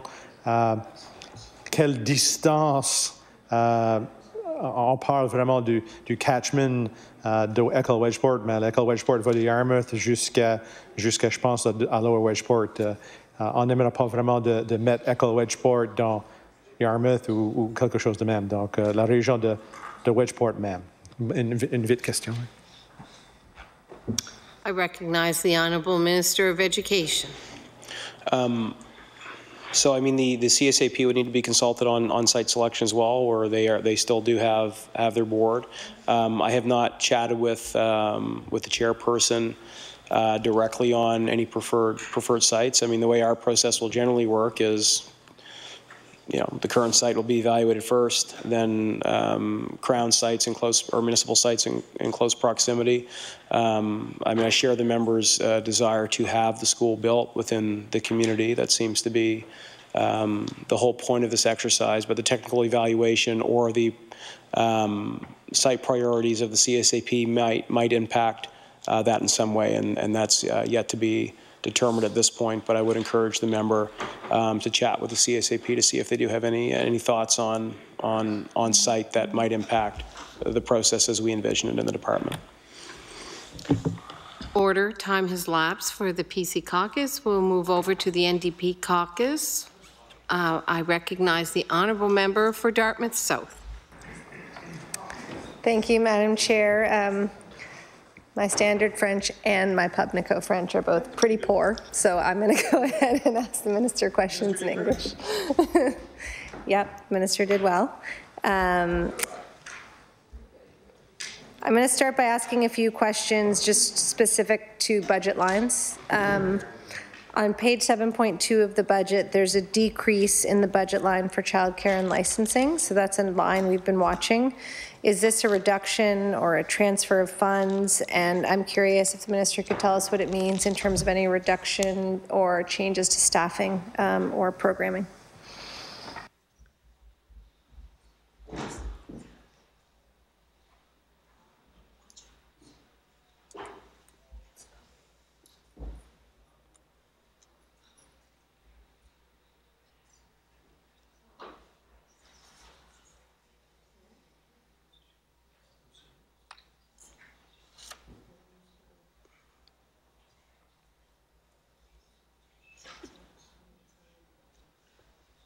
No.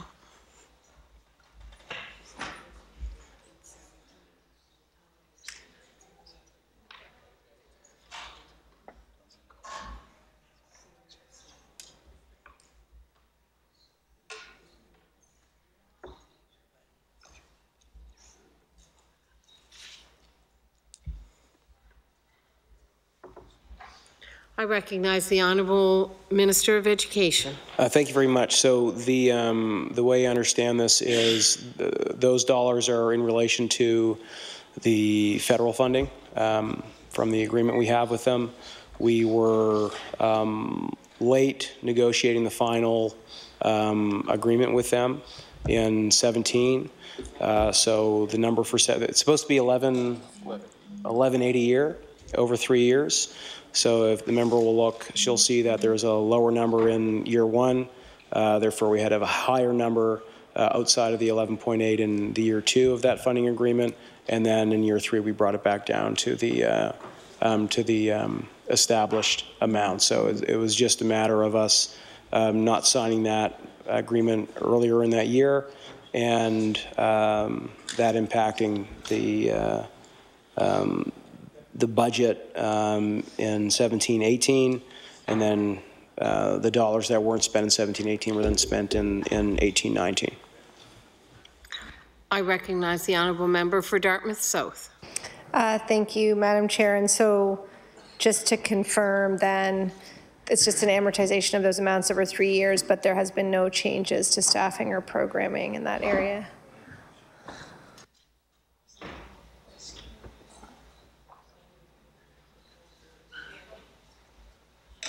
I recognize the Honourable Minister of Education. The short answer is yes. I recognize the Honourable Member for Dartmouth South. I assure the Minister that I'm not in a rush, so if there's a longer answer that would be interesting, maybe later, I can hear about that. So turning to page 7.7, this was one that really caught our eye, and that's the reduction in the amounts for education innovation programs and services, and in particular the lines for innovative curriculum development and career exploration and experiential learning. My understanding from talking to folks in the department and teachers and even the teachers union, you know, curriculum is a real center for excellence for us. And so while almost everything has been, you know, we've had a kind of black and white conversation of, you know, is our education system in crisis? Is it fine? Do we need to make all of these changes? Do we not? We've had lots of differences of opinion, but I don't think we have a difference of opinion on this point. I think we agree that we do excellent work in the area of curriculum development, and so it's troubling to see those reductions. So I wonder if the Minister can tell us why those amounts have decreased and what particular impacts those decreases will have.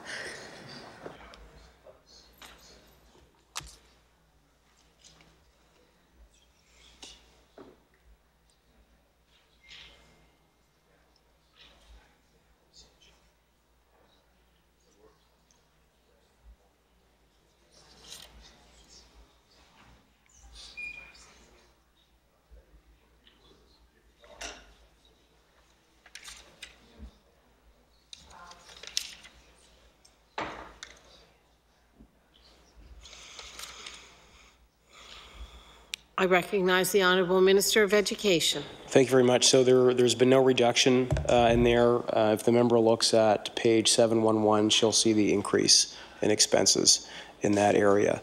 It's just a matter of how we're organizing the grants as they're dispersed to our regions. And if the member looks at page 711, she'll see the overall number going out and that number being increased.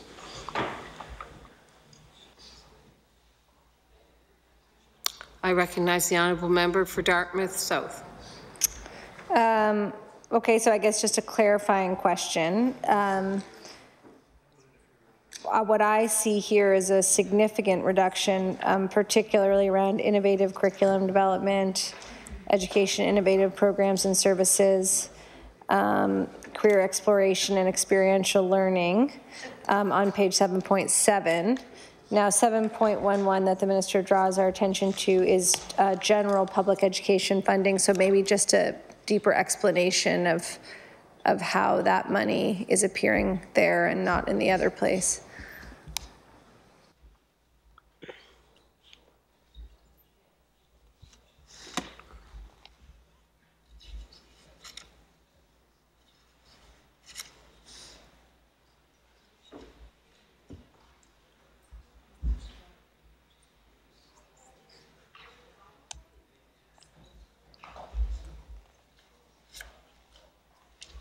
I recognize the Honourable Minister of Education. Thank you very much. So this is a, according to Mr. Potter, this is an exercise to achieve process improvement.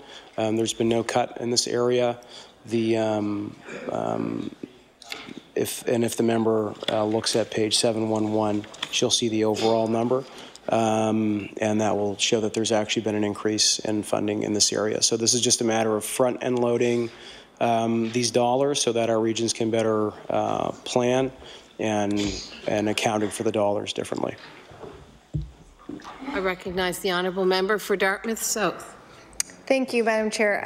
I hate to belabor this point, honestly, but at 7.11, I see kind of generic grants, so P through 12 base funding, operating grants. I assume that's what the minister is referring to. There's also non-formula program grants, but presumably those grants aren't required to be used for the purposes outlined in 7.7, which are education innovation, innovative curriculum development, and career exploration and experiential learning specifically.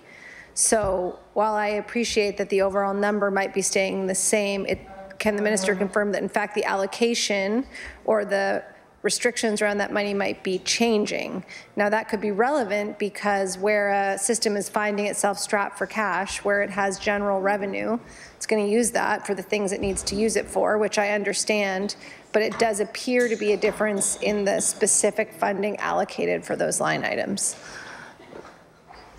I recognize the Honourable Minister of Education. Thank you, Madam Chair. I can assure the member that those numbers aren't changing, and we still have the same reporting requirements on those initiatives under those line items. So it's the way I understand it, it's an accounting procedure to improve the flow of money in these areas. I recognize the Honourable Member for Dartmouth South. Thank you. I mean, if there is an opportunity to table any of those reporting requirements, just so that we can see, because the numbers look different here. I acknowledge that they may not be, but there's nothing I have in front of me that shows me that. So if there's something that could be provided, that would be really helpful. I'll move along to the next page, 7.12. And it'll show that the budget for portable classrooms is significantly higher than it was last year. And I want to ask the minister why the increase to start with, and also whether the minister is aware of how many schools in the province now have at least one portable classroom.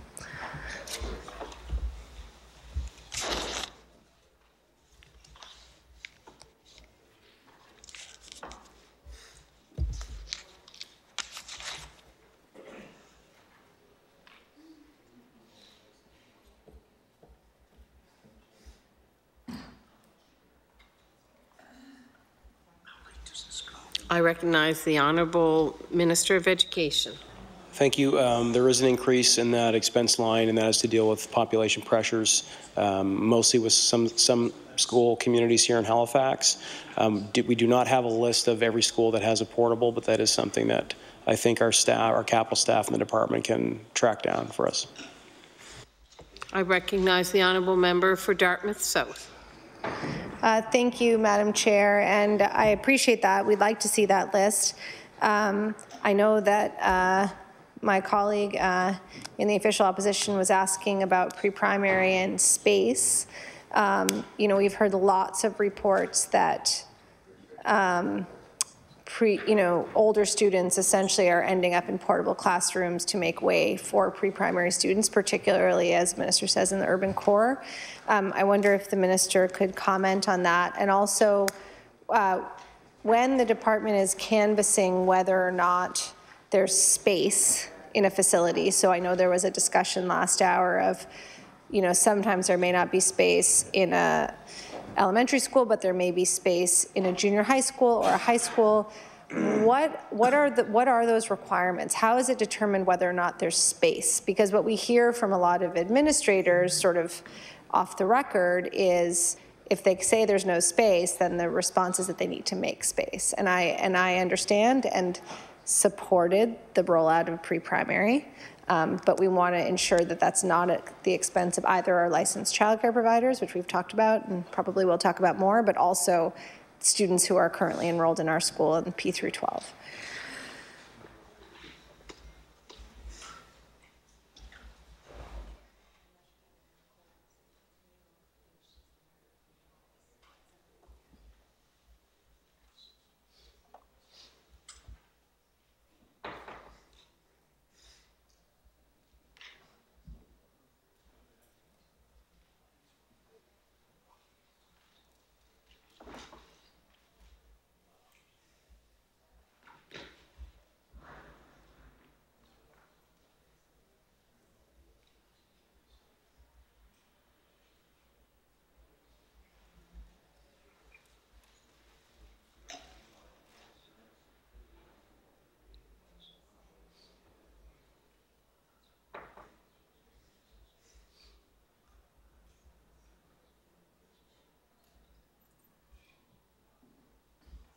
I recognize the Honourable Minister of Education. We're aware of that happening in some circumstances. I don't have a number that I can provide the member, and I don't know that that is that portables are tracked in relation to pre-primary impact. I don't know that is something that we have, but we recognize that these are pre-primaries are, and I do want to recognize the member of the NDP caucus did vote in favor of the pre-primary program, although I don't know that they were supportive of the rollout necessarily, but I think are supportive of the program in principle, which is different from the other opposition party on this front.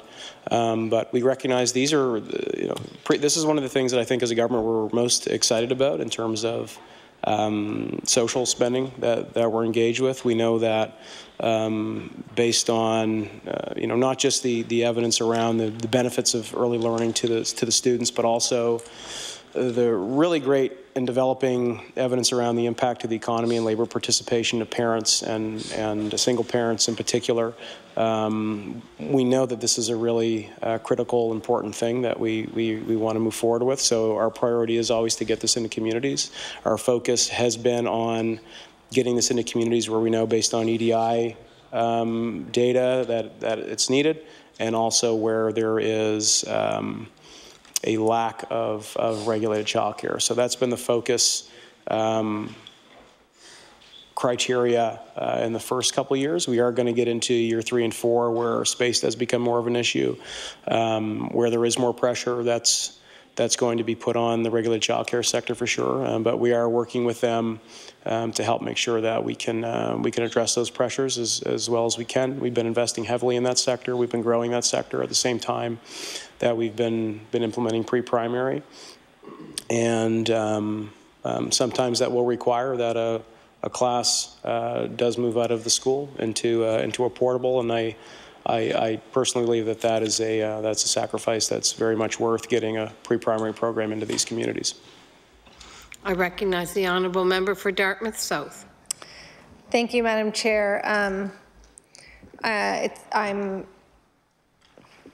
I'm disappointed to hear that the department wouldn't be tracking that the use of portables, because while those students are still getting an education, certainly on a constituency level, I hear a lot from the parents of the students in those classrooms that, for better or for worse, it's not a sacrifice that they want to make. So, I mean, the department's going to decide in the grand scheme of things how things will shuffle around, but it's certainly something that is upsetting to a number of parents. In terms of having the capacity for the rollout, the other thing we hear about all the time is, this government decided after the rollout that I think via some substantial government funding flow through, there was some funds added, sort of infrastructure funds for childcare centres to build infant spots. But those 4-year-old spots are disappearing. And so I think there are a number of licensed childcare centres under the purview of the... Order. There's too much noise in the chamber, and it's very distracting to the presenters. I recognize the Honourable Member for Dartmouth South. Thank you, Madam Chair. I would suggest that there are a number of licensed childcare providers in many communities, particularly urban communities, who would be happy to take a cohort of 4-year-olds. I wonder if the minister could comment on whether he's explored that or not.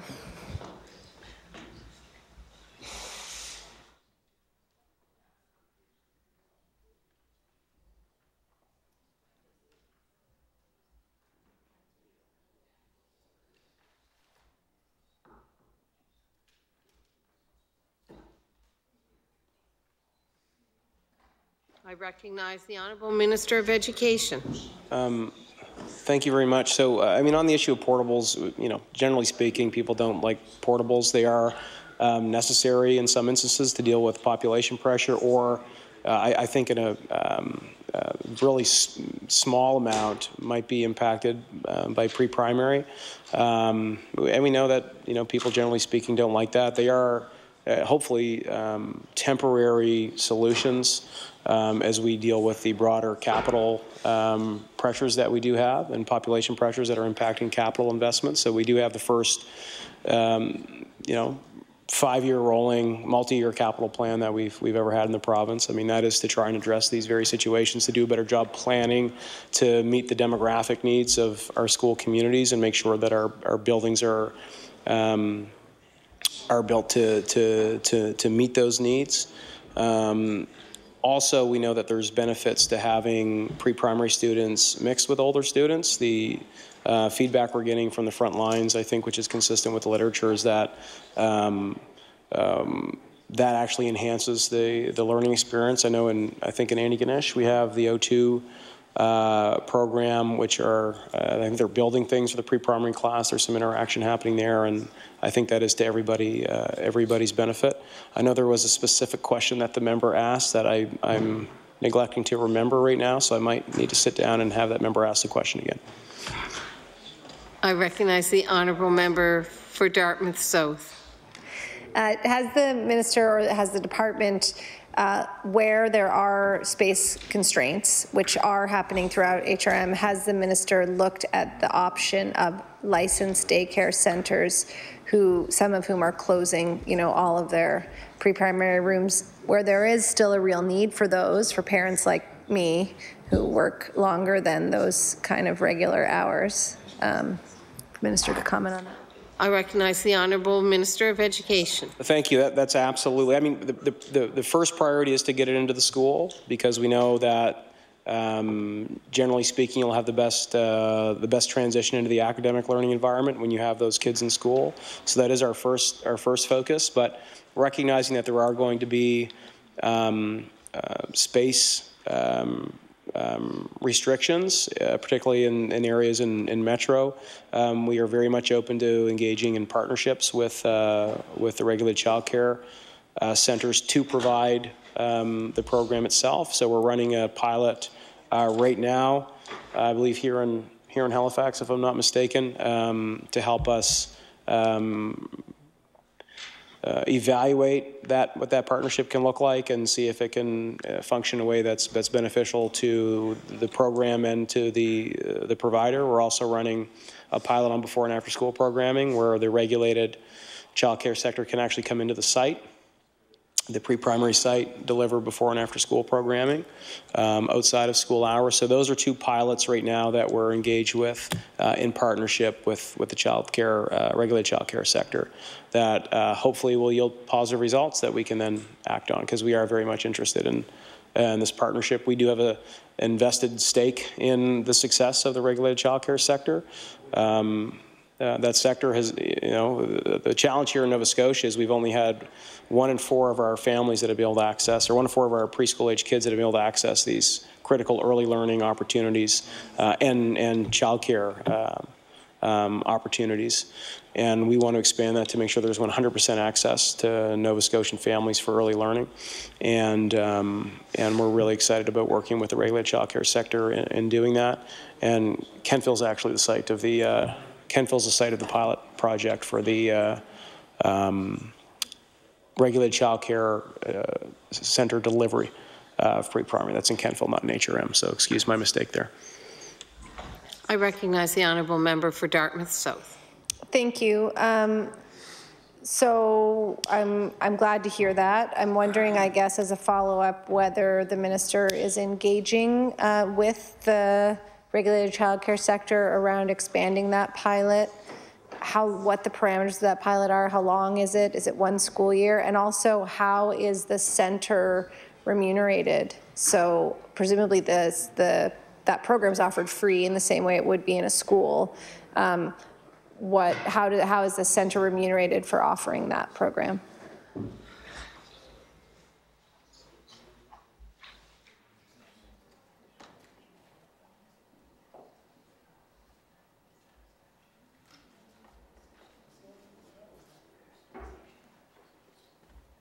I recognize the Honourable Minister of Education. Thank you. So the idea is that the regulated childcare centre would be paid by the department to provide the service directly. We're currently evaluating on the pilot, the outcomes, recognizing that our priority is to get these in schools, but seeing if the outcomes that we're achieving in the pilot can be consistent with the outcomes we're achieving in the pre-primary class. We've yet to determine if an extension of that pilot is needed to gather any further information as of yet. I recognize the honourable member for Dartmouth South. Can you tell me how much per child that centre is paid by the department?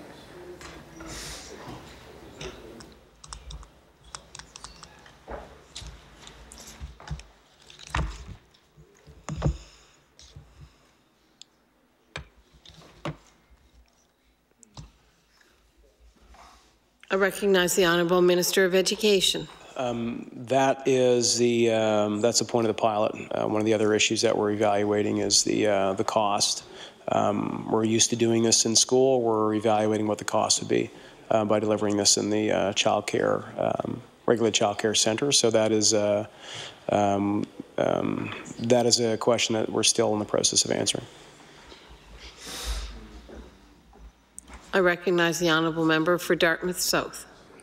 But surely the minister is paying the pilot site something while they decide what they might pay other sites. Can the minister let us know what that pilot site is being paid per child as a test amount?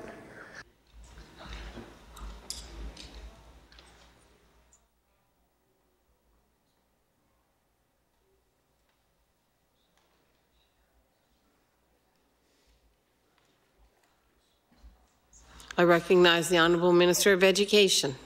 The overall number at 140,000. We don't have the per student cost of that, but that is something we can provide by tomorrow for the member.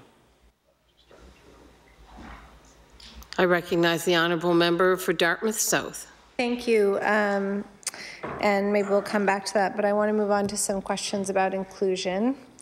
So we see another $15 million allocated for implementing the recommendations of the Commission on inclusive education. But we still haven't seen a plan, a rollout plan. I mean, we have the plan that's in that report, but for reasons good or otherwise, the government is determining in its own, strategic decision-making how to move forward on that plan. Trying to be very generous tonight. But we'd like to see a plan. So, I mean, it's great to say $15 million last year. It's great to say $15 million this year. I think those amounts are roughly consistent with what the Commission, has advised. But we know that there are lots of things that the Commission's advised that the government has decided not to move forward with for one reason or another. Most recently, we discovered there would be no executive director of inclusive education hired. But we only found that out because we happened to ask in the right way at the right time. And that's because there was no plan tabled. So on February 20th of this year, we filed a Freedom of Information request for the most recent version of the department's document, Students First, Next Step, Gap Analysis and Tracking. That's where we discovered that the executive director wouldn't be hired. But the decision letter states that the document has not been updated or finalized and remains in draft form. And so given that, I mean, seemingly there's a draft, but there's no finalized plan. I mean, we haven't seen one. The FOIPOP indicates that there isn't one. How are these budget amounts determined? And what will specifically be addressed with this $15 million?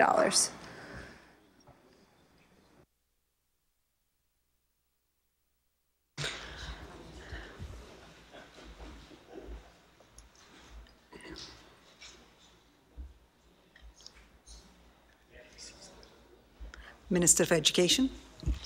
Thank you, Madam Chair. So the member's right. We haven't announced where this $15 million will be allocated or how it will be allocated yet. I'm very anxious to get that out in the public sphere as well. We're in the process of finalizing those allocations, working with the regions to identify priority areas as they see them based on the assessed need in the regions, and that will help us inform where these dollars are spent. And we'll be hopefully announcing that in the not too distant future. In terms of the, the members pointed out some key areas where there's divergence between what the Commission had recommended and with where government has gone, primarily around the Institute on inclusive education, which is we're pursuing the goal of accountability and reporting to the public and oversight, but we're not doing that by building a new bureaucratic organization. We're doing that by partnering with Inclusive Education Canada to help with oversight and implementation. We believe we've completed the RFP for the third party to do evaluation and reporting to the public. So that component will be done as well. I mean, the reason we're doing that is because we want to find costs. We want to make sure that every dollar that we can, that we're increasing in investments to the education system is actually getting into the classroom and getting to the kids. So our staff costed up the Institute around $1 million a year. We thought we could achieve the goals of an institute at a lower cost, hopefully a fraction of that, so we can get more FTEs into the schools. We're partnering with Dr. Gordon Porter from Inclusive Education Canada to accomplish that. The executive director position is another one that we did not implement exactly as the Commission had recommended, and that's recognizing that inclusive education is kind of everybody's responsibility. It's not just a single individual's responsibility. So those responsibilities have been added to Student Services Executive Director, African Nova Scotian Executive Director, and Mi'kmaq Executive Director. But really it's more about having a new cultural approach to inclusive education in the system. So in terms of where we, also I think it's important to note that we've been consulting with Dr. Sarah Shea, who's the chairperson of that committee. She's been providing us feedback on our implementation as well. To date, she has indicated that she has not indicated any concerns with the rollout plan to date, even with the us not moving forward on the institute or the executive director. I think her quote is somewhere along the lines of there's a number of recipes to make a good chili, and she sees nothing wrong with the recipe that the government has put forward. So I take great comfort in that. Also take comfort in the fact that I think we're having the appropriate mechanisms in place to help us have objective third-party oversight and reporting to help us understand if we're achieving, help us evaluate, how well we're doing in terms of achieving our goals and the goals of the report. And they are helping us, along with the feedback that's coming from the regions, to develop the plan for the $15 million disbursement into the system coming next year. And as I mentioned, I hope to have some more on that in the coming weeks. Honourable Member for Dartmouth South, sir. Thank you, Madam Chair. So just to clarify, I've heard that chili quote. I agree that there's lots of ways to make a good chili, but in this case, if $15 million was allocated before the projects were decided upon, before the items on which that $15 million were to be spent were decided upon, It's sort of like you went and bought the ingredients before you decided what recipe you were going to use. So I guess I just wonder if the minister, I mean, and that maybe you just decided this year it's $15 million. We're going to decide how we disperse that. $15 million indicates our interest in this area. Is that what happened, or how was that $15 million number decided at if there aren't items attached to it yet? I recognize the Honourable Minister of Education. So the general blueprint for where these dollars are going comes from the report itself. We do have to go through a budgeting process first to know how much money we do have to invest. So, I mean, that's a process that every government has to go through. You need to know what the Treasury is going to give you before you can announce where you're going to spend the money. That's not to say that we don't know the general areas where these dollars are going to go. We do have a sense of where we're going with this. We just don't have the specific FTEs for each job category decided on yet. So we wanted additional time to seek feedback from the regions on their needs assessment. And also with Inclusive Education Canada, but that's not to say there's not a plan. We have not announced it yet, so I know the member will be patient on that, and I think she'll be pleased with where these investments are going to go. I really do think that, and I hope to have this information out as soon as possible. But yeah, we do. You know, in government, you do have to get the money first. In order to spend it. And I hope that the member will join me in voting for this budget this year because we're going to have a lot of new money going in really important areas in our education system. And I know that she wants to be a part of this great change that's happening. I recognize the Honourable Member for Dartmouth South. Thank you, Madam Chair. As I consult my magic 8-ball, all signs point to no right now, but we'll see. Might change. I think we could quibble. We could go back and forth on this for a long time, but we'll leave it right now. And I want to move on to some questions about EIBI. So last year in this chamber, in this spot, I asked the minister about the disconnect between pre-primary and EIBI. And one of the responses that the minister gave was that he'd have a conversation with the Minister of Health about this issue. As I explained at the time, and I'll explain again, children can't be in school when they participate in EIBI. That's one of the parameters of the program. A child can only attend pre-primary for 1 year. Now, I'm aware that a child can decide to defer pre-primary and that the department has taken action in that way so that if they can't access the program in what would normally be their pre-primary year, they could access the program in the following year while they're doing EIBI. But there are limited resources, there's a lengthy wait list, and there are many children, including a letter I got just today, who may start pre-primary with no reasonable sense of when they're ever going to get into the program, be accepted to the EIBI program somewhere partway through that primary program, and then have a really difficult situation because if they want to take advantage of the full EIBI program, they have to delay their school start. They've finished pre-primary, and so now they have to go back out into the community, try and find a regulated childcare spot, which are diminishing naturally because of the presence of pre-primary for a 5-year-old with an autism diagnosis.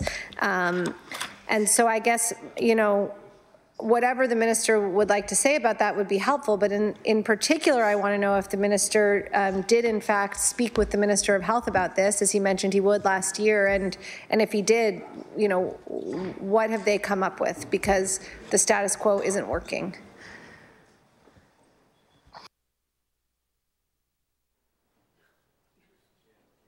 I recognize the Honourable Minister of Education. Thank you very much. Yes, I did speak with the Minister. The Minister of Health and I both spoke on this. More importantly, our staff have had follow-up conversations as well. This is a challenge that we do recognize needs a solution. So to date, what we've been doing is working with children on a case-by-case situation. And there are some instances when it is, we have allowed for the student to repeat a year in pre-primary. So that is decided on a case-by-case basis. So if there haven't been that many that have come forward, but if the member does have any that she does need to make us aware of, there are options there that we have flexibility to try and make sure that these kids are getting what they need.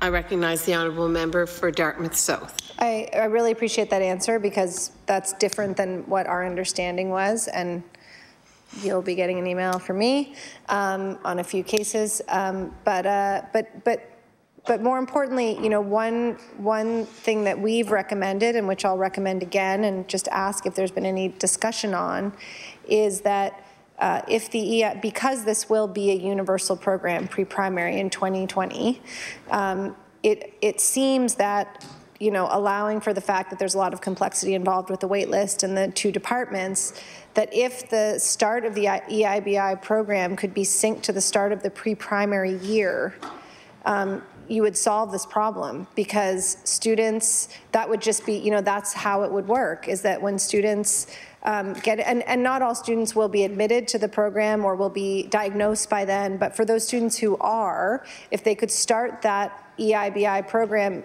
coincident with their pre-primary year, they could then complete it and be ready to move on to school. You wouldn't have the school delay, you wouldn't have to repeat. Have there been discussions to that end? I recognize the Honourable Minister of Education. Thank you very much. Appreciate the suggestion. Staff are, this is complicated. There's a number of factors that impact this, including rollover in the EIBI program as well.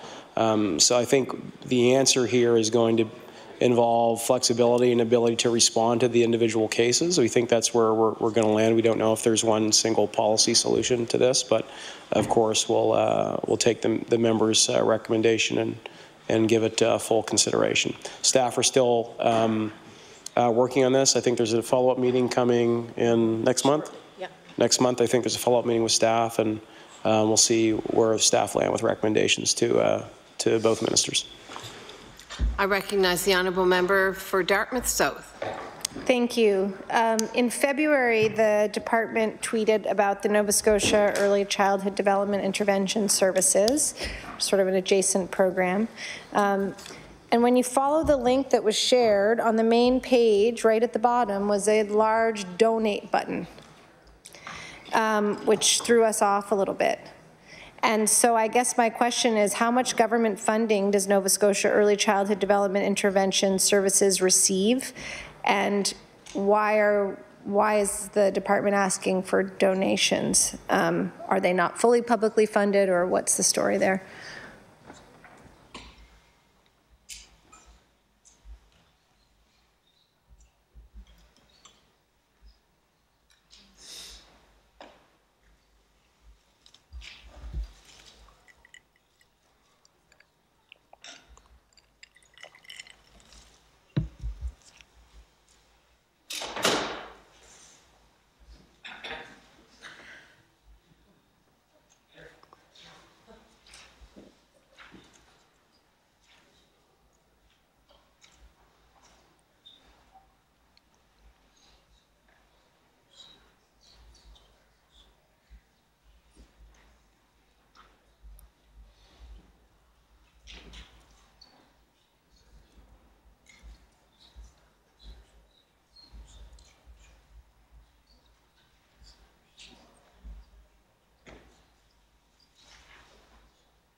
I recognize the Honourable Minister of Education. One moment, please. Okay.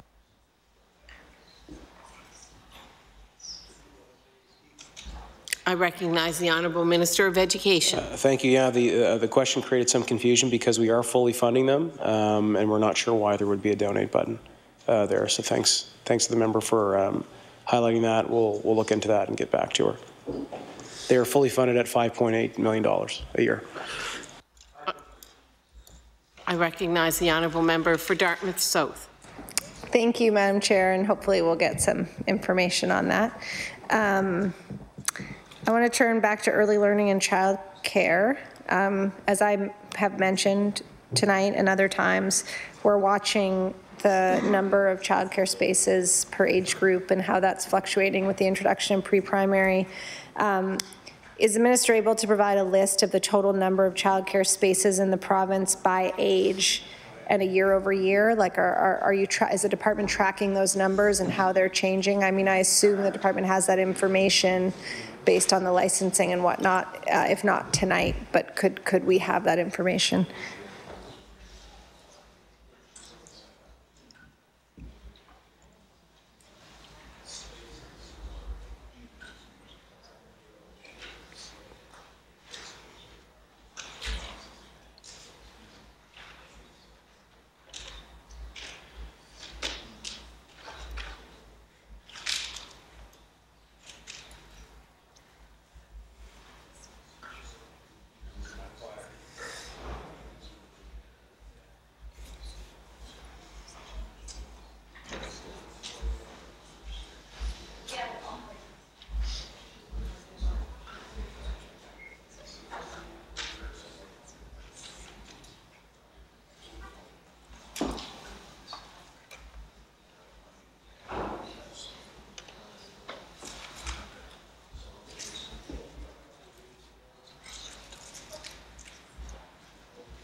I recognize the Honourable Minister of Education.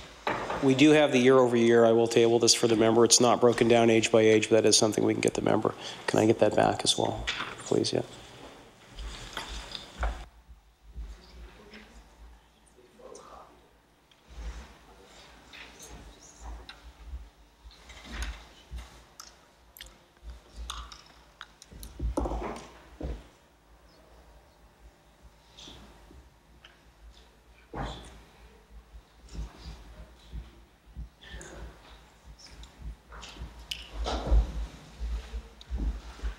I recognize the Honourable Member for Dartmouth South. Thank you, and maybe we can discuss those a bit more when we have a chance to take a look at that. In December of 2016, Auditor General Michael Pickup released a report on his office's audit of licensed childcare and found the department was not managing grant and subsidy programs to make sure they achieve what they were intended to. In his recent follow-up report, the AG noted that work on this recommendation has not been completed.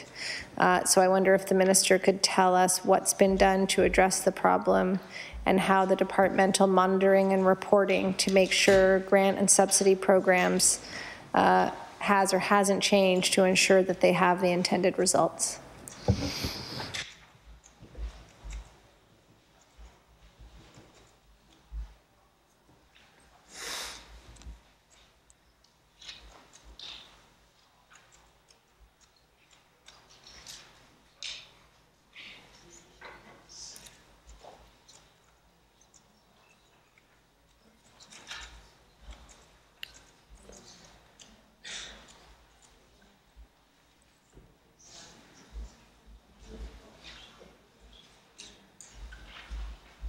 I recognize the Honourable Minister of Education. Thank you very much. So work has been in progress in this area. We believe we will be meeting the recommendation of the AG, where a new funding model for regulated childcare was implemented in 2018, and it will be tied to specific accountabilities for utilization, reporting, and random audits in which centres will be required to participate. So we are in the process of meeting that recommendation. I recognize the Honourable Member for Dartmouth South. Thank you, and thank the Minister for that answer. The AG also found in the update that although department has set targets related to accessibility and affordability, that those terms are not defined. Childcare in Nova Scotia costs as much as university tuition. I could talk a lot about that, the impact of that on my personal finances, but I'll leave that for another day. And in Halifax, fees have increased at almost double the rate of inflation. Can the minister provide the definitions that the department uses for both accessible and affordable childcare?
I recognize the Honourable Minister of Education. Thank you very much, Madam Chair. So there's been a lot that's happened on the accessibility and affordability front. So our dollars that we're spending are really geared towards these two areas. So access, as we would define it, is having geographical access, having the spaces available in your community, and that's why our strategic growth grants, the investments we're making in the child care sector, are really focused around getting into the regulated child care deserts where these services aren't available, and making sure that these communities do have them available. On the affordability front, we've actually spent a significant amount of money to increase the subsidy that's available for families, and increase the amount available, and that's in relation to the income of those families. So we've seen majority of our money spent in this way to make sure that this is more affordable, particularly for families. The threshold is around $70,000, household income of $70,000 and below. So every household who falls under that financial criteria has seen a significant increase in investment and subsidy in this area. I'd like to get those numbers. I recognize the Honourable Member for Dartmouth South. Thank you, Madam Chair. I think I spoke yesterday a little bit at how, you know, in certain ways the government is very committed to reducing red tape, and in other ways not so much.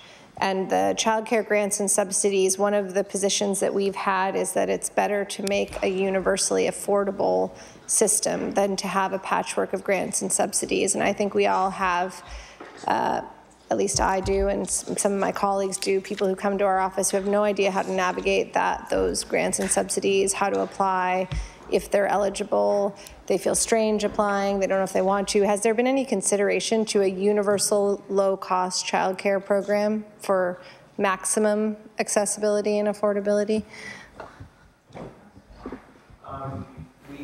I recognize the Honourable Minister of Education. Thank you very much. Just to follow up on the first part of the member's question, we've increased the income threshold from $35,000 a year to $70,000 a year. So we've doubled the income, the amount of income eligibility. So hopefully that's been beneficial to families. And we've also increased spaces from an access point by about 1,000. There's been 1,500 spaces that we've increased the regulated child care sector by. On the accessibility front in those child care deserts, it's been about 1,000. We work directly, our staff works directly with the regulated child care sector to support them in grant application, understanding the criteria associated with each of those grants. I know in the last two rounds of grants that we advertised for, we were able to give we gave 100% of the folks that applied received funding. So I mean that's a good indicator to me, and that tells me that our staff and the department are doing a really good job reaching out to our stakeholders and engaging them in a meaningful way. I recognize the Honourable Member for Dartmouth South. Thank you, Madam Chair. And I guess I was referring more to the fact that parents who are wanting to access childcare at a lower cost are required to apply and fill out paperwork for subsidy in order to have their children eligible. There are a number of parents for whom that's challenging, who aren't aware of it, who don't want to do that. And again, that feels a little bit like red tape. Like, why not just lower the cost? And we're not arguing for a higher income bracket, but we're just saying, has there been consideration to lowering the cost across the board so that there isn't that added layer of bureaucracy? I recognize the Honourable Minister of Education. So, Madam Chair, by increasing the subsidies to these programs, we are lowering the cost to participants in a really meaningful way. We've also capped the increase of fees for parents at 3%, so at no time are they able to see more of an increase in cost than 3%.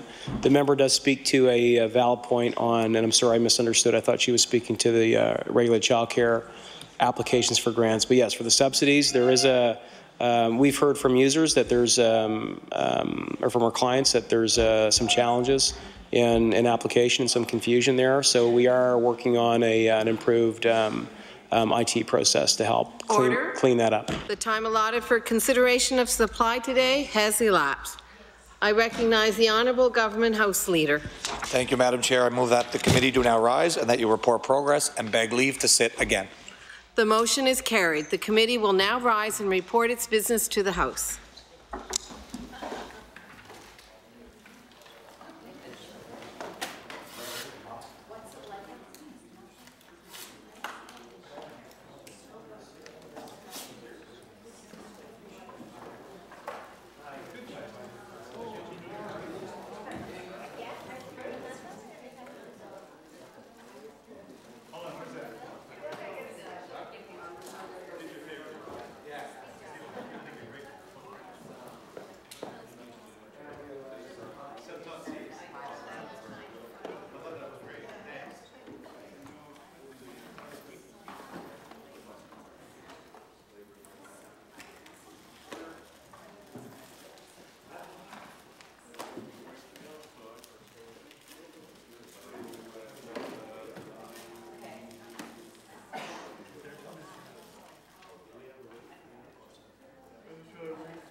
Order.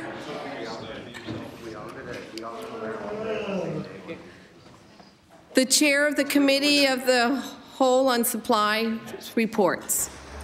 That the Committee of the Whole on Supply has met and made some considerable progress and begs leave to sit again.